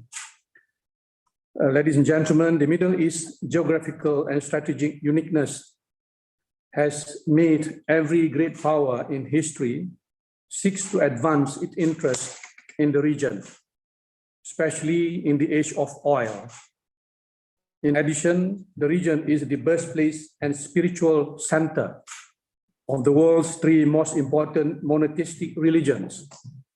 Due to its geopolitical importance, any inter- and intra-state conflict in the Middle East has the potential not only for destabilizing the region as a whole or upsetting the regional balance of power, but also affecting global stability. If I say something about the emerging presence of the new actors in this region, I have to start with the fact that the last few years have witnessed a paradigm shift in US foreign policy. The United States has increasingly disengaged from direct involvement in the Middle East. Despite Trump's withdrawal from the Iranian nuclear deal, his passive approach to Middle East conflicts was perhaps surprisingly aligned with this Obama policy of increased disengagement. Washington has significantly reduced the number of US troops in Iraq, and US President Joe Biden has pledged to focus on only a small number of objectives in the region. Instead of playing a direct role in shaping regional politics, the US is moving towards a more indirect role in approaching Middle East conflicts. As this retrenchment has proceeded, it has provided opportunities for other powerful outside actors, including Russia and China, to increase their presence in the region and position themselves as alternative partners and patrons. China's economic relationship with the Middle East is not limited to energy. The country is also expanding its ties and influence through its Belt and Road Initiative. China is now the region's largest investor and the largest trading partner to 11 Middle Eastern countries. It has financed the constructions of ports and industrial parks in Egypt, Oman, Saudi Arabia, United Arab Emirates, and Djibouti, where Beijing maintains its sole overseas military base. The regional conflicts that began through Arab Spring in 2011 in this region has drawn many external actors, Russia, as well as the US and its allies, and provoked extraterritorial moves from regional states, most notably Iran, Saudi Arabia, and the UAE. But none of these past decades' conflicts have reached a formal resolution, with the possible exceptions of Libya. The suffering in Syria and Yemen is far from over, as with conflicts, so with causes. The power of the Palestinian issue, in particular, to shape the region has been further reduced. The latest round of fighting in Gaza between Hamas and Israel resulted neither in any renewed diplomatic initiative nor in an increase of support for Hamas and the Palestinians. In Lebanon, political and economic crises have not drawn in other actors from outside the region so far, though it has always been an arena of rivalry among regional powers in the Middle East. The conflict in Yemen has been deprioritized for the UAE and Saudi Arabia. The old causes that once dominated foreign policy and shaped the agenda of the region have been sidelined. Solidarity based on Arabs or Islamic identity has been superseded by alliances based on mutual interest, spurred on by the need to prioritize economic growth and a growing realization that shared security concerns are best addressed collectively. A new pragmatic policy vision is emerging in the Middle East, where the fresh emphasis on economic growth and pragmatic approach to geopolitical tensions are both welcome. It is striking, for example, that the UAE has concluded treaties with Israel and India at a time when both states have been hostile towards their indigenous Arabs and Muslim populations. Several Arab states have continued to develop close commercial and defense relationship with China despite Uyghur issue. Solidarity on ethnic or religious ground is weighed against other considerations. The past years have seen a flurry of diplomatic activity in the region aimed at the escalations of political rivalries. But the visions that dominate the region in recent years are now economic rather than political. The UAE has explicitly aligned its foreign policy to its economic interests, reduced its projection into regional conflicts, and reached out to regional rival Turkey. In its most recent and highest profile, the escalatory move, Foreign Minister Abdullah bin Zayed has been hosted in Damascus by President Bashar al-Assad of Syria. Saudi Arabia, meanwhile, is vigorously pursuing its transformational agenda through economic partnerships and the cuttings of foreign investors. In the Lebanon, Jordan has led a tentative rapprochement with the heavily sanctioned Assad regime. And while there is no material progress on the Iran-Saudi Arabia file, both sides have made contact in Baghdad and so far avoided escalation. Egypt, meanwhile, has reached out to Turkey in a tentative rapprochement over Libya and the Eastern Mediterranean. Several factors underlie this shift in climate. There are, of course, hard-nosed security considerations against conventional threats, but there are also economic drivers. Governments are under pressure to deliver a recovery from COVID-19, which is forcing a prioritization of the economy. For the Gulf states, there is the strong additional driver to achieve the economic targets set in their ambitious transformational visions. These programs are becoming more urgent as the global transition from the hydrocarbons gathers momentum, most recently spurred on by COP26. Unsurprisingly, new economic rivalries are already starting to emerge. Regional competition for global business, talent, and investment will be intense as states try to achieve transformational economic targets. There are clear signs that the UAE and Saudi Arabia, the two states with the highest level of ambition and the highest vulnerability to transition from hydrocarbon, find themselves entering a more rivalrous dynamic.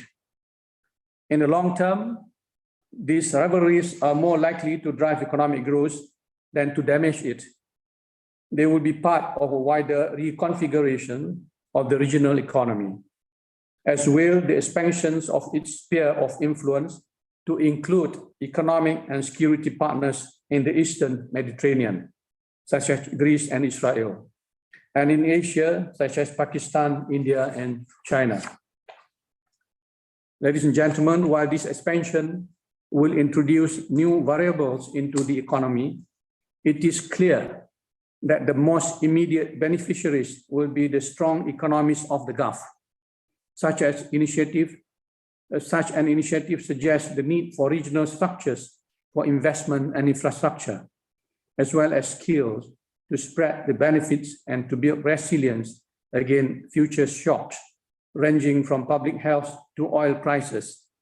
It may also extend to considering, in light of the new pragmatism and the rapidly evolving geopolitical landscape of the region, what approach the Middle East should and could now take to collective security. I thank you for your attention.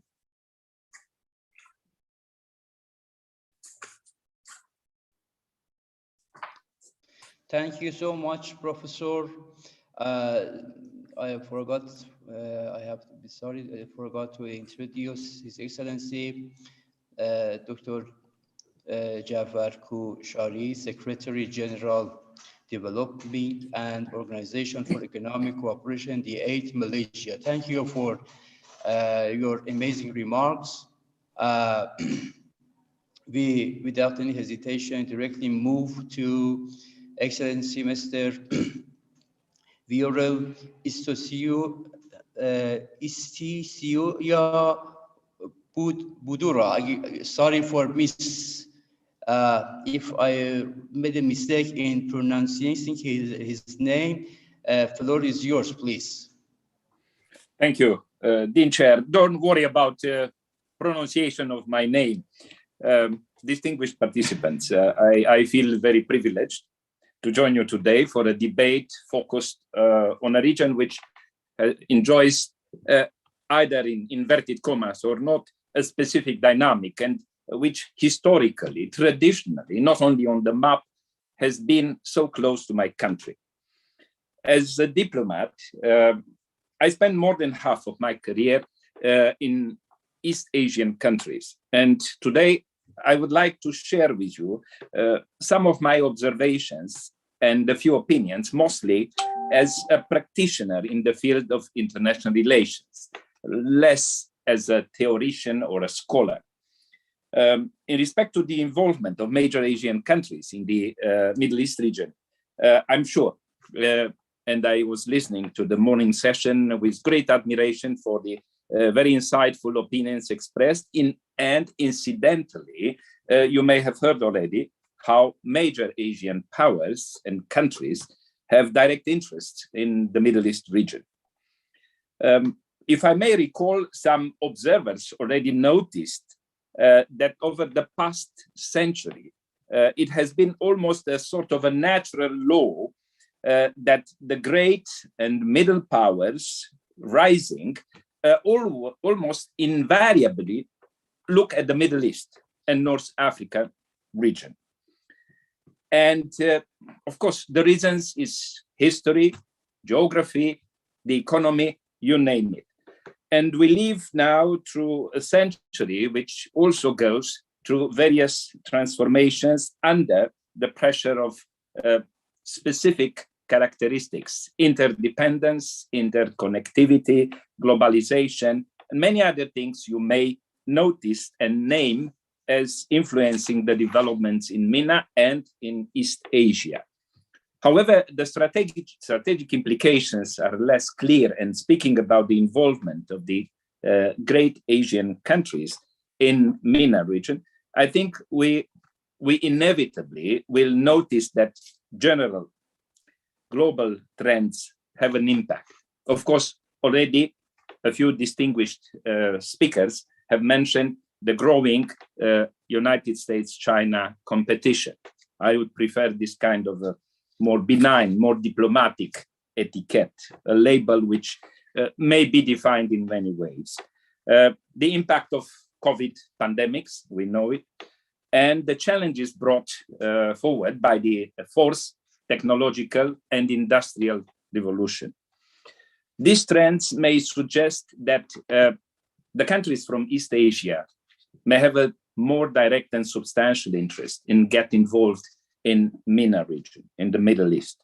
Of course, currently, many have noticed already in their previous remarks the fact that Middle East, with its regional structure, its security agenda, may limit involvement of external powers and participation of certain regional countries and non-state actors, because still the United States, in spite of the trends already named and visible, it's still the sole dominant country in the structure, existing structure, and the most influential one.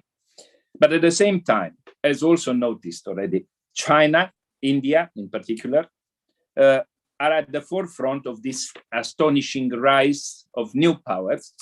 Their GDP has grown tremendously in the last decade. Then we can foresee that followed, in a certain extent, accompanied more correctly by many other strong economies like Japan, Republic of Korea, Singapore, and many other countries from the Far East. They may more visibly be involved in the developments in Middle East.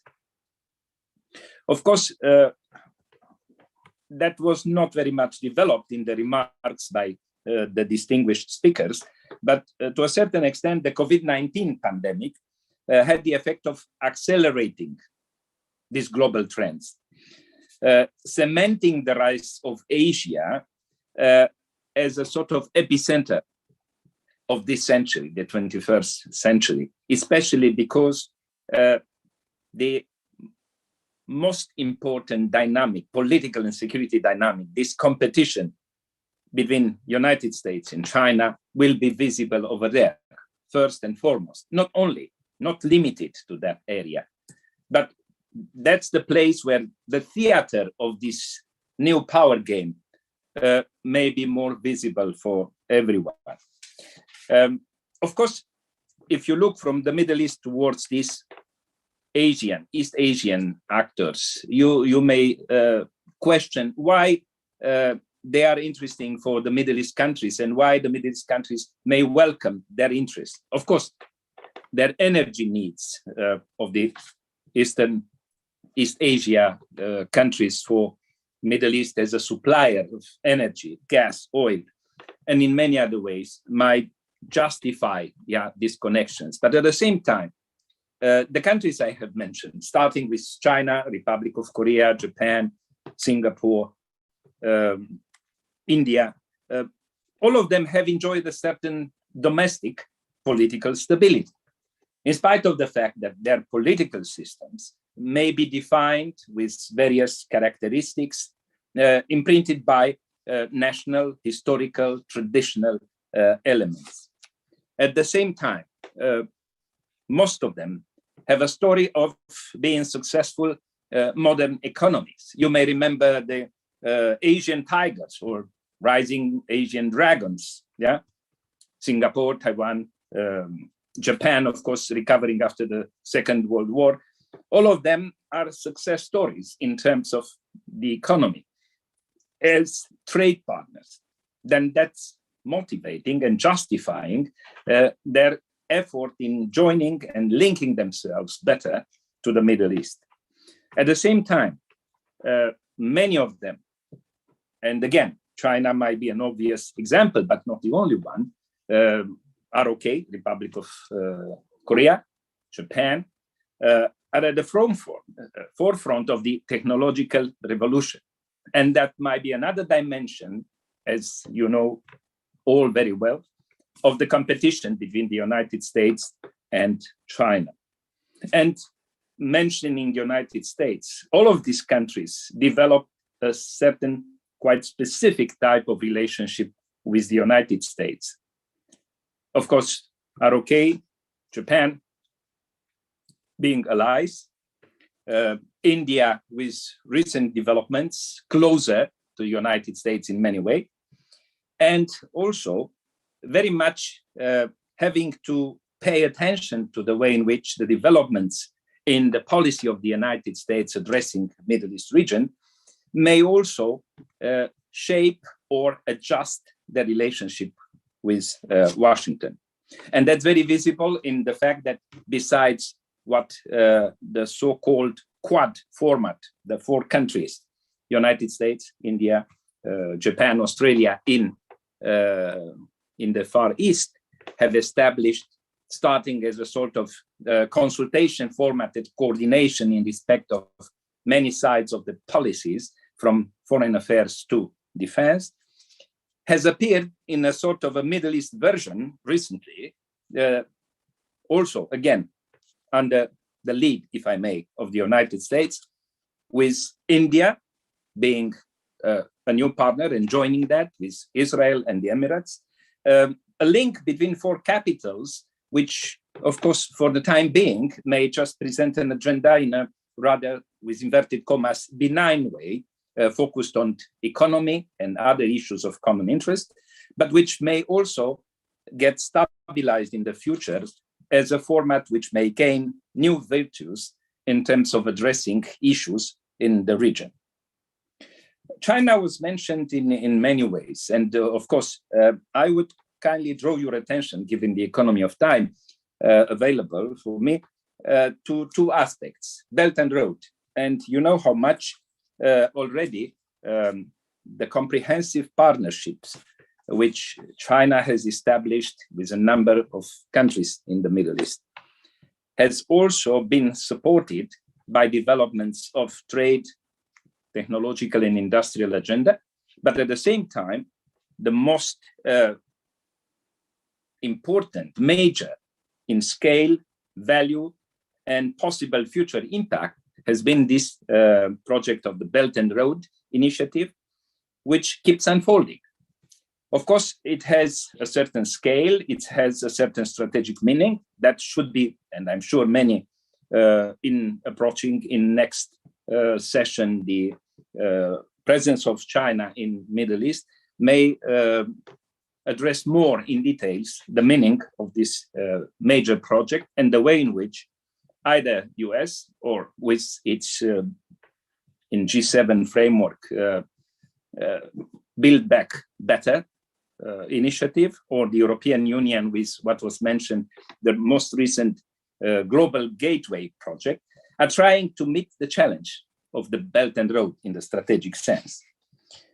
And the second point I'd like to make, it's about the Shanghai Cooperation Organization, which by the participation in this year of major players from the Middle East, including Iran, including Turkey, has shown strong interest and willingness to play a certain role in stabilizing the region, developing a multi-dimensional cooperation agenda. And since we just discussed Afghanistan in the previous session, that might be something very meaningful for the region, and might be a framework which would allow a greater deal of cooperation, of convergence in views, overcoming certain disputes and sensitive approaches, and giving a chance for supporting the stability and economic development of Afghanistan.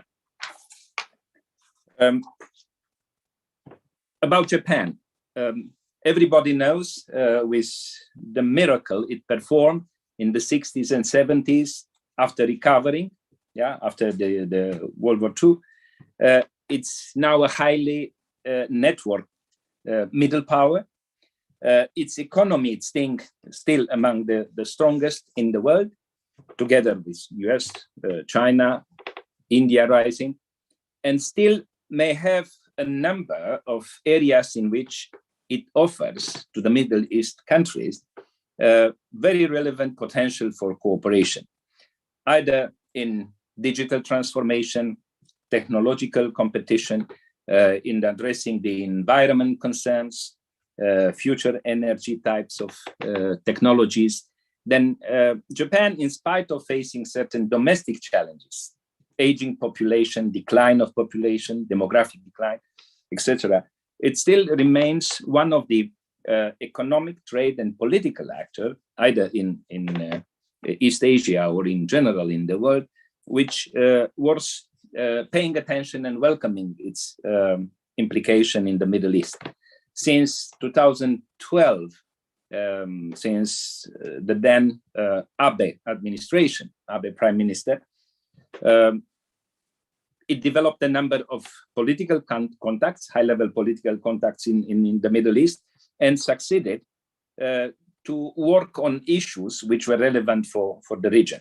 India, as I mentioned, and that was mentioned already by a number of distinguished speakers, it's showing greater interest, in many ways plays an important economic role, and a role which it's either offering us the chance to notice a sort of a division of labor which has emerged between the Asian players in the Middle East, or understand better how it's an evolving type of international division of labor. Traditionally, it was visible that Japan will come with technology, with industries in which has enjoyed certain potential and advantages. China now, with a lot of investments in public projects, utilities, has been mentioned. Sorry, Mr. Ambassador, very kind. And as I was saying, India emerging as an investor, with a more serious profile, and ROK also with a number of technologies. Then I will just finish by inviting greater attention to the new macroeconomic policies decided in Beijing, which quite possibly in the coming decades will invite a new division of labor in Asia, in connection with the Middle East economic and trade developments, and of course at the global scale. Thank you for your attention. Thank you, Mr. Ambassador, for this comprehensive pictures that you presented about the China and Asian powers and Middle East. Mr. Boudrow was former ambassador of Romania to the People's Republic of China, and also former head of the European Union delegation to Japan, managing director, head of the Asia and Pacific Department, European External Action Service. Thank you a lot. We go to Dr. Yao Jingxiang, Assistant Research Fellow, Department for Developing Country Studies, CIIS. Thank you. Please go ahead.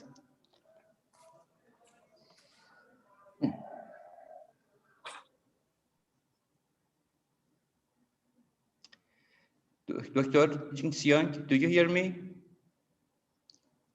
Are you there? Can you hear my voice? Can you hear me? Yes, yes, yes, please. Okay, okay. Yes, yes, yeah. please go ahead. Okay. It's 8 p.m. in China, and good night, everyone. The title of this session is New Actors such as China, Japan, and Korea. But I have to say, these three countries are not so new in this region, because we have connections with Middle East nearly 2,000 years ago, such as the Silk Road or the Belt and Road Initiative, and much longer before than the United States or some Western countries. So I think China and Japan not so new in this region. And okay, so that's my speech in this part.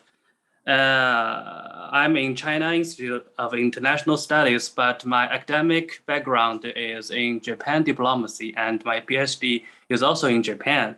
So I can understand very well that these Asian countries such as China, Japan, South Korea, or India are so interested in the Middle East. So what does this mean for the Middle East? I believe that after the COVID-19, and there will be a trend of multi-polarization in the Middle East. And we can understand this multi-polarization in two aspects. One is multi-polarization within Middle East countries, such as Turkey, Iran, Saudi Arabia, and Israel. And the other aspect of multi-polarization is these new actors, such as China, Japan, India, and so on. And we can say these new actors behave more and more active in the Middle East. And we know that from the theory of international relations, that multi-polarization often leads to instability, alliance, or competition. Therefore, in my opinion, it is very difficult to expect China, Japan, India, and South Korea can cooperate in the Middle East. They may compete fiercely in the third-party markets in Middle East to expand their business interest, just as they did in Southeast Asia, Oceania, and Africa. Why am I so pessimistic about the cooperation in Middle East? The main reason is that although the United States retreats from the Middle East, but it still has a huge influence in this region, and most of these new actors are alliance or partners of United States.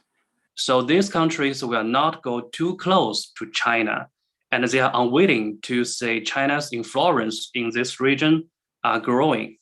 And they even have a skeptical attitude towards China's Belt and Road Initiative in the Middle East.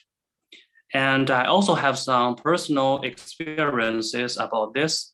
Nearly 2 years ago, when the relationship between US and Iran was very dangerous, Japan actively wanted to act as a bridge between United States and Iran, and Japan Prime Minister Abe also visited Iran in 2019. At that time, I wrote a short article to a Japanese think tank and emphasizing that China and Japan have same position and interest in this region and can cooperate together to promote the US-Iran negotiations.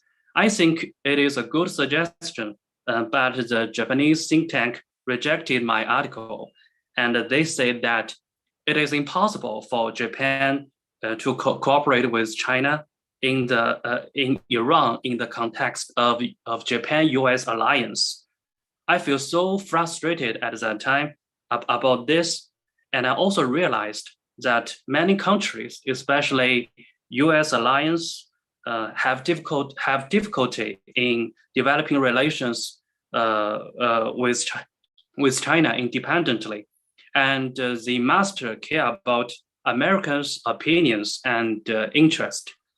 Therefore, I think we will see more competition in the Middle East in the future, especially among these new actors. This may be good news for the Middle East because they will have more choices and they can choose a better one. But this may also lead to very fierce competition, endless chaos, and inefficient cooperation. Therefore, I hope that two frameworks should be established among these new actors in Middle East. One is a cooperation framework in the third-party markets in the Middle East, and the other one is a dialogue platform for these new actors on the Middle East security issues. And I think these new actors have the ability and responsibility to contribute to the peace in this region. And the Chinese Foreign Minister Wang Yi proposed for many times that a dialogue platform in the Gulf region should be established. I think this platform should include these new actors. Finally, I must say that although the possibility is very low, I think these new actors must work hard to promote cooperation in the Middle East. Of course, the urgency for cooperation is not in these Gulf rich countries, but in poor and fragile countries in the Middle East. We have seen that in some countries, such as Lebanon and Tunisia, the situation is very bad, and terrorism has also begun to recover. If these fragile countries cannot be helped, and we cannot jointly deal with the threat of terrorism, no one will be a winner in the Middle East, and all will be a loser. Therefore, the concept of community with a shared future proposed by China, I think is worthy of reference. In the post-epidemic era, we need to adhere to the concept of community rather than the traditional concept of big power competition. I think it is vital to the economic recovery in the post-epidemic era and to the future of the Middle East. So thanks.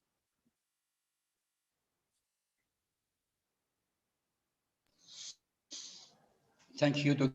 Jinqiang, for offering, I think, a little bit different picture of what is going on in the Middle East and the concept of the multipolarization in two levels within the region and within the Asian power in the region. I think there would be some question regarding these presentations.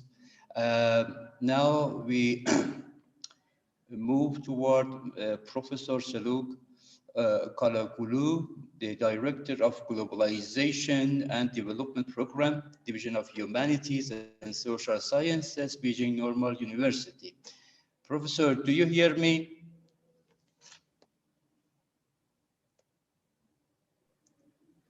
Yes, I can hear you. Can you hear me? Yes, yes, I can. Please take the floor. Let me make a small correction. I am not the director of the program. I'm a faculty in the program, of the United International College in China. Also today, I want to focus on some leading Asian powers because there are many emerging economies or powers in Asia, in Southeast Asia and in Northeast Asia and South Asia. So in that means East Asia or Indo-Pacific countries or Asia-Pacific countries. But previous speakers also touch upon some points for that, basically regarding Japan, India, and South Korea. So I will also take a look for these three leading Asian economies in the Middle East. The biggest economy in the region, of course, in the Middle East, in the MENA region, is China, but the next session will cover China separately. That's why I just focused on Japan, India, and South Korea. Japan, when we look at Japan, Japan is the oldest power in the region after developing very fast in the Cold War period. So Japan has become economically dominant in the region during the 60s, 70s, 80s until today. So Japan usually has a very balanced policy in the Middle East and keeping politically neutral in differences in the Arab-Israeli conflict or the other regional conflicts. And since the early 1980s, during the Iran-Iraqi war and the Gulf War and the rivalry between Iran and the Arab Gulf countries, usually Tokyo has a policy of neutrality. This is one of the main pillars of the Japanese foreign policy in general. On the other, there is a dependency, energy dependence of Japan to the Gulf region. So all these countries are very important. And also these countries are important markets for Japan. In that regard, Japan has some constraints and also some economic capacities. But in the last 2 decades, Japan also tried to adopt more its own policy in the region with some concerns. One is the rising China, also in the Middle East region, is a concern for Japan. Try to keep a balance for increasing Chinese influence over the Gulf region, particularly. And also there are some economic competence in some other countries, basically in Iran and also in Turkey in that regard. But Japanese constraint also Japan needs to respect the US foreign policy in the region. So then Japan has no capacity to develop a very different policy from Washington. In that regard, needs to pay attention for these policies. But when we look at Japan, there is an increasing consistency in the region, but try to keep its dominance or importance for the region and basically competing with other powers, basically economically, China, South Korea, and India and others. When we look at also regarding Japan, during the Abe period recently, Japan tried to develop a strategic cooperation with Turkey in the region, but this purpose did not carry out fully because Turkey involved very deep in some regional conflicts and disputes in recent years. So this made Japan hesitant to act together with Turkey in the case of Syria, Iraq, Libya, and others. But on the other, there is an increasing cooperation and economic partnership during the Abe period between Turkey and Japan. India is also another emerging power. For Indian perspective, also there is an energy dependency economically, and also India considers the Middle East as a large market. And also in the Gulf Arab countries, there are huge number of migrant workers of India. So India needs to keep its economic interests. The other objective of India to keep a balance basically against China and Pakistan also, and also keeping good relationship Muslim dominant countries in the region. and strategically developing an alternative routes to the Middle East and Central Asia and Afghanistan before the Taliban era. So in that regard, Iran is very important for India, building an alternative road to the Belt Road Initiative, to Central Asia, to other parts of the Eurasia and Middle East also. But also there are some these difficulties in that regard. Regarding the regional integration project, perspectives and projects and initiatives, Iran is the epicenter of the Chinese Belt Road initiatives and Indian regional initiatives in that regard. There are some delicate balances, but basically when the Trump administration initiated new sanctions to Iran, this has caused some delay of some Indian investment in Iran, or there were some setbacks for the Indian Iranian economic and regional cooperation or infrastructure cooperation, basically. And since early 2019, depending on developing Turkey-Pakistan economic and strategic and military cooperation, India has more concern for that, and also keeping a balance against Pakistan has become important, not only in Afghanistan before the Taliban takeover, but also in other parts of the Middle East and countries. So developing different perspectives and focuses for that. During the Cold War, Iran was very pro-Arab, but currently India has developed very close partnership with Israel. But thanks to developing Gulf Arab countries and Israel relations, this has become not a problem in that regard. When we look at South Korea is a middle power. It is different than Japan and India and China. South Korea basically has an economic agenda in the region, and considering the region as a market, and also exporting some high-tech materials, including high-tech goods, technology, and other capacities, including nuclear energy. In that regard, the developing cooperation between South Korea, nuclear energy cooperation between South Korea and the UAE is very important. But in economic competition, South Korea is very tough, basically competing with Japan and China in the region. But without a political baggage, without a political difficulty, and without attracting any political competence with any power, so South Korea has become more confident and more unrestricted power in the region. And also South Korea is enjoying its soft power influence, basically with the help of the Korean cultural products in the region. But of course, South Korea, for economic reasons and some political reasons, some restrictions and constraints. But like Japan, South Korea is also playing a active political neutrality in the region, and staying neutral and not involve direct conflicts and confrontations in the region as much as possible.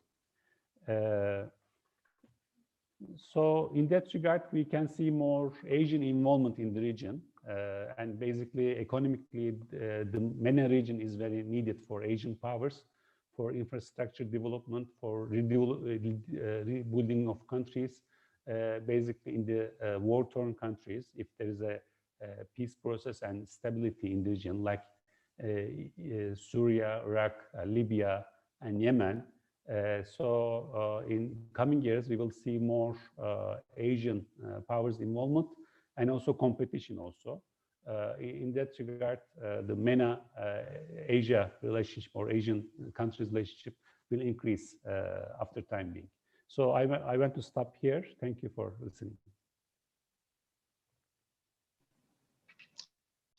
Thank you, Professor Kalagolu, for this, for the amazing presentation, especially the your approach toward the different role that the Asian powers would have to take in the Middle East. It was very interesting, and your approach that they would have a very important role, but a different role in the Middle East. Thank you. Now the time is for the Professor Ekaterina MEPEI, Program Director at MEPEI, lecturer at the Islamic and Middle Eastern Studies Department of Basel University, Switzerland. Professor, do you hear me? Yes, thank you. Thank you. Please, the floor is yours. Thank you very much. Your Excellencies, distinguished guests, dear colleagues, please allow me to start by wishing happy birthday to the United Arab Emirates for its 50th birthday.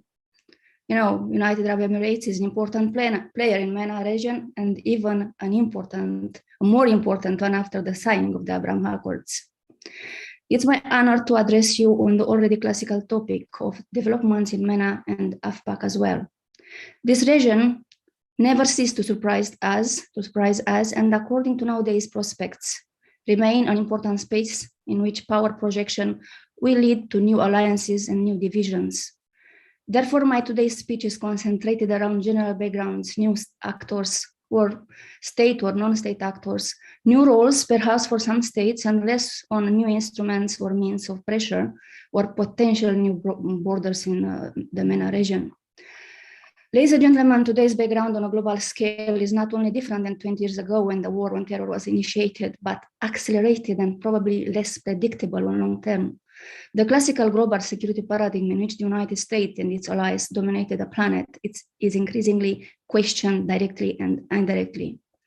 Projects like One Belt, One Road took the world by surprise somehow.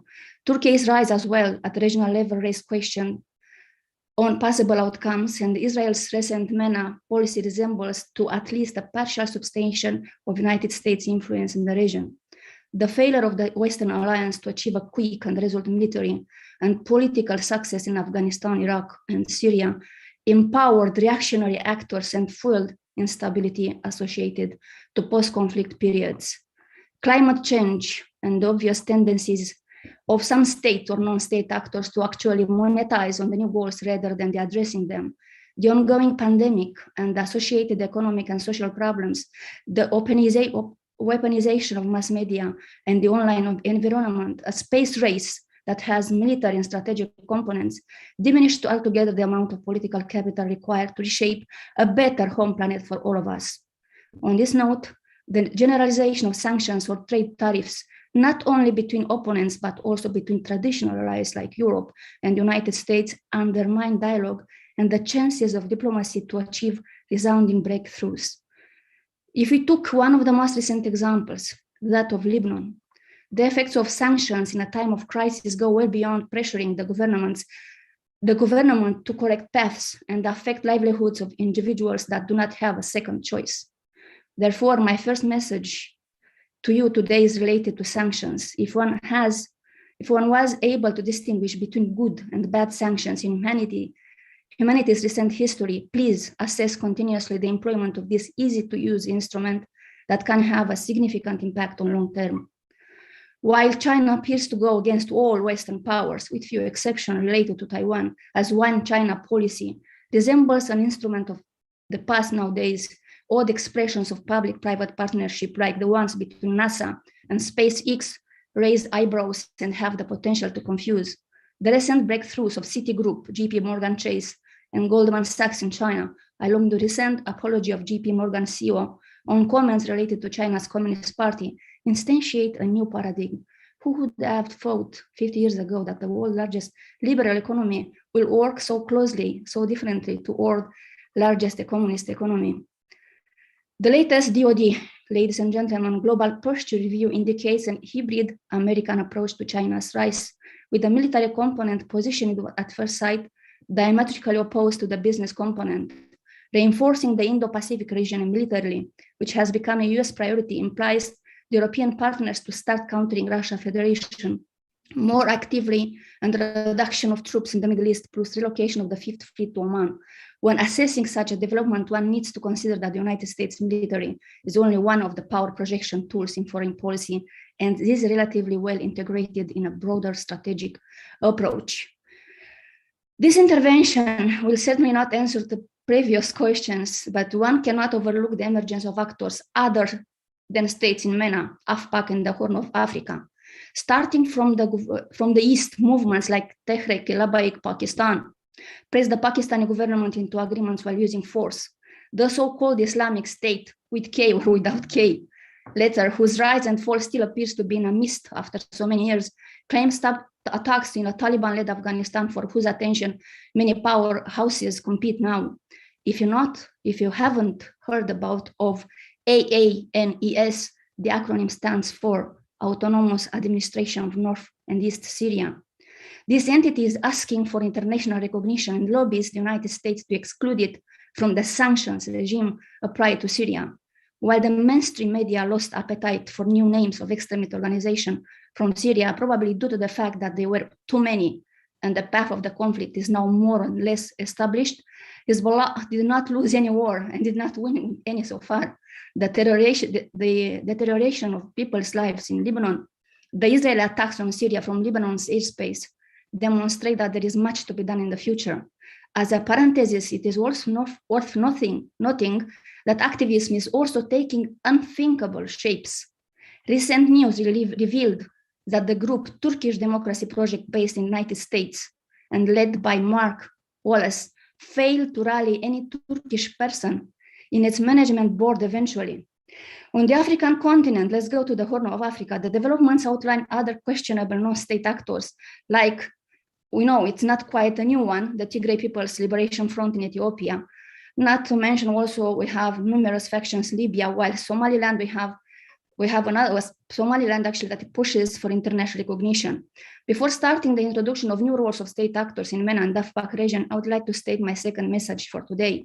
When politicizing media and all possible collaboration means, one should assume that goal might be met, by side effects may also accompany such decisions. 20 years ago, the United States was the dominant power in the region and had thriving relations with Turkey, its NATO partner and second largest army from the organization, and the Arab countries. Nowadays, the relations with Turkey are under immense pressure, sanctions and exclusion from the F-35 program being landmarks of the relation. Since the Persian Gulf countries developed their hydrocarbon exports to Asia, United States strategic relation was maintained especially through arms sales. But the Abraham Accords appear to shift the interest of Persian Gulf countries towards Israel, an emerging arms suppliers not only for the region, including Morocco, but for the global market. Sanctions and the threat of further sanctions brought Turkey closer to Iran and both closer to the Russian Federation and China in the past 20 years. While the security landscape in conflict or former conflict regions like Libya, Yemen, Syria, Iraq, and Afghanistan is marked by state actors like militaries, but also both private military companies or PSCs, shortly mercenaries, from the United States, Russian Federation, etc. The recent retreat of the United States from Afghanistan made the headlines around the world. Taking into consideration the 2011 completion of withdrawal from Iraq, one can ask himself what a withdrawal implies and whether media reports exaggerated the presentation of Afghanistan situation. Did the United States really leave Afghanistan for good, or there is more to come?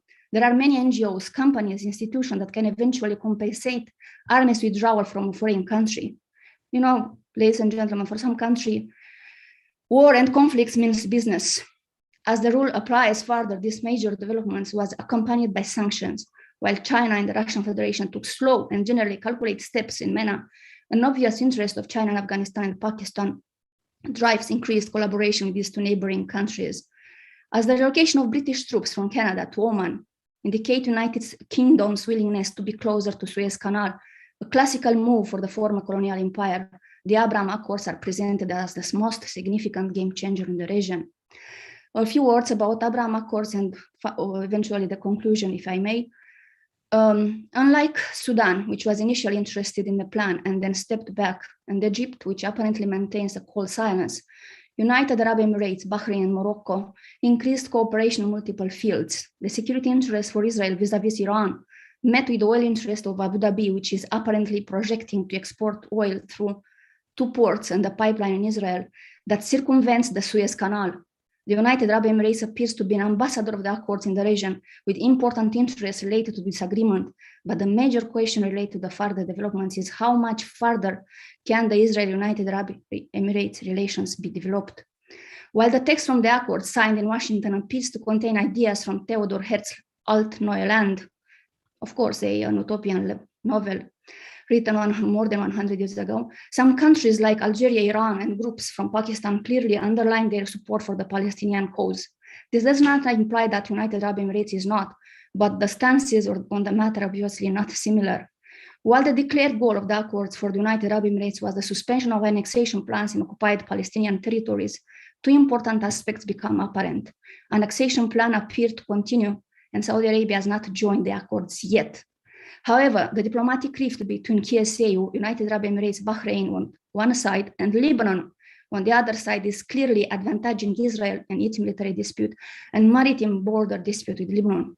The hydrocarbon resources from the Eastern Mediterranean do not only strengthen Israel and its partners from the accords and bypass the Suez, but will also challenge Turkey's plan to become a natural gas hub for Europe. And a few conclusion, or instead of conclusion, if I may, it can be concluded that the... Sorry for just 1 minute, sorry. Yes, thank you very much. It can be concluded that the dynamics from MENA and the AfPak region are significant, but whether Israel has the potential to replace United States influence and arms supplies in the region cannot be answered at this time. The 2021 Global Picture Review matches that the hypothesis that the United States will shift resources away from the Middle East, increase the odds for other actors to exert more influence, but a systematic pass of the baton is not clearly confirmed yet and requires further research. Similarly, if United Arab Emirates actions will manage to bring a solution to the Israeli-Palestinian conflict or not, as aimed initially, cannot be estimated with acceptable precision at the moment. What has become clear is that Lebanon's trouble will probably not end soon and easy, since the stakes in the region rise by the day. With respect to the significant rise of the non-state actors' roles and actions within state borders or internationally, the regulation gap has already become visible. It will probably be addressed more in the decades to come in matters of both physical and cyber aggression, keeping in mind the recent case of NSO company. Thank you very much for your time and attention. Please proceed with question and let us to debate further till the end of the day. Thank you very much. Thank you so much. Since we don't have any time, without any comment, we go to Dr. Mohammad Taimur Fahad Khan, Research Associate, the Institute of Strategic Studies, ISSI, Islamabad, Islamic Republic of Pakistan. Since you are the last one, and since we don't have any time and we have crossed the limitation from this point, please, I ask you to present your remarks in 8 to 10 minutes, please. Thank you. Sure. Mr. Dawood, can you hear me? Yes, I can. Please, go ahead. Great. Honorable Chair, Excellencies, colleagues, and dear participants, Assalamu alaikum, hello and good evening, as it is evening in Pakistan now. First of all, I would like to begin by stating that what an honor it is to be part of this international conference that has gathered today a galaxy of eminent experts, policymakers, academics, and scholars to discuss and opine on issues of great significance to all of our respective countries. One advantage of speaking at the end is that most of the things are already covered by the preceding panelists in an elaborate manner, which is why I will keep my remarks short and make the best of the time that has been allotted to me. Now, the importance of Middle East is not lost on us. Historically, strategically, economically, Middle East has remained one of the most important regions in the world. As mentioned by Dr. Jafar, historically, Middle East is the birthplace of 3 great Abrahamic religions and home to some of the world's earliest civilizations. Strategically, Middle East is a natural continental bridge that connects Asia, Africa, and Europe. Economically, as you must all be aware, Middle East is one of the world's largest wealth-generating regions in the world with effective labor utilization and natural non-renewable resources. Having such a diverse social, strategic, and politico-economic landscape, the Middle East region has remained in the focus of many regional and extra-regional powers that tend to have major stakes, conflicting and otherwise, in the region. This in turn led to a perpetual power play in the Middle East, and because of that, among other reasons, most of its history, at least its modern history, Middle East has been besieged by international conflicts. Be it the European powers' competition to colonize its territories in the early 19th century, the Gulf War, or the war on terror post 9/11, the 2010 Arab Spring uprisings, or the regional conflicts in contemporary times in countries like Palestine, Yemen, Iraq, and Syria, to name a few. However, as the world is undergoing a paradigm shift with great political tectonic movements underway, the Middle East is also undergoing a geostrategic and economic transformation. New actors are emerging with increasing and different stakes and roles in the region. Although geostrategy will always remain an integral component in policy making of any country or region for that matter, but the focus in the Middle East is now shifting to geoeconomics, which probably stems out of the realization by the regional countries that the sustainability, security, stability, and progress of the region is dependent upon regional cohesion and economic interdependency. Consequences of the conflict in the Middle East, emergence of a multipolar world order, and the rise of regionalism as an antithesis to globalism, combined with the unfolding of events after the ascendance of Mr. Trump as the US president, has had a transforming impact on the thinking of the leadership in the Middle Eastern countries. Traditionally, Middle East has remained the area of influence of Western powers where different countries remained influential during different times. But now new actors have emerged, especially from Asia, particularly China. The emergence of these new actors had a profound effect on Middle East's regional dynamics, which has resulted in numerous significant economic, political, and social reforms, opening up new vistas of cooperation for the region with the emerging actors in the Middle East. In my humble observation, the new actors in the Middle East are showing keen interest in what the region has to offer. To someone who casually looks at the region, most of the Middle East, except a few states in the region, see it as a region in turmoil with grave systemic problems. The image is further worsened by how media presents it as well. But if one looks closely, Middle East offers great opportunities and potentials for positive social impact. The region is vast and complex, and there is need for properly understanding the different nations and peoples inhabited in the Middle East. The emergence of new actors in the Middle East is majorly a result of the disengagement or distancing of the US for the latter's own reasons and policy interests. This distancing, at a time when Middle East is at the cusp of significant transformation, left a vacuum which needed to be filled. Recent developments in the region has caused its leadership to consider and take bold transformational action to redefine and diversify their economies, and emerging actors like the Asian countries, mainly China and Japan, are capitalizing on this significant strategic opportunity by engaging with the region through their huge investments and development projects such as the Belt and Road Initiative, to name one. The presence of new actors in the Middle East, especially countries like China, Singapore, Japan, India, and others, is not without good reasons. As mentioned earlier, the region has a lot to offer, such as the potential to rival any other significant region as a marketplace for goods and services, its role in keeping energy prices stable and affordable in order to keep their manufacturing costs at the minimum, the transit, all the while ensuring a reliable energy stream for their industries, as well as maintaining national and regional security complemented by economic prosperity.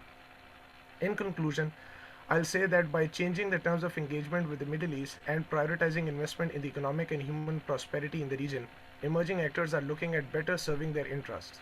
Thanks to the COVID pandemic, states and regions around the world have been provided with a unique opportunity to take unprecedented actions to build more dynamic and agile economies, and countries of the Middle East are making good use of this opportunity. In partnership with emerging actors, the Middle Eastern countries, along with emerging actors, is looking to shape a better future for the region and its people by focusing on economic interdependency and cooperation, which will not only help in regional cohesion but will help in eliminating incentives for conflict as well. But again, Middle East still has to maintain a very delicate balance, because again, stakes by several countries, however different in nature, are still at play in the region among players that continue to have opposing or conflicting interests with each other. For example, such as China and India, Japan and China, and as mentioned by Professor Seljuk, Pakistan and India as well. This situation, if not handled amicably, can lead to the region becoming a battlefield for interests once again. With this, I would like to thank the organizers of this international conference, the MEPEI, Eurodefense Romania, and IPIS Tehran, for holding this conference and for giving me the opportunity to present my views at this esteemed forum. Thank you.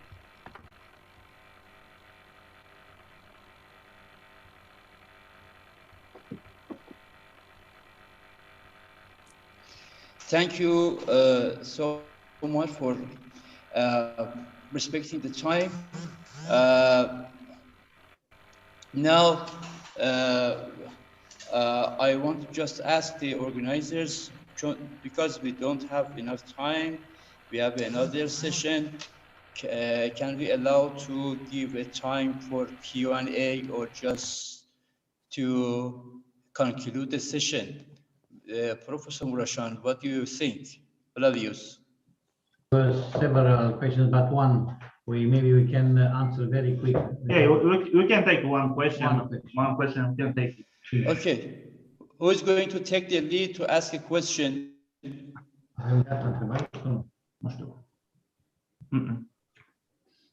Due to this pass of our discussions after 5 hours and a half, it's maybe we can label it an international Olympic webinar, because it was a real tour de force.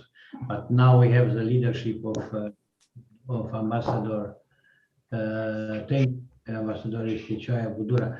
So thank you very much. Thank our colleague. Thank you very much, And Professor Tiani, for those speakers. Yes. Ruling this panel. Was a very challenging panel, and the topic we choose precisely for this webinar in order to bring into discussion, as we consider as a new emergence player, but our colleagues also from China mentioned on the different way, he has different option or opinion about on this panel. I am very great that we have this kind of argument here, but that is very fruitful for our discussion here. Now, even though we passed a little bit from the break and we try to entering in our schedule, normal schedule, and to start the panel, maybe one of the most interesting also panel, the session for China in the Middle East, the new world power on the scene in the great game of international relations. We decided, based on our analysis and based on the experiences of His Excellency Ambassador Viorel Ishtichaya Budura, that he is the most appropriate to chair this panel based on his broadly experience on that region, Asian region. Thank you very much. And Ambassador Viorel Ishtichaya, you have the floor. Thank you, Flavius, for the generous introduction. It's an honor to chair this important panel. Since China was mentioned so many times by the previous speakers, I think logically, now it deserves to be dedicated a special session. It's a challenge in terms of managing the time. And as everything is accelerating, as general trends in the world will have also to accelerate, I will kindly ask the distinguished speakers to try to keep the time, to be mindful of the limited economy we may allow to everyone. I will invite, let me check if Professor Erzsébet Rózsa, is available. Are you connected, I am here. Professor? Bravo. Yes, Let me introduce you briefly. Thank you. You are Senior Research Fellow at the Institute of the World Economics Center for Economic and Regional Studies with Hungarian Academy of Sciences in Budapest. Professor, please take the floor. Thank you very much, Ambassador. For some reason, I cannot start my video. I don't know why. Maybe the organizer can help me with that. But anyhow, I would like to speak about China as the actor. I am sorry I couldn't listen to all the previous speakers. I had classes at the university, but I would like to speak on China in the Middle East. And the title of my presentation would be, yes, I will try to start my video. No, it fails. I'm sorry, I cannot switch on. I don't know. So I would rather just go on. It says that failed to start the video. Andres, we will try to do it, but in the meanwhile, I am going to speak. So the title of my presentation is Over the Periphery of the Periphery, which is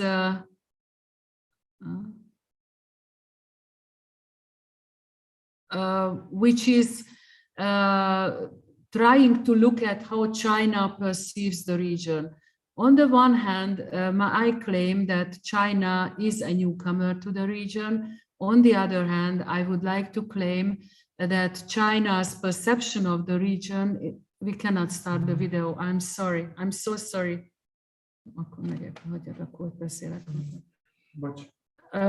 Sorry for this inconvenience. So on the one hand, I would like to claim that China is not alone in the MENA region. And I think that we already heard our Russian professor colleague Truevtsev saying that as well. On the other hand, I would like to claim that although the MENA region, the Middle East and North Africa, is a penetrated region, meaning that external actors have been present in the proceedings of the region, in the developments of the region, and they were behaving, or they are behaving, sometimes as if they were parts of the region as well. This has a historic dimension. Obviously, it started with the European colonization and the mandate system. Some speakers have already referred to that. It goes through the Cold War as well, the US-Soviet Union competition in the region. And then in the Helsinki process in 1975, even the Europeans appear when in the final declaration, they have a separate subchapter addressing the Mediterranean and the concept of the Mediterranean as a geographical, regional, political unit appears for the first time. Now in the post-Cold War period, as it was said before, a very strange situation evolves. On the one hand, at first the United States has a unipolar moment, but that's a very short, it is really a moment. And then now we have the narrative coming from already the third president, if I'm not mistaken, the narrative of withdrawal. By the way, a very good piece was written on that by an American colleague, Dalia Dassekay, just 2 days ago.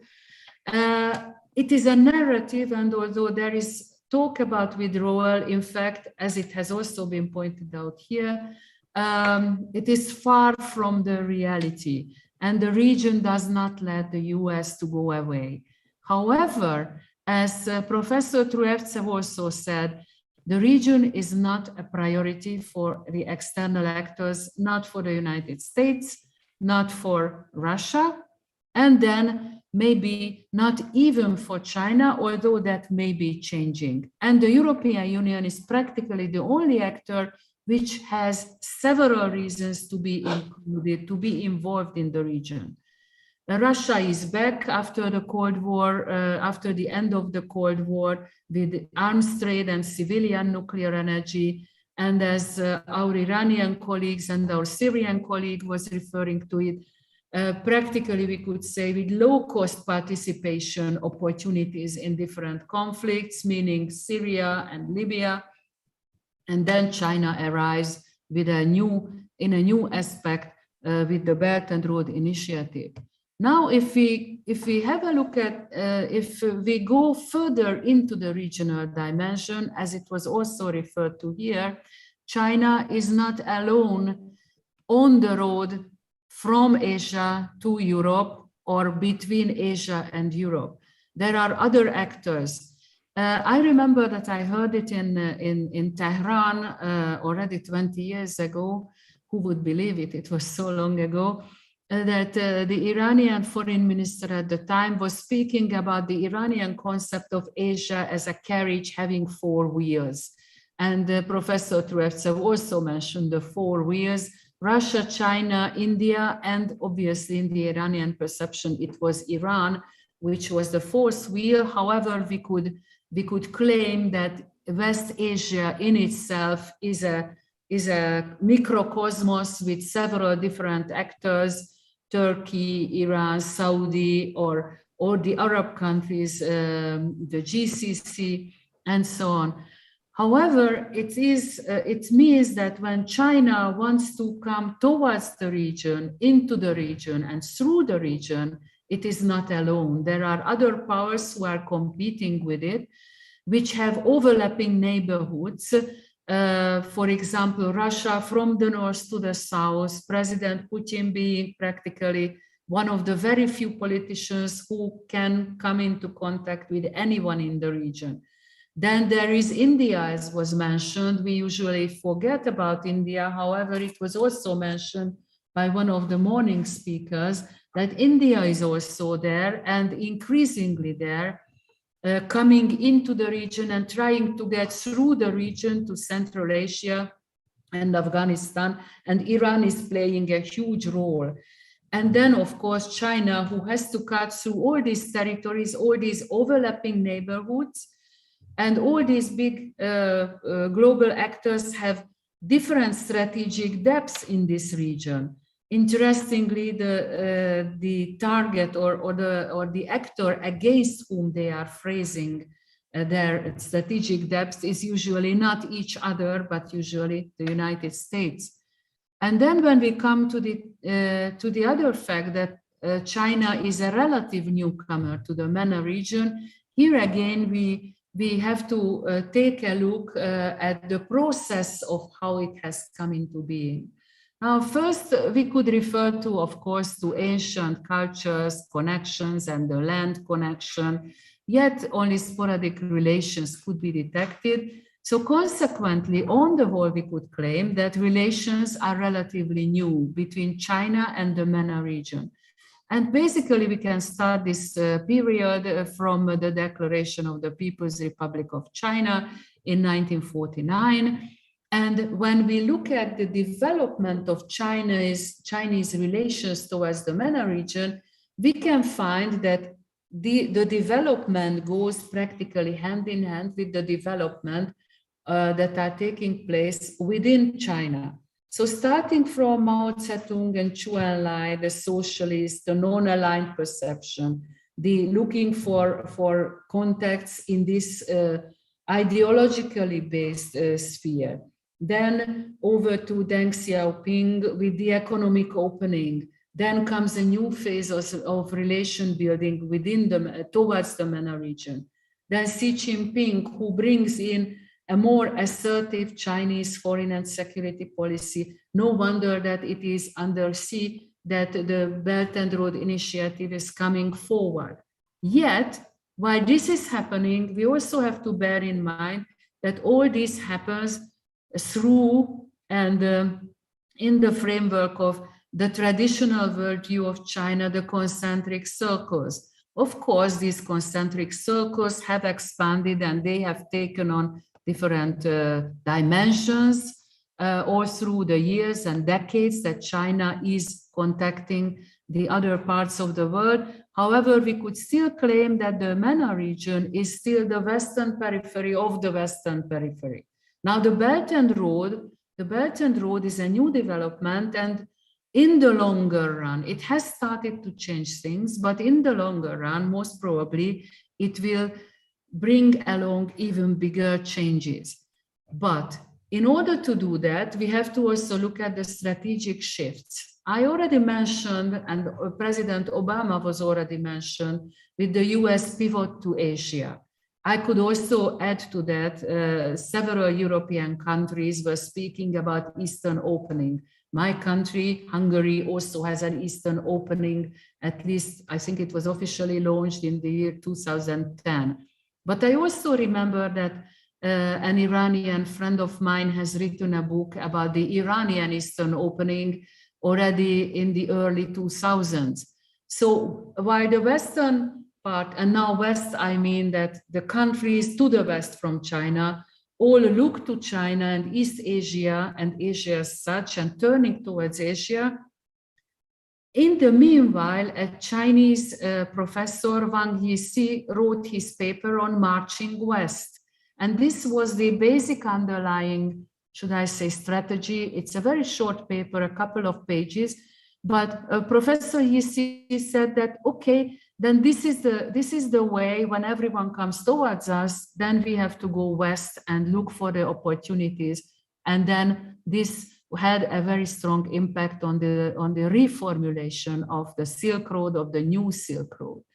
Now, China is obviously a responsible superpower, a responsible global power. It has as one of the main aims to keep the US as far from Asia and East Asia as possible. By the way, in that it is in agreement with the other great Asian powers, Russia and India, although India has specific relations to the US at the moment. The other thing is that when China looks as the responsible global power, when it looks at itself as the responsible global power, many people ask, especially in the recent years, that, okay, China is coming with economy and the Belt and Road is developing. What if China takes over the Middle East, the MENA region from the US? However, I would like to claim, and maybe my Chinese friends will correct me on that, but to me, it seems that at the moment, at least, China is absolutely satisfied with the US as the security provider in the region. China does not want to be involved in the conflicts of the region, and it rather likes to have a balanced relationship to all conflicting parties, if possible, and it would like to maintain this kind of relationships. And on the other hand, it serves Chinese interests very well if the US is tied down in these conflicts and being a security provider in the region. Of course, the question is how long this can be maintained, but at the moment, this seems to be one of the main issues for China in the region. And another very important aspect of Chinese relations to the MENA region is that China still does not perceive the MENA region as one unit. China has bilateral relations instead. Although there has started some kind of Chinese-Arab understanding, meaning there is the China-Arab paper, there is the China-Arab Cooperation Forum, but still China prefers bilateral relations. And we also have to add that China has bilateral relations to Turkey, separately to Iran, separately to Israel. So what China has developed towards in the Middle East and towards the countries of the Middle East should rather be said as a hierarchical set of partnerships.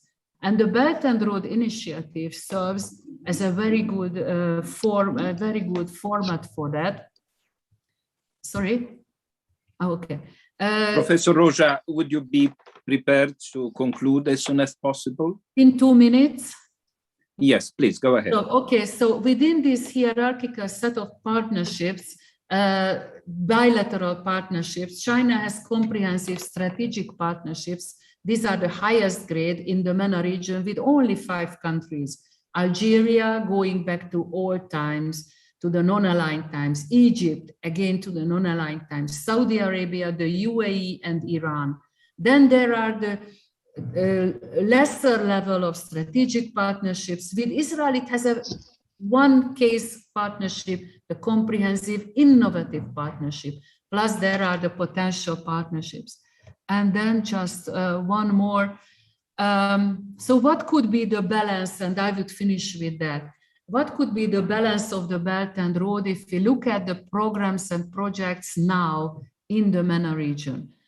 It could be positive and it could be negative, and with a lot of question marks. Positive, usually where labor force is rare or limited, because in the Belt and Road Initiative, Chinese capital, Chinese loan, Chinese material, Chinese labor. So the acceptance can be ambivalent, but where there is no labor force, where labor force is rare, where it should be imported, like in the Persian Gulf countries, there the balance is positive.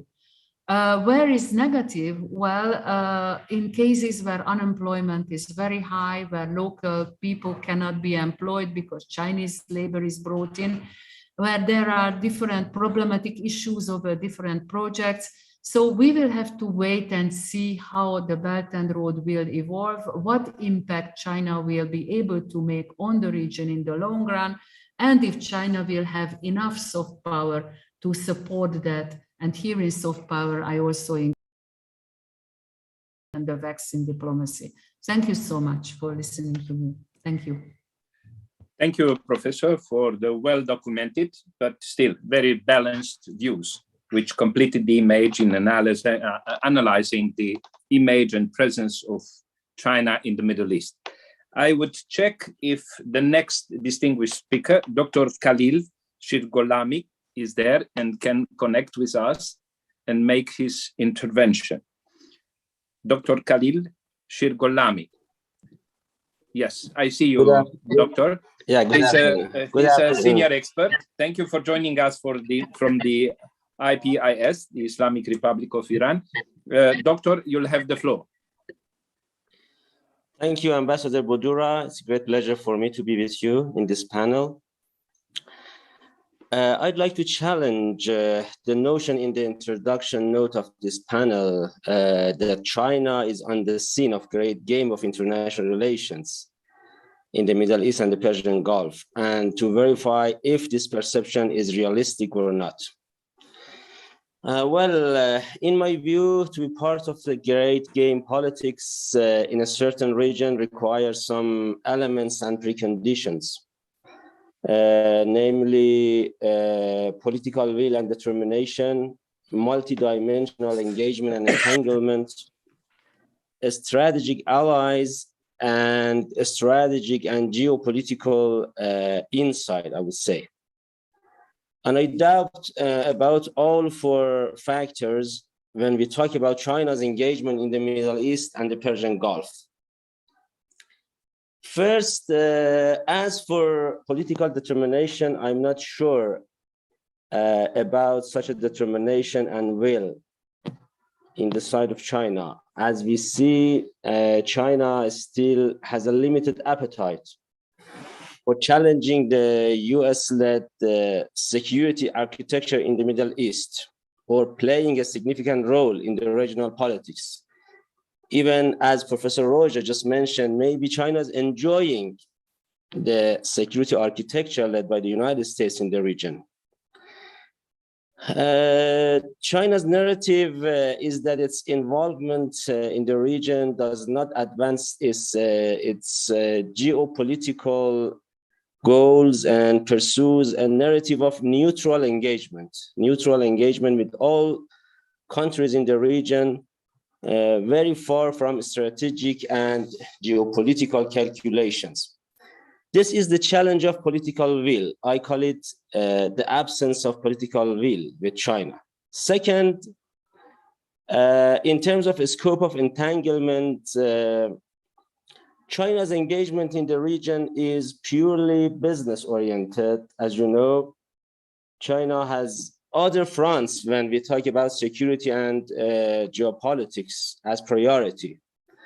And none of these fronts and priorities are located in the Middle East or the Persian Gulf for China. We can say the Middle East is a secondary region in China's foreign policy. Meanwhile, China's growing economic presence is likely to pull it maybe into wider entanglement with the region in ways that could significantly affect other powers' interests.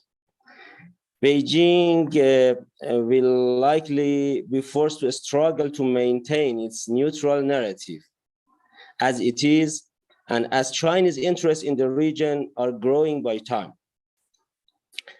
Furthermore, while the Middle East is peripheral in China's foreign and security policy, with the possible US effort in future to disrupt the China interests in the region, including free flow of energy, this region will be upgraded into critical national interest for China. The third element, having strategic partners and allies. I guess China has no real strategic ally in the region. Iran could be that ally, but China is not going to antagonize the United States on Iran issue. So to challenge US dominance in the Middle East, Belt and Road Initiative can create an economic system outside of Washington control for China. But to proceed having reliable strategic partners. Even for this initiative, having strategic and reliable partners for China are must. Huh?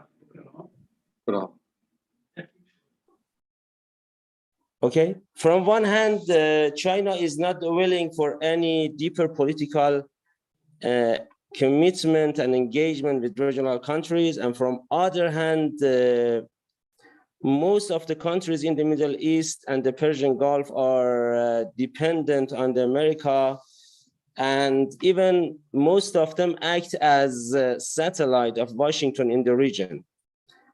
And it's quite interesting that some of them, including Saudi Arabia, try to use China as a bargaining chip in their interactions with America.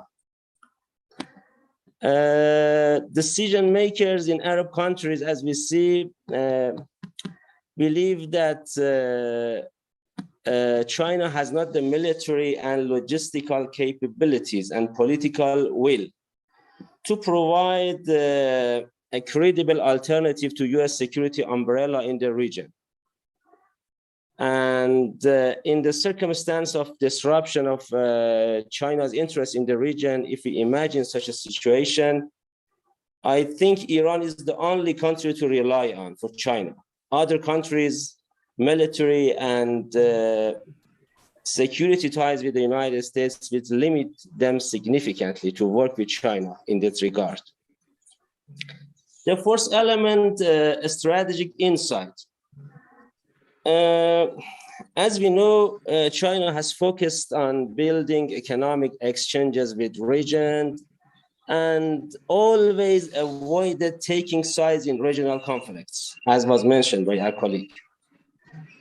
The special characteristic of China's approach for stability in the region is based on the notion of economic efficiency and economic development. If China is willing to play power politics game, the looming great power, this will have some requirements, and first of all, to have a strategic insight. This is quite important, I guess. And China must adopt a more assertive policy when it comes to principal views and position in strategic issues in the Middle East. Well, altogether, and considering all these four factors, I'm not very confident that China is willing to be part of a great power games in the region, in the Middle East. At least, we don't see any sign for further entanglement of China in the region. And this not, and of course, I do not mean, and this does not mean that I ignore the Chinese efforts to compete in the region with other powers. Meanwhile, we expect that great power competition between America and China is likely to intensify in the coming years. It is expected, and no doubt, the Middle East could be an important competition scene for them. For me, when I talk about China's presence in the region, what's important is that, unlike the United States, China's approach toward the region is not based on the Cold War mentality of zero-sum game and hegemonic dominance. So maybe China can play as a balancer and game changer in the region if determined to do so. And I believe still China is not determined to do. Well, to conclude, Graham Allison in his book in 2017 asked, can America and China escape Thucydides' trap? I want to add, if the world, including the Middle East, can escape the implications of possible US-China confrontation in the Middle East in future, if there is any. And in any case, the potential US-China rivalry or confrontation in the Middle East shall not disturb the peace and stability in this difficult region and generate more turbulence there.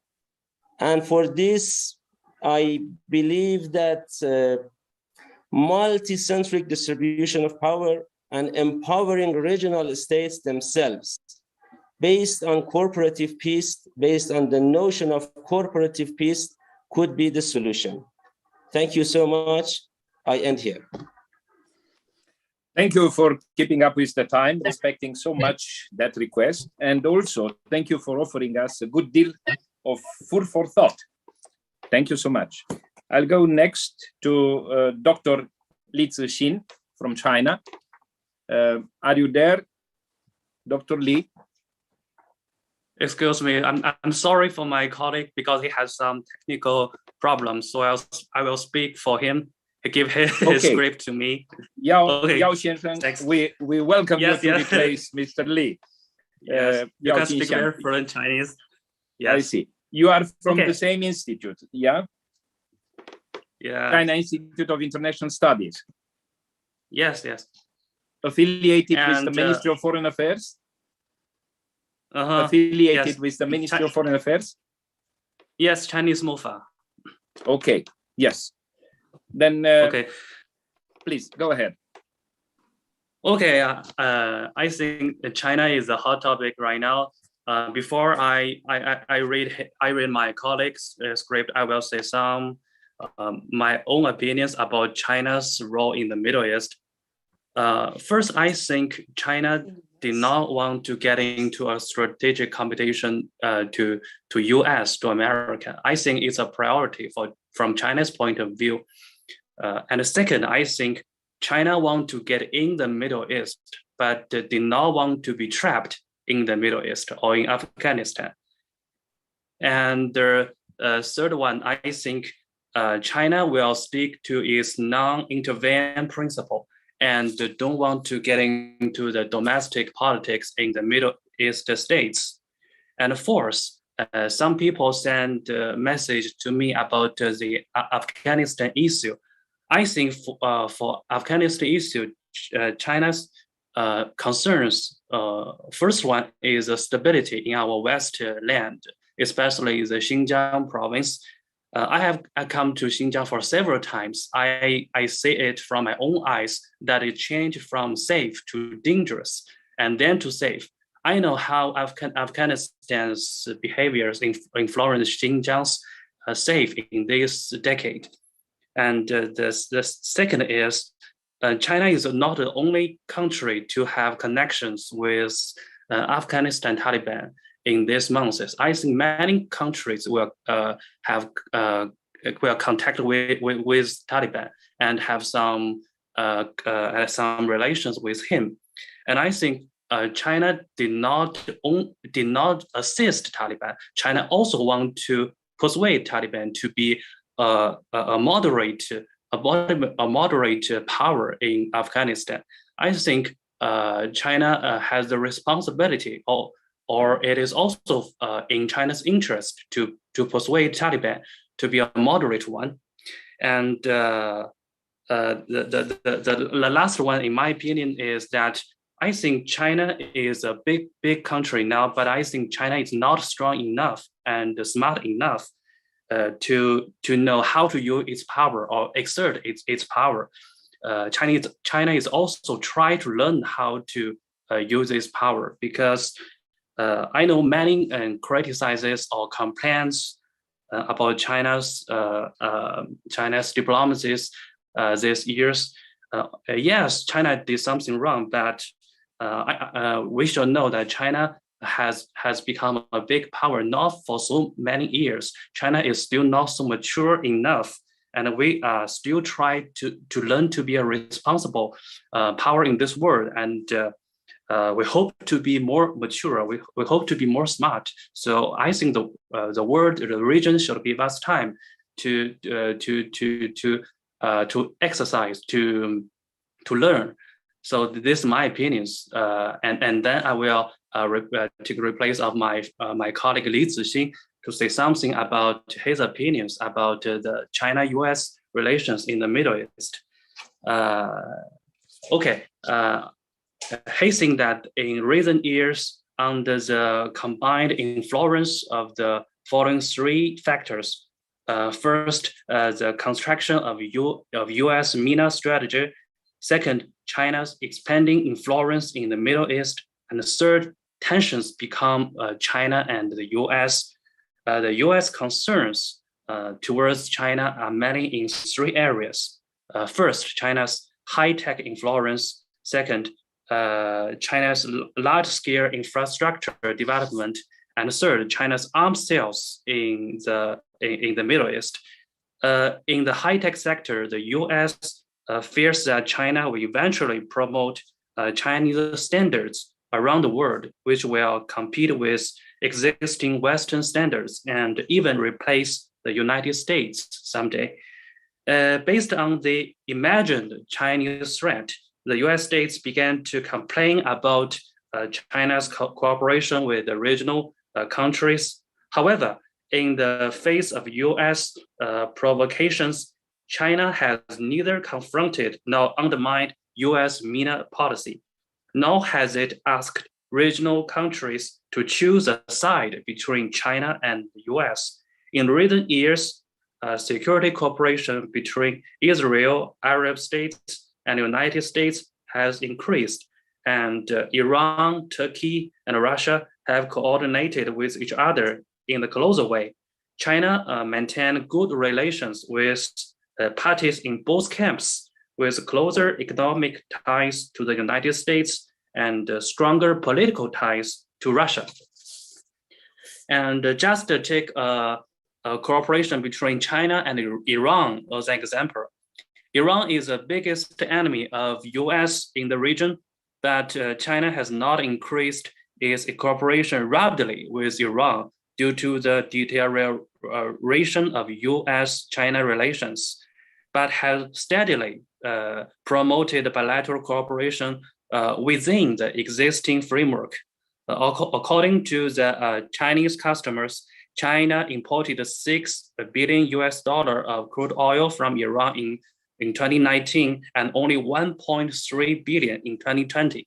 And China did sign a 25-year cooperation plan with Iran, but it is a long-term cooperation and we're only considering the social economic needs of both China and Iran, not for constraining the US.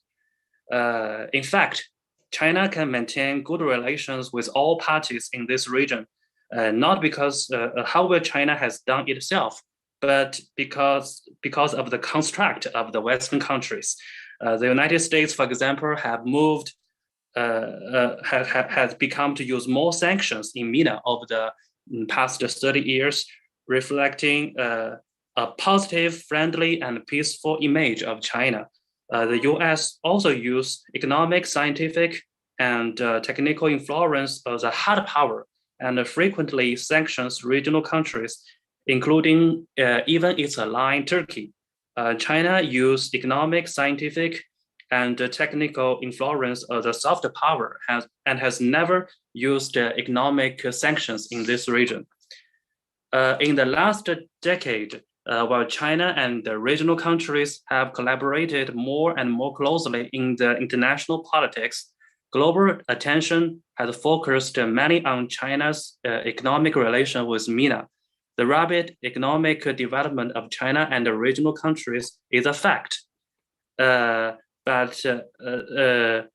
it is also some imagination or exaggeration and misinformation of international public opinion. Currently, lots of foreign scholars and media, as well as some Chinese scholars, are imagining China's MENA policy is a lack of separation between the government and business, with business being the instrument of state strategy, and the party and the government being a backstage of business. Such idea underestimate the level of professionalism in China's state governance, and also seriously underestimates the influence and the binding force of China diplomatic principles on realistic policies. The philosophy of China believes in China's own strengths and international political realities. All of those factors do not alone China's future MENA policy, to be a reproduction of US historical policy. China hopes the stability of MENA, but is now trying to shape the regional order. Actually, no country can do it. China does not see the MENA as an arena for major powers, but rather calls on other powers to stop interfering in MENA internal affairs.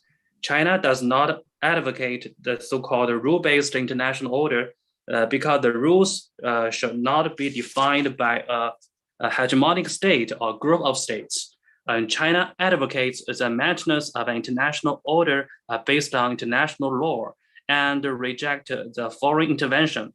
The philosophy above will be reflected in China's future MENA policy. This is my friend presentation, and don't represent my own opinions. So thanks. Thank you so much, Dr. Yao Jinxiang. Thank you for conveying to us the thoughts and remarks of your colleague and adding some of your ideas. Thank you so much. It was very substantial and helped us to understand better some of the positions and policies of People's Republic of China. Thank you for your intervention. I see you connected, Professor Leoni. Would you mind to wait for two more interventions and speak towards the end of the session? Is that okay with you? No, okay. Can you hear me?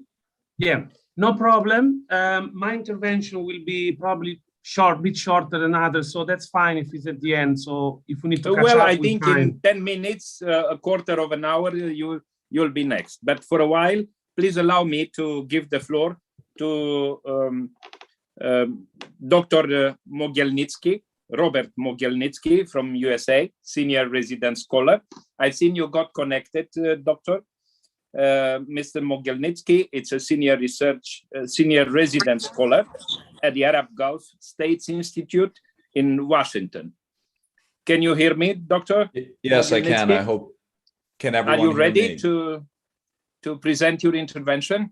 Yes. We'll be happy to listen to. Please go ahead. Yes, I do. Okay, excellent. Well, thank you very much for that introduction. It's nice to hear my name with the Polish pronunciation. Appreciate that. And thanks to Flavius and others here who organized this event. Very glad to be with you all this morning.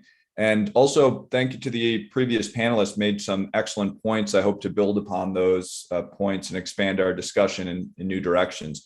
So as you said in your introduction, I look at China's role in the Middle East as part of a broader political economy portfolio that I manage at the Institute. But I've also been teaching a class this semester on China-Middle East relations at Georgetown University School of Foreign Service.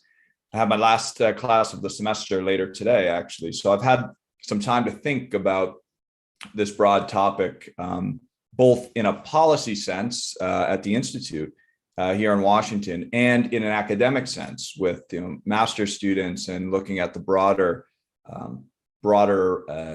spectrum of relations. And I think what I wanted to try to do today here in my talk is compare how the policy community thinks about China's role in the region, and then look at what the data and academic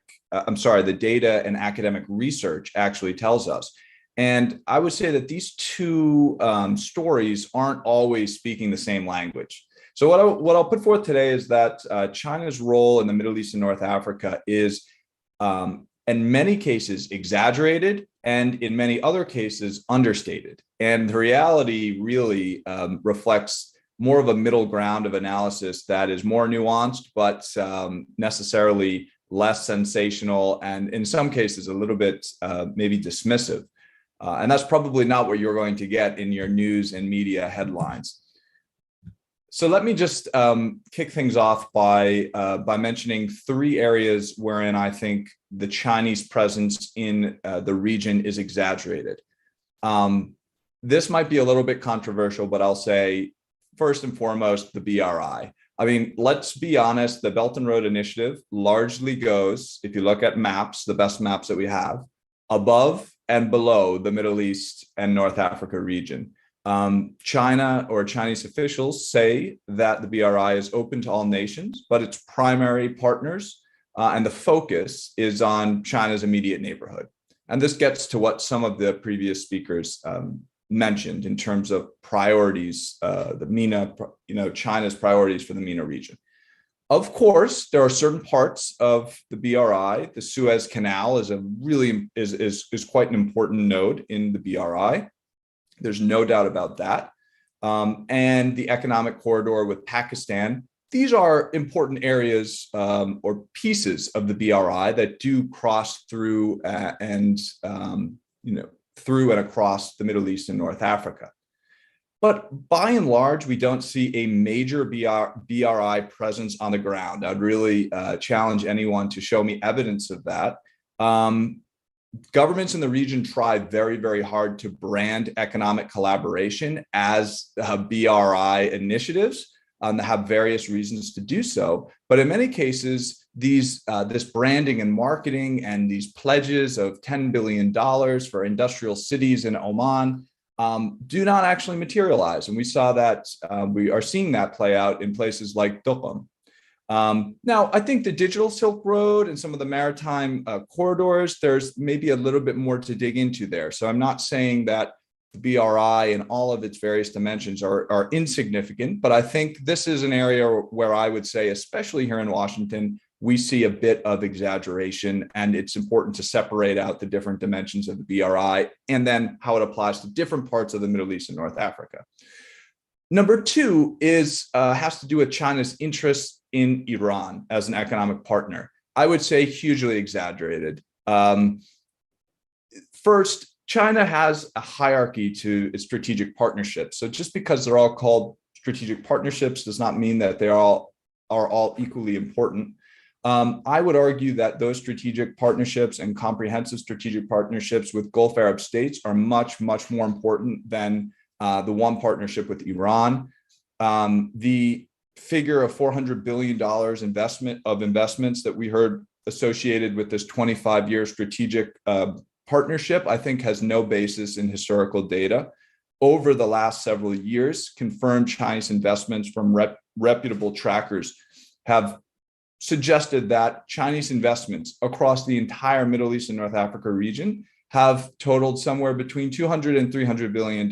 So there's absolutely no way that $400 billion investment figure would be reached. I think a lot of people have been critical of the claims made around this kind of China-Iran economic cooperation.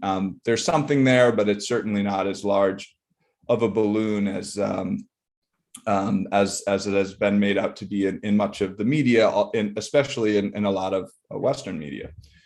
Third, I would say that, and some of the previous panelists mentioned this, that China wants to play the role of a security guarantor in the Middle East. I don't think there's much evidence of this. China's done a much better job seeking areas wherein it has a comparative advantage rather than seeking to directly compete in spaces long dominated or held by US or other powers.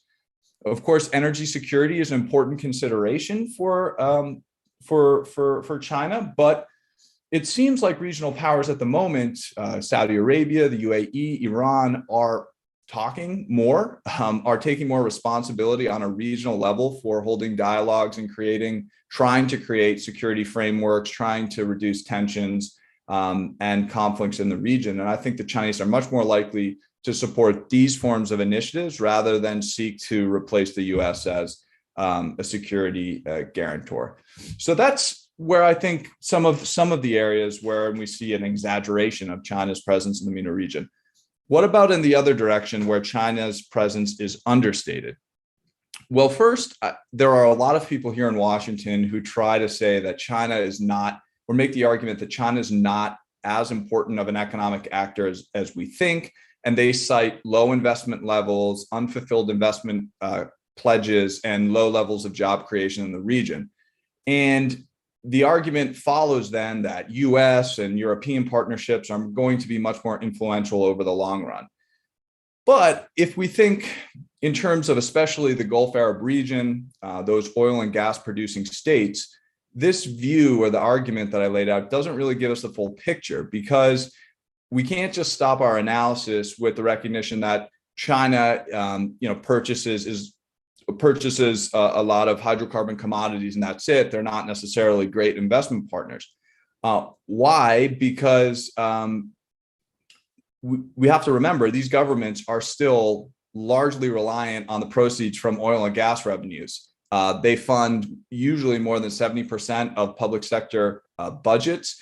And we know in this region that the public sector is the main driver of economic activity. It employs most of the citizens, provides subsidies for the country, provides the incentives and all of the good kind of exemptions that attract private sector business. So without those proceeds from the oil and gas sector, the majority of, so without government proceeds, the majority of which come from the oil and gas sector, of which China is the most important driver of hydrocarbon commodities. We don't have this whole system, the economic system, working the way that we understand it to work. So I would say, I wrote a piece about this in the World Politics Review, but in short, that China's economic influence is much deeper in an indirect sense. So you can't just look at the headline figures. You have to look deeply at the indirect economic influence that China has in this region. Briefly, I'll just end after two very other brief points. I believe the key sectors and industries earmarked for development across the region, and I do focus mostly on the GCC region, so apologies, it's time constraints would prevent me from looking at the broader region anyways. But the areas that are earmarked as high priority for economic diversification and kind of future-proofing these economies are areas that China has a comparative advantage in, or at least significant expertise to leverage. I'm speaking here about renewables, technology services, and tourism and luxury tourism. All of these areas, just to name a few, are high priority areas, especially in the Gulf, but across the broader region. And I think the continued development of these sectors and industries will permit Chinese firms and consumers to play a large role in the region's economy for years to come. Finally, I mentioned the digital Silk Road. I think that's probably a more useful way than the BRI of thinking about kind of longer term Chinese engagement in the region beyond the Suez Canal and some of the economic corridors. But the proliferation of Chinese technologies, from telecommunications to media apps, are setting the foundation for the region's youth bulge. As we know, a large chunk of the region are under the age of 25. I forget the figures off the top of my head. But we're talking about young consumers who are eager to consume technology. And I think if you look at what's going on with 5G, with Wi-Fi, with Chinese devices, robotics, artificial intelligence, telemedicine, I mean, the list goes on and on and on. You're talking about young consumers who potentially will become longtime users of Chinese technology for decades. So these are some of the areas which I see that these are understated areas, but have the potential to actually increase engagement over the long run. I hope that was helpful addition to the conversation, and I'll leave it there.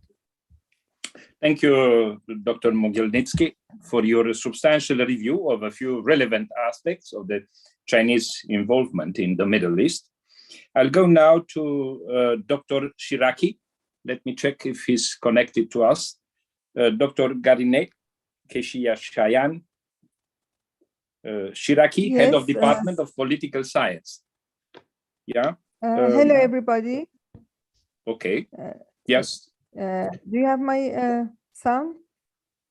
We have your sound. We don't have your image. Would you be so kind to check if there is a video connection?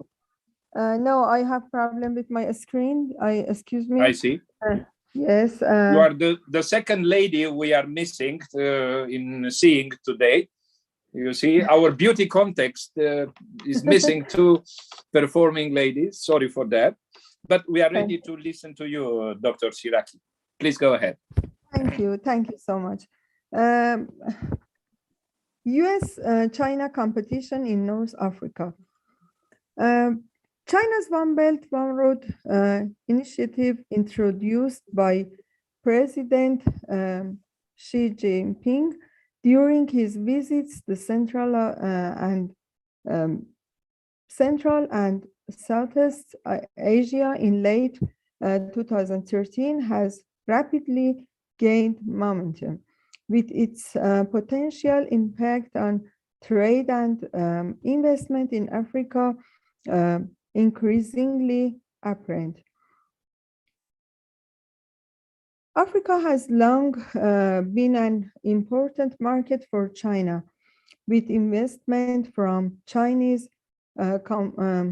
companies, both private and state-owned, banks, both commercial and policy, and individuals spanning the entire continent. Moreover, the strength and depth of this broad economic and trading relationship continues to grow. The abundance of natural resources in Africa makes the continent both an excellent trading partner and an attractive investment distinction for energy-hungry China, with its population of 1.3 billion and consequent need for raw materials and excess of infrastructure development capabilities. One Belt, One Road initiative is a transformational development strategy and framework promoted by the highest levels of the Chinese government.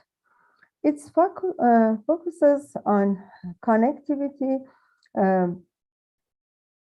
and cooperation among countries along two main routes, the land-based Silk Road economic belt and the ocean-going maritime Silk Road, which run through the continents of Asia, Europe, and Africa. Importantly, One Belt, One Road, and particularly the maritime Silk Road, touches on a number of African countries in East and Southeastern Africa, such as Djibouti, Ethiopia, Kenya, Tanzania, Mozambique, South Africa, North Africa, Sudan, Egypt, Morocco, and Algeria, and some countries such as the Democratic Republic of Congo, Zambia, and Zimbabwe. The broad strategy for the initiative is set out in its framework document, Visions and Actions on Jointly Building Silk Road Economic Belt and 21st Century Maritime Silk Road, issued in March 2015 by Chinese National Development and Reform Commission's Ministry of Foreign Affairs and Ministry of Commerce. It states that One Belt, One Road initiative aims to promote the connectivity of Asian, European, and African countries and their adjacencies, establish and strengthen partnership among the countries along the belt and road, set up all the dimensional, military, and composite connectivity networks, and realize diversified, independent, balanced, and sustainable development in these countries. Key sectors of One Belt, One Road include energy and power, infrastructure projects, public utilities, construction, transport and logistics, technology, media, telecoms and information technology, financial markets. Key focuses for this program One Belt, One Road underlines Chinese push to take a larger role in global affairs and its need to export capacity in industrial where there is overproduction, such as steel manufacturing and infrastructure construction. At its core, One Belt, One Road demonstrates a high-level political commitment in China to work with participating countries to facilitate an increase in interconnection and trade and investment flows. OBOR is focused on reducing barriers to trade, both materials such as in adequate port, rail and road infrastructure, and less tangible such as enhancing trade liberalization and easing customs and coercions process. More than 2 minutes. Thank you so much. Yes. But every these points, total Chinese economic, political, and military activities in Africa builds U.S.-Chinese competition in North Africa. Chinese full presence on the African continent has caused concern in the United States, and this has become a serious rivalry between the two continents on the countries on the continents. On the other side of the world, surveys show that Democrats and Republicans have not taken a different approach to Africa, and that the African region as a whole has never had as significance and a strategic aspect for Washington as East Asia or the Middle East. In the past 2 decades, China has, despite the expansion of the U.S. military presence in Africa, there is also the fact that U.S. trade in Africa has declined in recent years, and bilateral trade has declined from $100 billion in 2008 to $39 billion in 2017. The lack of a realistic American strategy for Africa was a golden opportunity to Beijing, and China is now a major player in Africa's economy, politics, and security. And I think, yes, political and military rivalry on the one hand, and Chinese effort to implement One Belt, One Road economic plan has turned the African continent, especially the North, into a region of serious rivalry between China and the United States. Thank you for your attention. Thank you, Dr. Shiraki, for your contribution. Next, Professor Leoni. Thank you so much, Professor, for bearing with us. Sorry to keep you waiting. As I see, Professor Zeno Leoni, lecturer in War Studies at Defense Studies Department, Defense Academy in UK, affiliate Low China Institute, King's College in the United Kingdom. Professor, you may have the floor.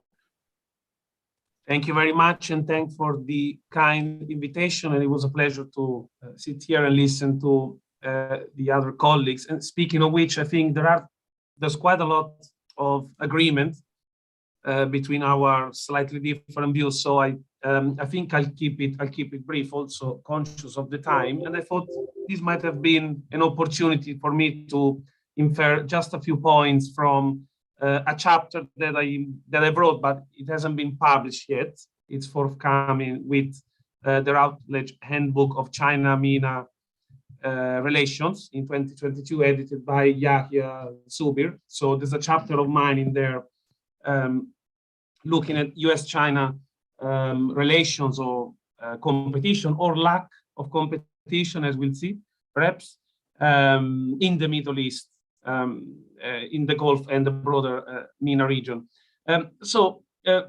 My takeaway point from that chapter, as it has kind of been alluded to somehow already, is that I think that at the moment the US and China, excuse me, have found, perhaps involuntarily, a sort of modus vivendi in the region, a sort of balance.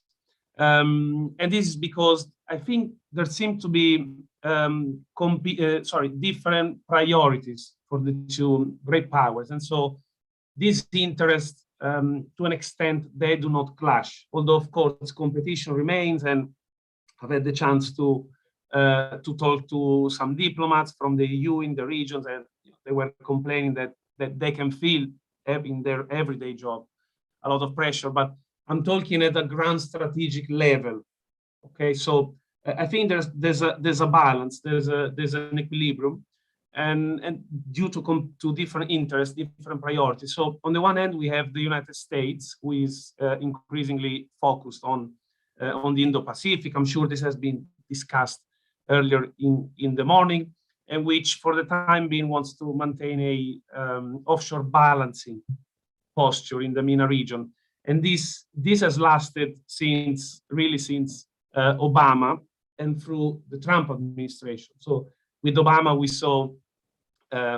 heard Obama saying things like, more people die in a bathtub rather than because of terrorism.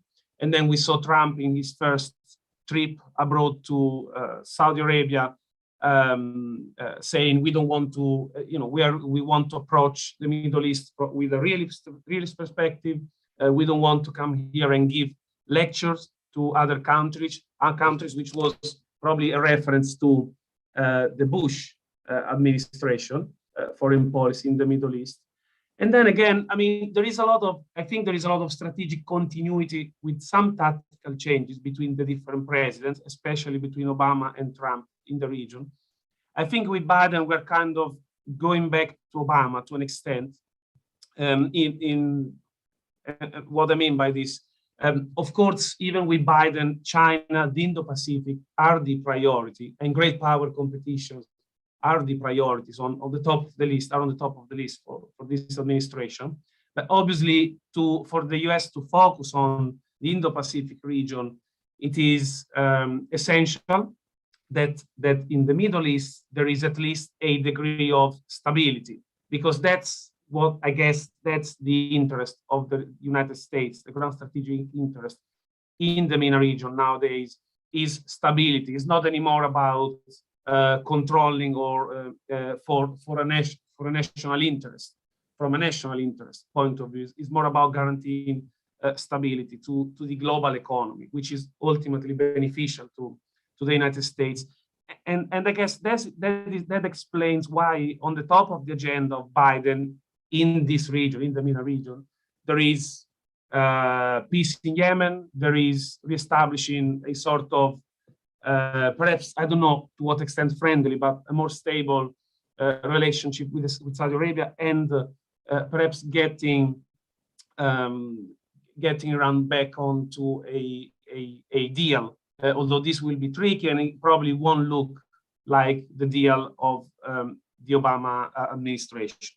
So these are the priority of the US, and this tells us that the US interest in the region has been declining to an extent. And on the other hand, although with a lot of unevenness, although with a lot of rhetoric, as we heard, although with a lot of limits, China's interest in the region are rising. And I'm sure China's policy paper about the Middle East will have been mentioned early this morning. China is increasingly committed, invested in the region economically, of course, technologically, but is very far from being a military actor or a security provider. Perhaps in terms of non-traditional security, yes, but not in terms of traditional security. China doesn't have the power projection, the logistics to engage in a peer-to-peer conflict. And so this is why somehow, although the US is unhappy with some of the, if you want, economic and technological successes of China in the region, the US is not very keen to conduct the kind of business, to invest as much as China is doing. And on the other hand, China is unable to provide the kind of military security that the US is providing. So that's what I mean when I'm saying there's a modus vivendi. So they seem to tolerate each other. And so the US declines, China rises. Of course, at some point, this balance will be disrupted, will be broken, but I don't see that for the foreseeable future. And I think this balance might be challenged at some point if China was to begin to think about formal military alliances in the region, which will improve the military logistics of China, or if China, when China will have a proper sort of Mahanian kind of deep water navy. China is working towards that, but I think it's still very much behind. And in addition, China don't have an interest in doing that, in dominating in the region for all the reasons that have been mentioned so far. And so, yes, I think I'd like to close my speech here. What we see in the Middle East, again, as we heard from one of the colleagues, is that there's a transition, perhaps towards multipolarity, as we've seen it in the more in general in the liberal international order, in the world order, and it's not just about the US and China. There's Turkey, Iran, Saudi Arabia spending a lot of money on defense lately. So I wonder whether this will be perhaps provocative for an American audience, but we have seen Trump complaining a few years ago about the fact that other powers are not doing enough to guarantee the security of the sea lanes that travel through the regions. I wonder whether at what point we'll start to see, and if it might be wise for both the US and China to start to think more in terms of cooperation from that point of view, in order to share the burden. Of course, there are pros and cons from both an American and Chinese point of view, but I wonder whether this will happen in the coming years, especially because I think we are in a new Cold War, and in many areas there is a lot of competition, but at the moment in this area, this might be one of the few areas where the two great powers might cooperate. And I shall stop here. Thank you. Thank you, Professor Leoni. Thank you for sharing with us that appeal for sharing the burden, even in making questions and seeking answers. That's a way of sharing burden. Please allow me to ask Mr. Flavius if we have any news from Professor Keskin. No, so far he tried many times to enter in connection with us, but unfortunately from Shanghai, I do not know. Maybe there is a certain problem with his connection. Yeah, I see. In that case, with your permission, I would conclude here the session, being very grateful to all the panelists for the effort they've made, not only in terms of substantial contributions, but also in succeeding to, in a very minimal way, to redraw the balance of the time budget. Thank you, and good luck for the next sessions. Thank you. Thanks a lot. Thank you very much, Your Excellency, that you chair in a very tight time, and we entering, I can say, almost in the right track with our presentation, and we appreciate that your expertise put here in our discussion, and you benefit for the whole your years that you accumulate the experience in that region, and all speakers has this kind of opportunity to have you as a chair. Thank you very much, Your Excellency. Now we are moving on the next session. and we try to keep as much as possible on the right time. The next session is concentrating on a very specific topic, that means Lebanon. Actually, we know that in last year, I can say, or last 2 years almost, Lebanon faces different crises that we try, and we call this session as Lebanon at Crossroads, Politics and Economics in the Wake of Decisive Social Crisis.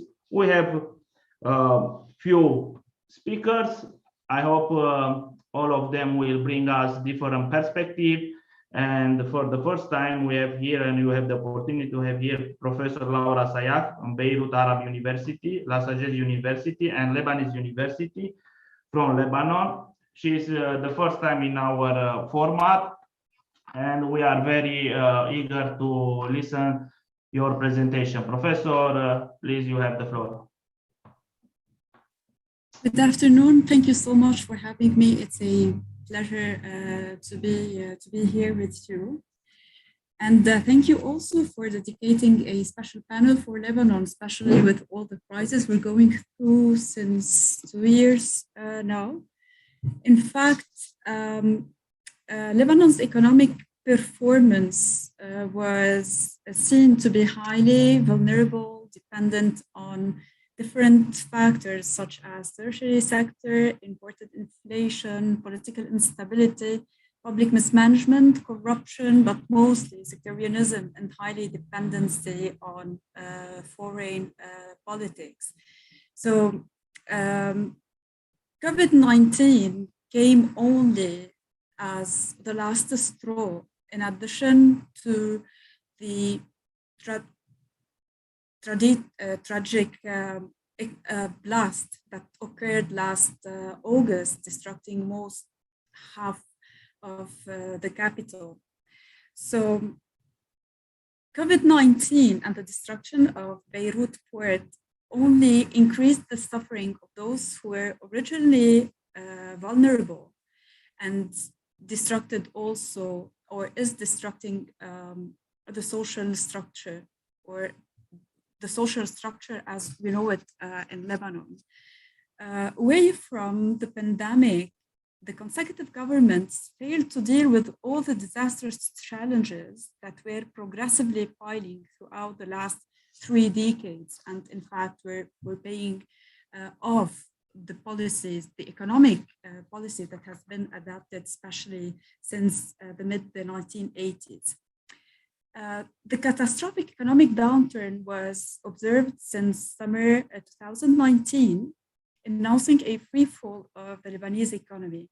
So the fade economic growth has been observed for prolonged periods in Lebanon, coupled with structural economic or commercial deficits and decreasing foreign remittances, high corruption levels, intensive public debt, leading to dramatic losses of foreign reserves, along with retreats and outflows of billions of US dollars, causing the banking sector to be struck by a liquidity crisis and consequently adopting at a later stage different restrictions on all the operations.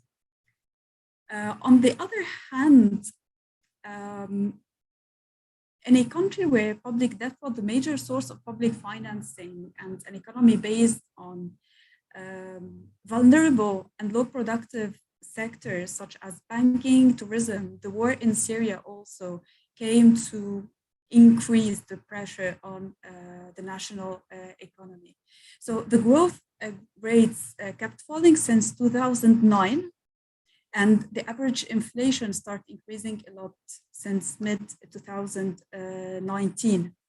And Lebanon, as you all know, is one of the most indebted countries in the world. In fact, half of the budget revenues is absorbed by the public debt. On the other hand, and in order to alleviate the impact of the crisis, the coupled crisis, would that be the banking crisis, the exchange crisis, and the whole tragedy that was caused by COVID-19, the government was more or less absent from all that could have been implemented, or the government was totally absent. The only possibility that was presented by the government was only to give the poor or thousands of poor households some kind of 400,000 Lebanese lira, that is equivalent to nothing now with the crisis, to the poorest families and most disadvantaged individuals, which was in fact also a fiasco because no one could take advantage of it, in fact.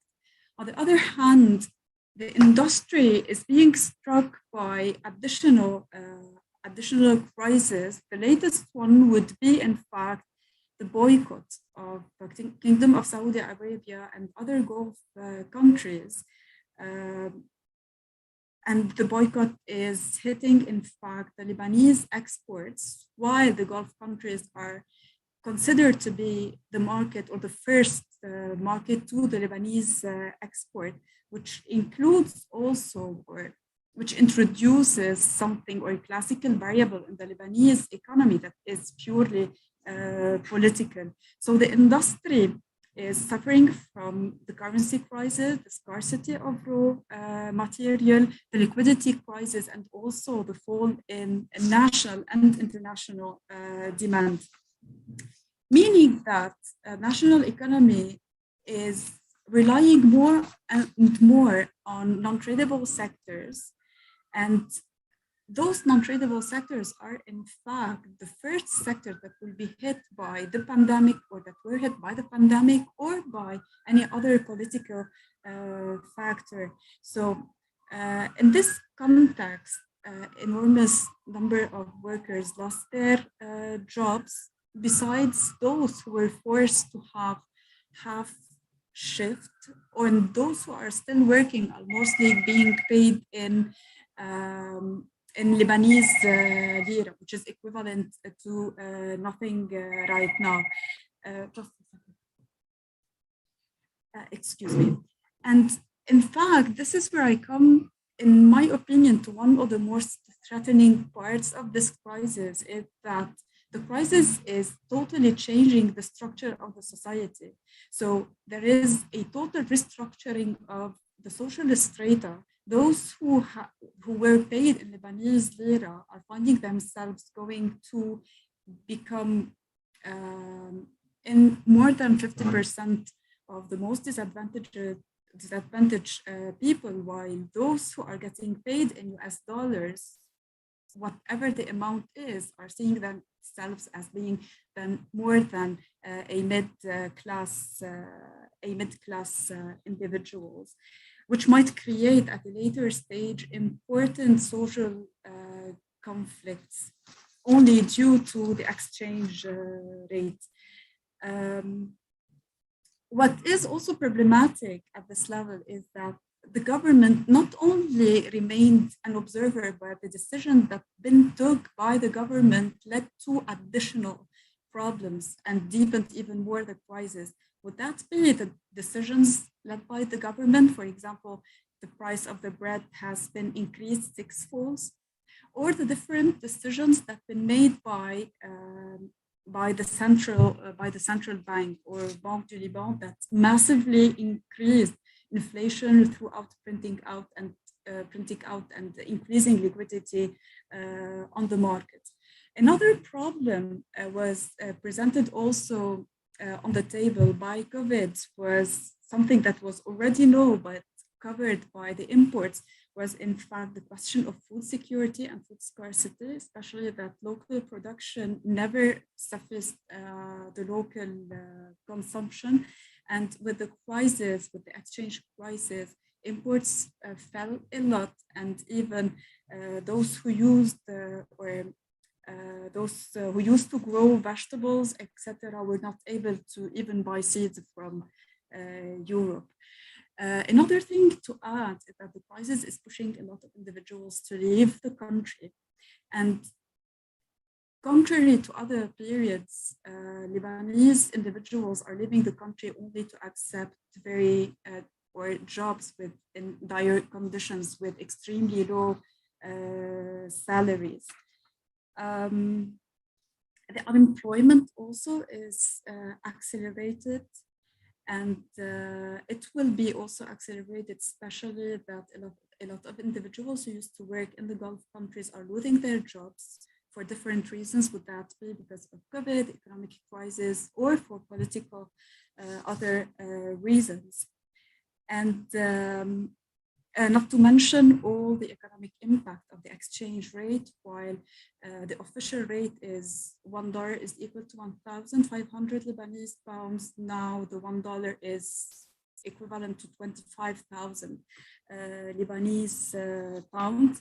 And the rate is in fact dictated by mobile applications, and the government is not doing anything at this level. What I also find alarming is the impact of all those crises on the educational sector. The students are obliged to stay at home for most of the time, but a lot of them do not have access to the electricity, to the internet, and do not also have laptops or cell phones, especially when we talk about people who have more than one kid in the household.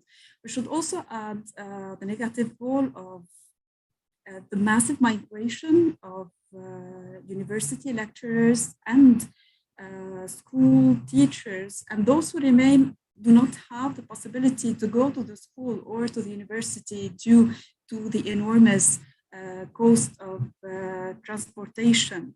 And this will lead definitely to a poverty trap that will never stop. So we will be in fact paying the price of this crisis for like 15 or 20 years to come.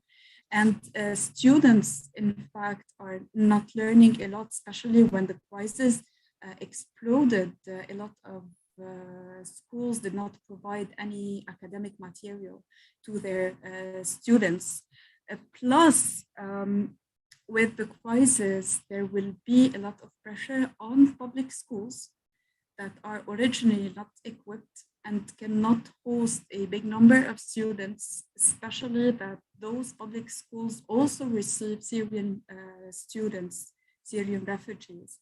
And this will increase the cost on the government and will keep on the margin a lot of children who will not be able to access education. I will not take too much more time, but I believe that what is currently happening in Lebanon is only a prelude, let's say, to what will be coming next. In fact, COVID-19 came only to exacerbate what we have been experiencing for the last 30 years.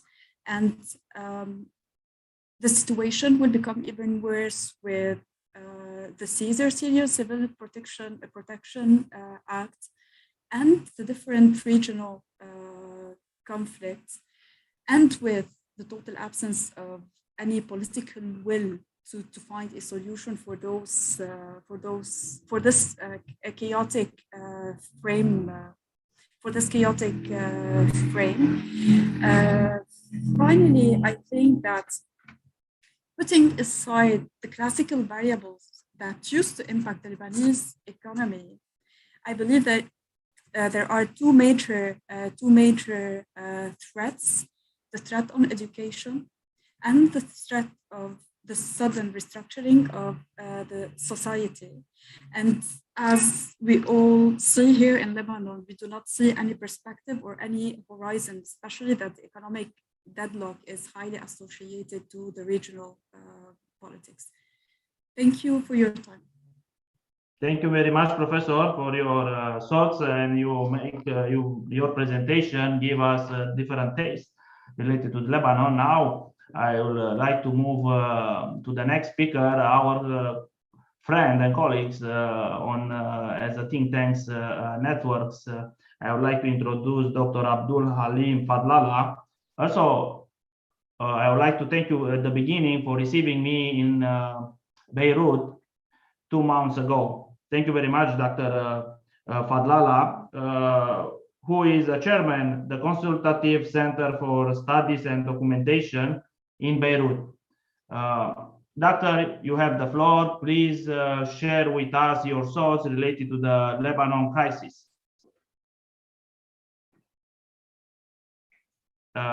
Your mic.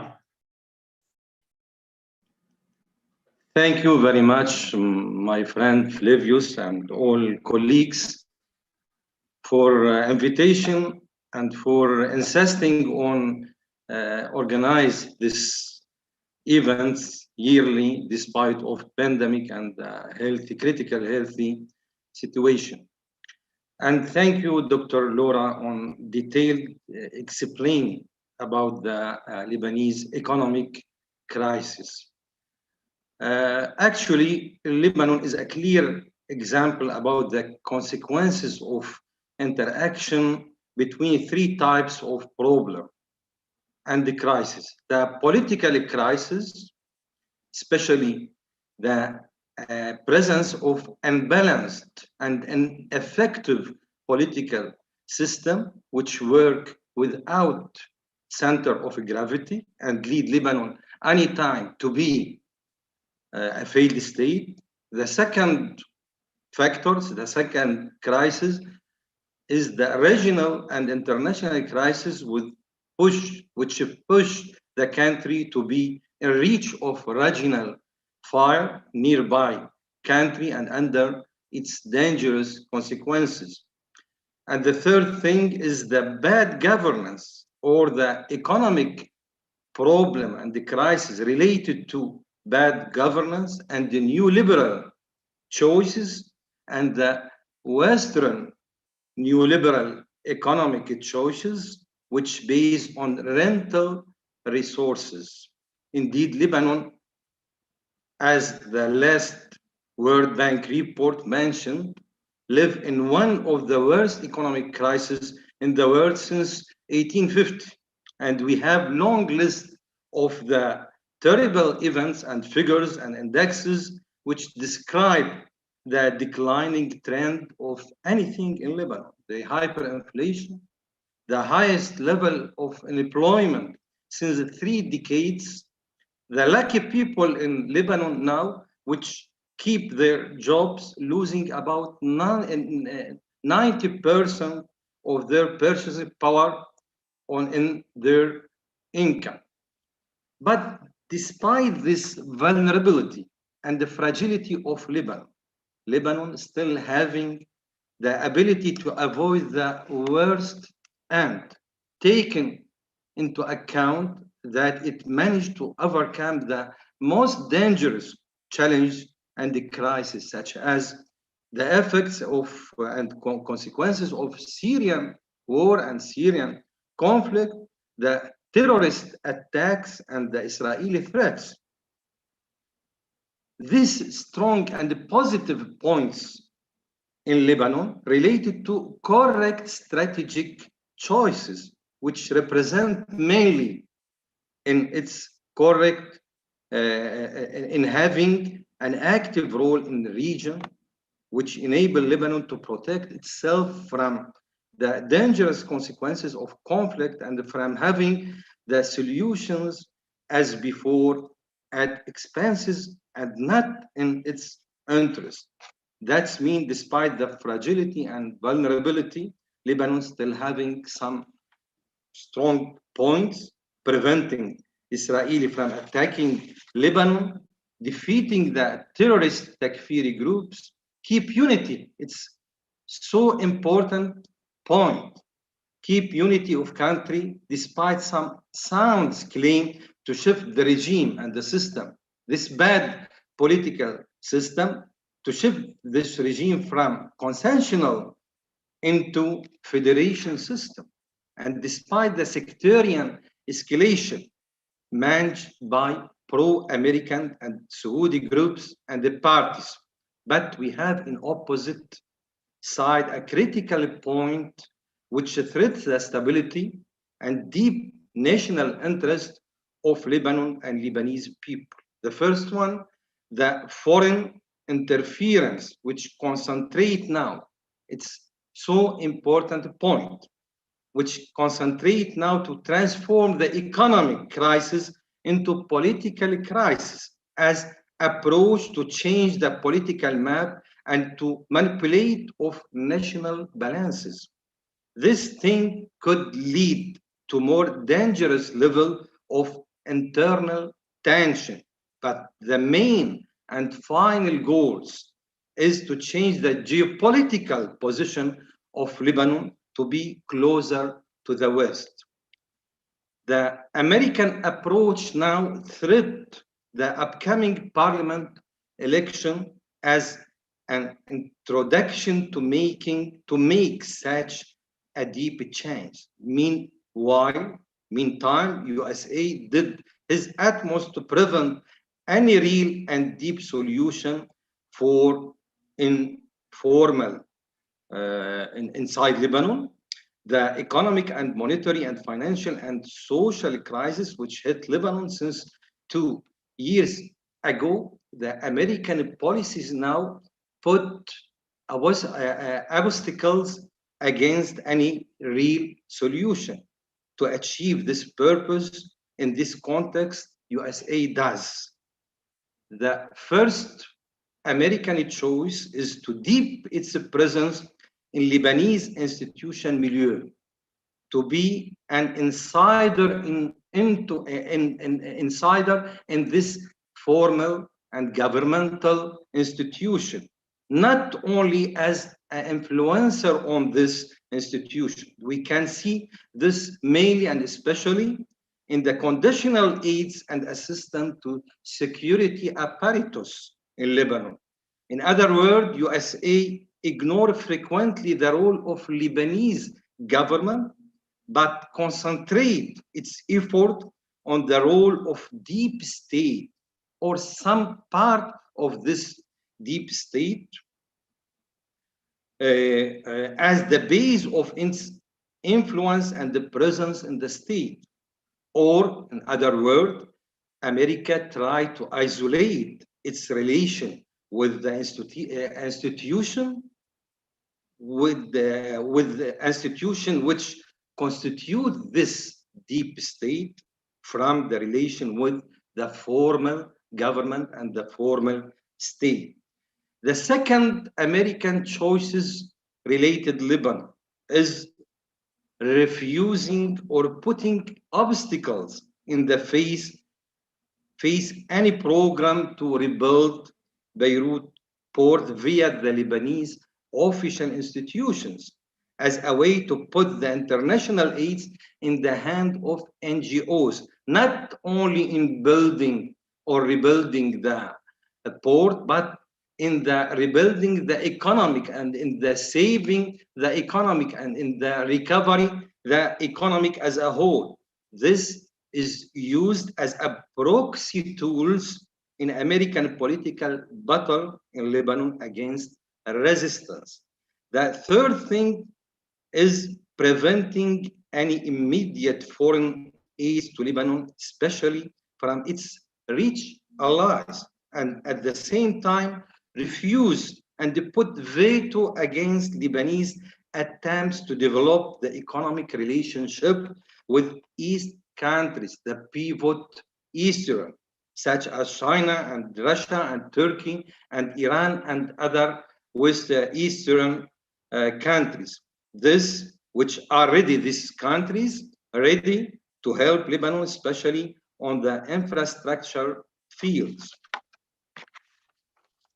The main problem as conclusion in Lebanon now, in all levels, is the Western and American approach, which see any political entitlement as an opportunity to change the regional and the strategic position of the country of Lebanon without caring about the bad consequences of this kind of policies on the unity, on the stability, on the national coherence, on the level of income, on the economic indexes and figure and aspects of this. The main factors now influence the Lebanese situation and lead to more escalation and tension is the first one, is the conflict and the struggling for Lebanese, change the Lebanese positioning and to be pro-American camp. But in opposite side, there is a potential emerging of other point and other factors, such as a new regional scene reflect the change of Arab position towards Syria, which in the future, near future, influence the situation in Lebanon. The second one, the Saudi failure in the Yemen war, which lead to escalation against Lebanon now. The third thing, the unclear future of American military presence in Syria and Iraq, and the American defeat in Afghanistan, and the back to nuclear negotiation with Iran. All these factors change the position of Lebanon into the regional conflict. And this transformation reflects on the current situation in Lebanon, which should make adaptation with this new factor. We have only and only in Lebanon way to face this dilemma. Building a just, strong, and balanced country, balanced state with a productive economy, effective diplomacy, and having the ability to face internal and external challenges and risks. So the way out of crisis in Lebanon represents save the Lebanese independence and unity, adopt diversification in foreign relations and economic foreign relations, political foreign relations, and the policy of Lebanon in economic and the political and diplomatic level with effective and the positive role in the Arab world, struggling to go out of American umbrella because it is so dangerous now and so critical, and the consequences of being pro-American now has a high price, political and economic and other.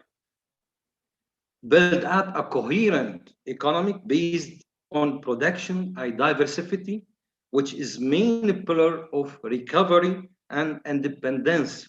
The American policies toward Lebanon putting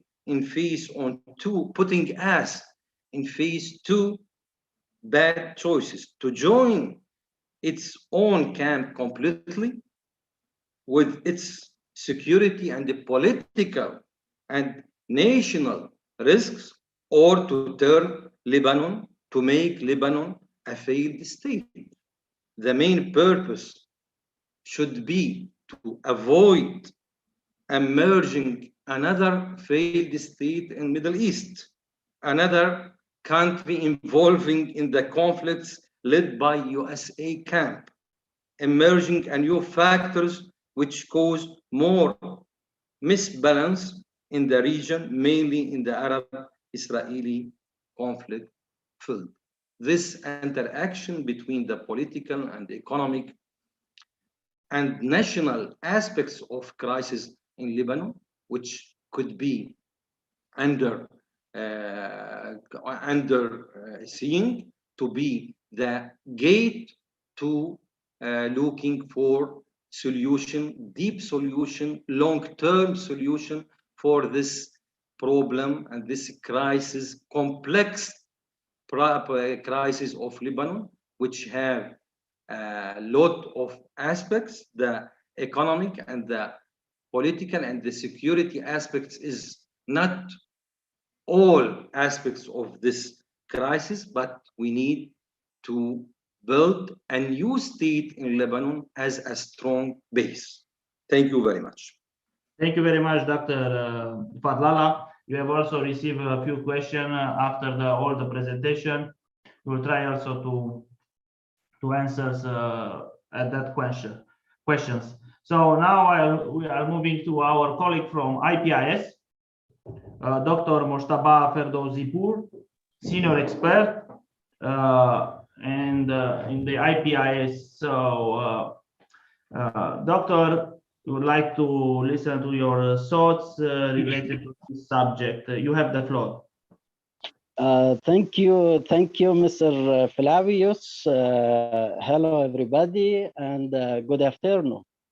Mr. Chairman, dear audience, first of all, I would like to thank the organizer of this important meeting. Despite all the problems, Lebanon is of great importance in West Asia, especially in the area of Shamat, to examine the crisis in this country and answer the main questions of this panel. I will mention 7 basic elements, interior elements. First, Lebanon has a tribal system. This is a good but corrupt system. Second, Lebanon is a rich and energetic country, mostly able to exploit this God given capacity. Third, the Lebanese power triangle consists of 30 components: the army, the nation, and resistance. I believe that this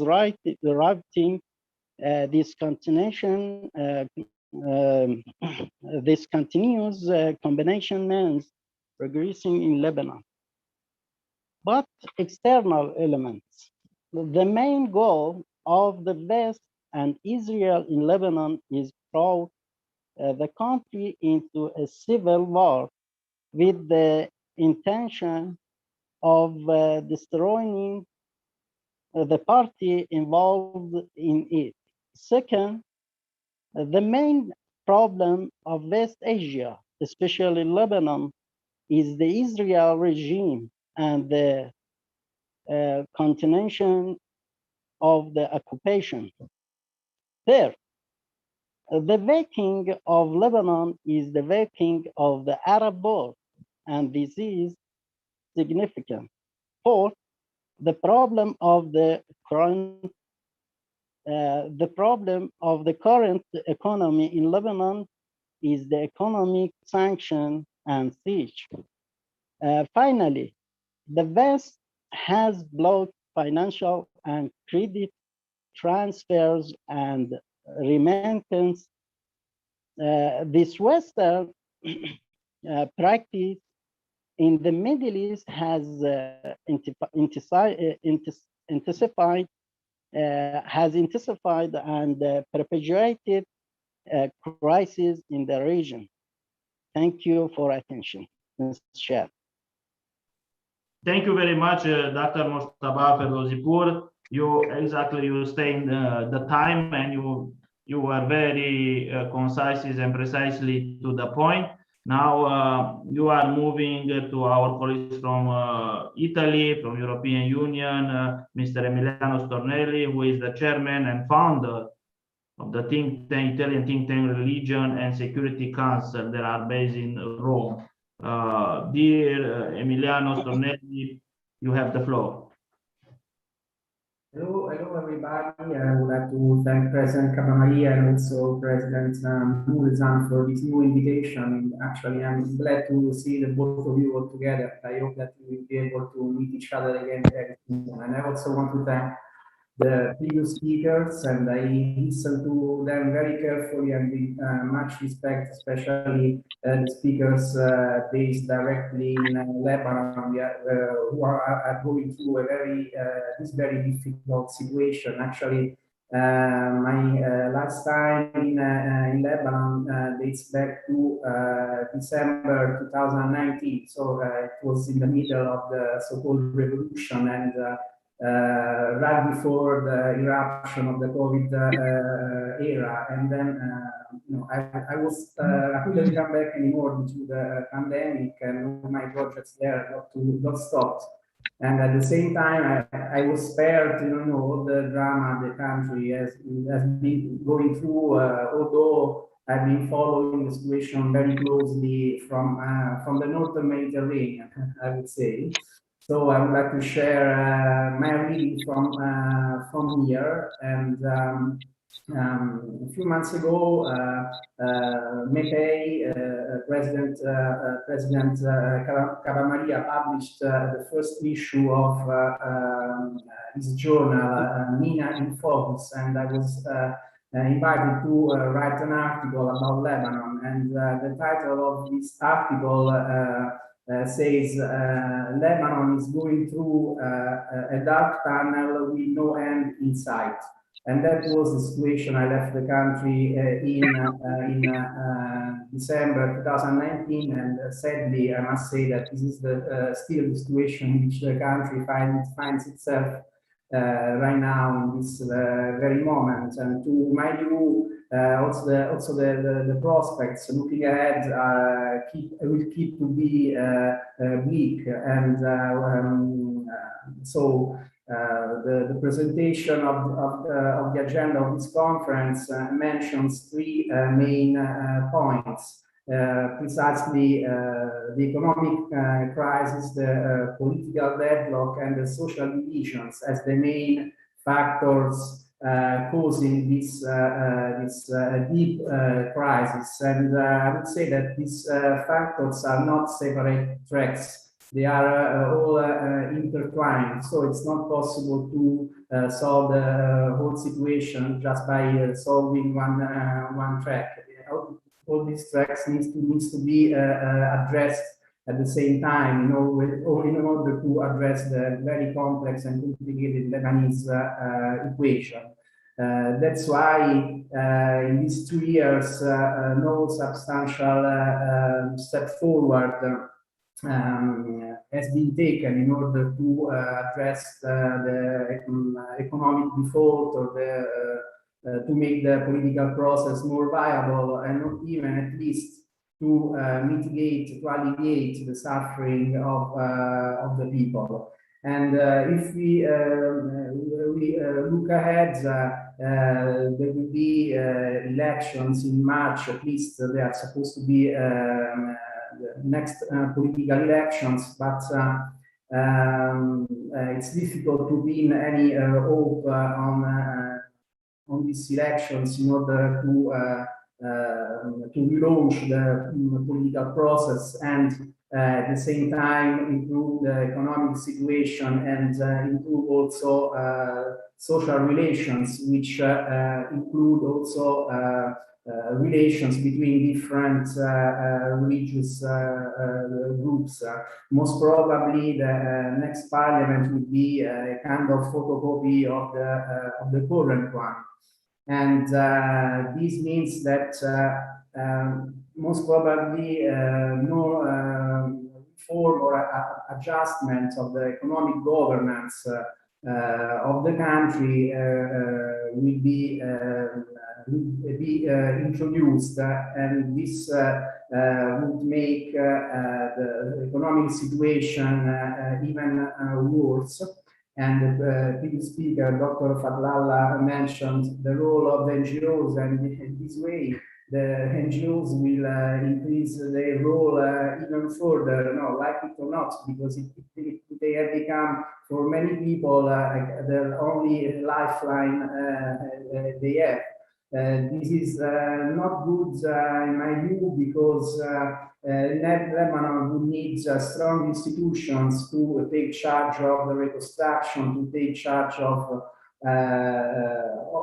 the governance of the country without leaving it to private entities. But unfortunately, the surrounding world doesn't trust Lebanese institutions anymore for lending financial support, as long as reforms won't be taken. The next parliament could feature anyway some new members. I mean, independent representatives of the revolutionary movement of the October Revolution, those activists who have been advocating for a total overhaul of the system, anti-establishment, representatives, although they are like single entities. They haven't been able so far to gather around a common platform, and the fact that they are running as candidates in a separate way, not within a unified party, with a shared platform, will likely undermine their performance at the elections if they will be taken. Anyway, it will be a new factor within the parliament, and perhaps this could be the beginning of a new process, because if they will be playing their cards as politicians in a wise way from a strategic point of view, perhaps they can grow over time and be able to steer the political process toward more positive developments for change.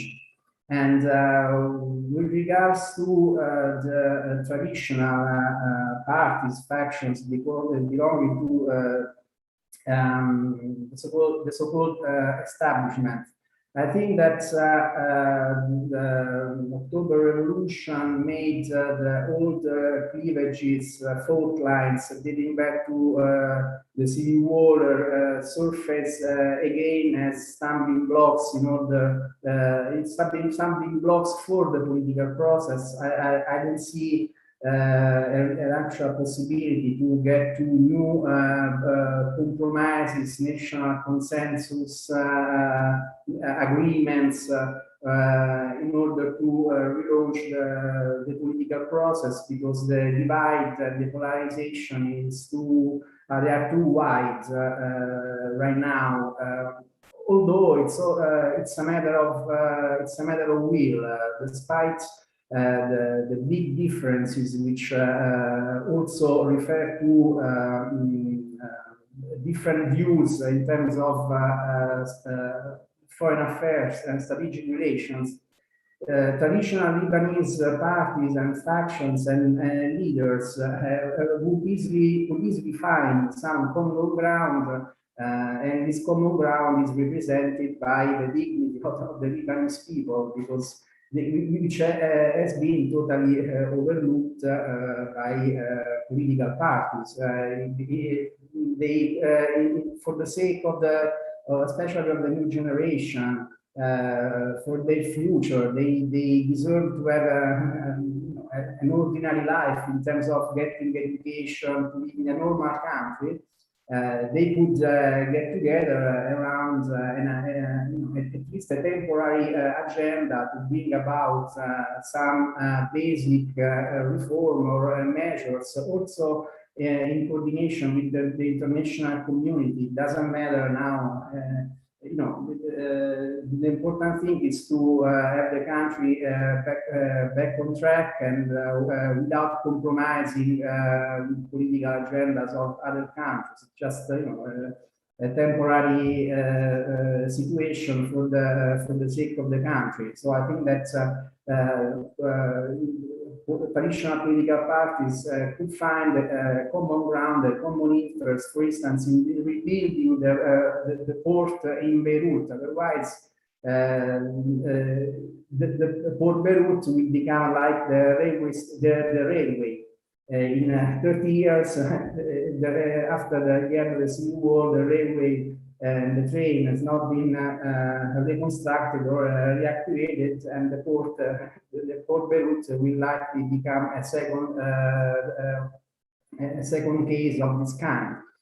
So I think that for the sake of the Lebanese people, the traditional parties leaders, despite the competition, the rivalries, and the big problems that there are among them, if they prove to have some responsibility for the future of the Lebanese, especially the new generation, they should set aside their differences and take their time and work for the country and not for their individual political agendas. And I would like to conclude by saying that I'm not optimistic at all about this possibility. I used to be more hopeful in the past, but I was younger, and now, after seeing the last few years and also the behavior of the stakeholders in Lebanon, I'm not hopeful at all that any improvement will be made. But Lebanon is also known as a land of miracles. So I leave Lebanon to the divine hands of all religions that have been present in Lebanon, and maybe they are the only ones that they can solve the situation for the sake of Lebanon, for the sake of the Lebanese people, to save the country and its great people. Thank you very much, and I'm available for going on with the discussion and answer the questions that will come. Thank you. Thank you very much, Dr. Stornelli. We receive also during your talks another few questions. So I suppose that this panel, even though it's not so common on this kind of broad conference, but started to be very interesting in raising a lot of questions. Now, last but not least, our panelist is Dr. Corneliu Pivariu. He's a security and international relations senior expert from Romania, and also I would like to thank him for our cooperation during also the previously events on MENA issue. Dr. Corneliu Pivariu, you have the floor. Please try to stay in that minutes that is allocated to you. Thank you very much, Doctor. Okay, thank you very much, Mr. Chairman. I will try to shorten my presentation in order to include in the time accorded. I will start with a short quote, which I consider very appropriate for this intervention, which French Minister of Foreign Affairs say about Lebanon. Lebanon is a Titanic without orchestra. Lebanon is an iconic country for the Middle East and could be considered a true barometer of the regional geopolitical situation, and also for the fact that what happened in Lebanon during the last decade until now is absolutely true for numerous countries of the world, countries with no resources of their own, withstanding multiple foreign influences that are confronted with a massive immigration, have on their territory numerous refugees and are overcome by corruption. The August 4th, 2020 explosion in the port of Beirut has aggravated the economic crisis Lebanon is witnessing and provoked a new political crisis. It was only in September 2021 when a new government was formed under the leadership of Najib Mikati. As all we are well known, the Lebanon is the prisoner of the sectarian political system, whereby the power is shared by the three main religious communities. New parliamentary elections are scheduled for March 27, 2022, and in autumn in the same year, the parliament is to elect a new president. It will be no surprise if the parliamentary elections are postponed and a new political crisis emerge. In fact, the politicianist hesitation to reform the present political system are emphasized by the initial promises of granting seats to the parliament to the diaspora, a promise nowhere to be found in the final form of the electoral law. From an economic standpoint, Lebanon is witnessing the most severe crisis of the last 150 years, with the GDP shrunk from $55 billion in 2018 to $33 billion in 2020, and a further decrease of $20.5 billion is expected in 2021, as World Bank estimated in October 2021. As per capita GDP decreased by around 40%. The unemployment increased from 28% in February 2020 to 40% to the end of the same year. According to the UN data, 78% of the Lebanese live under the poverty and 36% in extreme poverty. According to a Reuters research, the food index price increased in September 2021 by 557% as compared to October 2019, and the economy contracted by 30% as compared to 2017. The Lebanese pound lost around 90% of its value as compared to October 2019. As far as corruption is concerned, the latest data published by Pandora Papers mentioned the name of the Prime Minister Najib Mikati, of the Governor of Central Bank, Riyad Salameh, and that of the former Prime Minister and Minister of Education, Hassan Diab. The clientelistic political system and the way the public contracts are assigned domestically may be subject of an extensive debate. Under such circumstances, from 2019 until now, only 300,000 Lebanese citizens who lost any hope that the domestic situation could improve emigrate and were looking for a solution outside the country. Unfortunately, those who left the country and those who will have a good professional training and a financial status can assure them a new beginning in a new country. Such event will further diminish the possibility of Lebanon recovery. A people who, for a long period of time, went through serious crises and had the stamina diminished by numerous immigration waves, subject at the same time to the immigration pressure and foreign interest, is not an inexhaustible reservoir and might be seriously affected by such event. The sectarian and group interests are overwhelming and are used by foreign influence. So I am quoting here about France, Iran, Israel, Turkey, USA, Saudi Arabia, other Gulf countries, China, Russia, for attaining their own goal and for testing solution for the area-related issue. Such circumstances made the Maronite Patriarch Bashar Boutros Al-Rey to declare on August 15, 2020 that we will not allow the Lebanon to become a compromise card between nations that want to rebuild ties among themselves. I consider that on a short run, the economic situation in Lebanon will continue to deteriorate, if that is still possible, without a further dissolution of the state. On a longer run, the forecast of the evolution in the Middle East, and especially in Lebanon, are extremely indefensible. Yet the country, as I said, fully deserves a characterization of a barometer of the geopolitical development in the area. Unfortunately, the Lebanese brought the country where it is now, helped, undercut, of course, by foreign interest. The 2022 election do not seem to bring an optimist, and in the spirit of the Lebanese tradition, they are to be postponed without a clear time horizon. Timing is not the issue, but finding a viable solution for replacing the present sectarian political system, it do not seem a firm political will in this respect. An improvement of the general situation in the Middle East will have a favorable influence on Lebanon, but I believe it depends first and foremost on the Lebanese. It is possible that the diaspora come with a political solution and can be successfully implemented.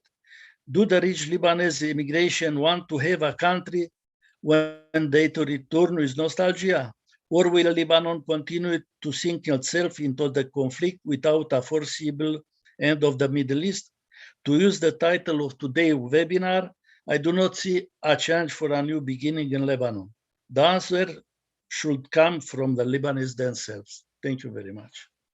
Thank you very much, Dr. Cornel Pibariu. And after these presentations, we would like to raise a few questions, not all of them, because we receive a bunch of questions actually. One of the questions that we receive, I would like also to put now, is what are the needed steps in order to rehabilitate Lebanon. If Professor Laura or Dr. Fadlala, few thoughts about on this question. I will answer first. Excuse me, Dr. Abdel Halim, if you would like to interfere too. I think the major problem is that there is absolutely no political will. And if we talk about politics, I think everything is dictated from outside. We don't have absolutely no will or no freedom margin, or at least this is what I see. In terms of political possibilities or economic scenarios, excuse me, the problem is that everything that is happening have been constructed since the mid-1980s, in my opinion. And this is exploding now. So it is not something that has been creating 2 or 3 years ago. So even though there are a lot of possibilities to find solutions to the current economic crisis, I'm not sure there is a will to create any possible scenarios or any potential policies to get us out of this chaos. Yeah, thanks a lot, Dr. Fadlala. If you have something to add. Yes, the main economic problem in Lebanon is in the long-term choices. The long-term choices since the mid of 19th, when we adopted a bad choices, a bad policies on 3 levels. The first one, the monetary policies, and the economic as a financial or fiscal policies, and on the level of economic as a whole and investment level. The problem is in the policies and in the politics level at the same time, because the deep interest of the political layer, the political class in Lebanon, the political main parties in the 19th, it was with this kind of policies, which pushed the economic into this crisis. We avoided in the past this kind of crisis in 2002 and in 1996 because of the international and the foreign interference in Lebanon. Now there is no way and there is no space to such as interference. The second point is about the diversification of the economy, Lebanese economy. The diversification at the base of production sector and foreign economic relationship with other countries is the core point of recovery of Lebanese economy, because this diversification gives us the competitiveness position in this kind of relationship and enable us to discover our real interest. Real interest, I mean political real interest and real economic interest, because the rental economy didn't give us the chance to discover our real interest in the foreign relationship, in the East choices, in the diversification in the economic relationship with other countries. The relation with Arab countries has a priority, but on the base of equity, equilibrium, and in the real common interest, economic interest. I think the real relationship with other Arab countries, it's not in the trade balance. It's a marginal issue, and not in the trade issue level, because this couldn't live as to our common interest. The core of our common interest in the investment level, especially in the investment in the infrastructure sector. The emerging of the big and the huge infrastructure, regional and international project in the region and in the Near East, it's so important to have our part, our share in this new emergence. About the relationship, because relation with Syria, because somebody asked about this issue. Unfortunately, there is no any new signs about regain the healthy relationship with Syria. Reason there is no another obstacles against this choices, against this policies. We have some people in Lebanon, some parties in Lebanon, some groups in Lebanon didn't discover the deep interest common in Syria state. So thank you very much for this comprehensive answer. And the next question is related to the energy crisis, meaning fuel and electricity. And we talk about a little bit this issue. And the question is, what are the possible solutions? And is the electricity sector leading towards a renewable technology? Yeah, actually, Professor Laura, I think you also maybe have certain idea on this issue, and Dr. Fadlala. What are the possible solution? Yeah, possible solution on energy crisis. One of the possibilities that have been currently implemented is going to the solar panels. If we're talking about individual households, for example, but it remains a micro solution. So solar panels needed to generate electricity or to generate warm water, etc. But again, it remains only a very located solution. Other than that, at the macro level, there has been some attempts by Hezbollah to bring oil, for example, from has been made between the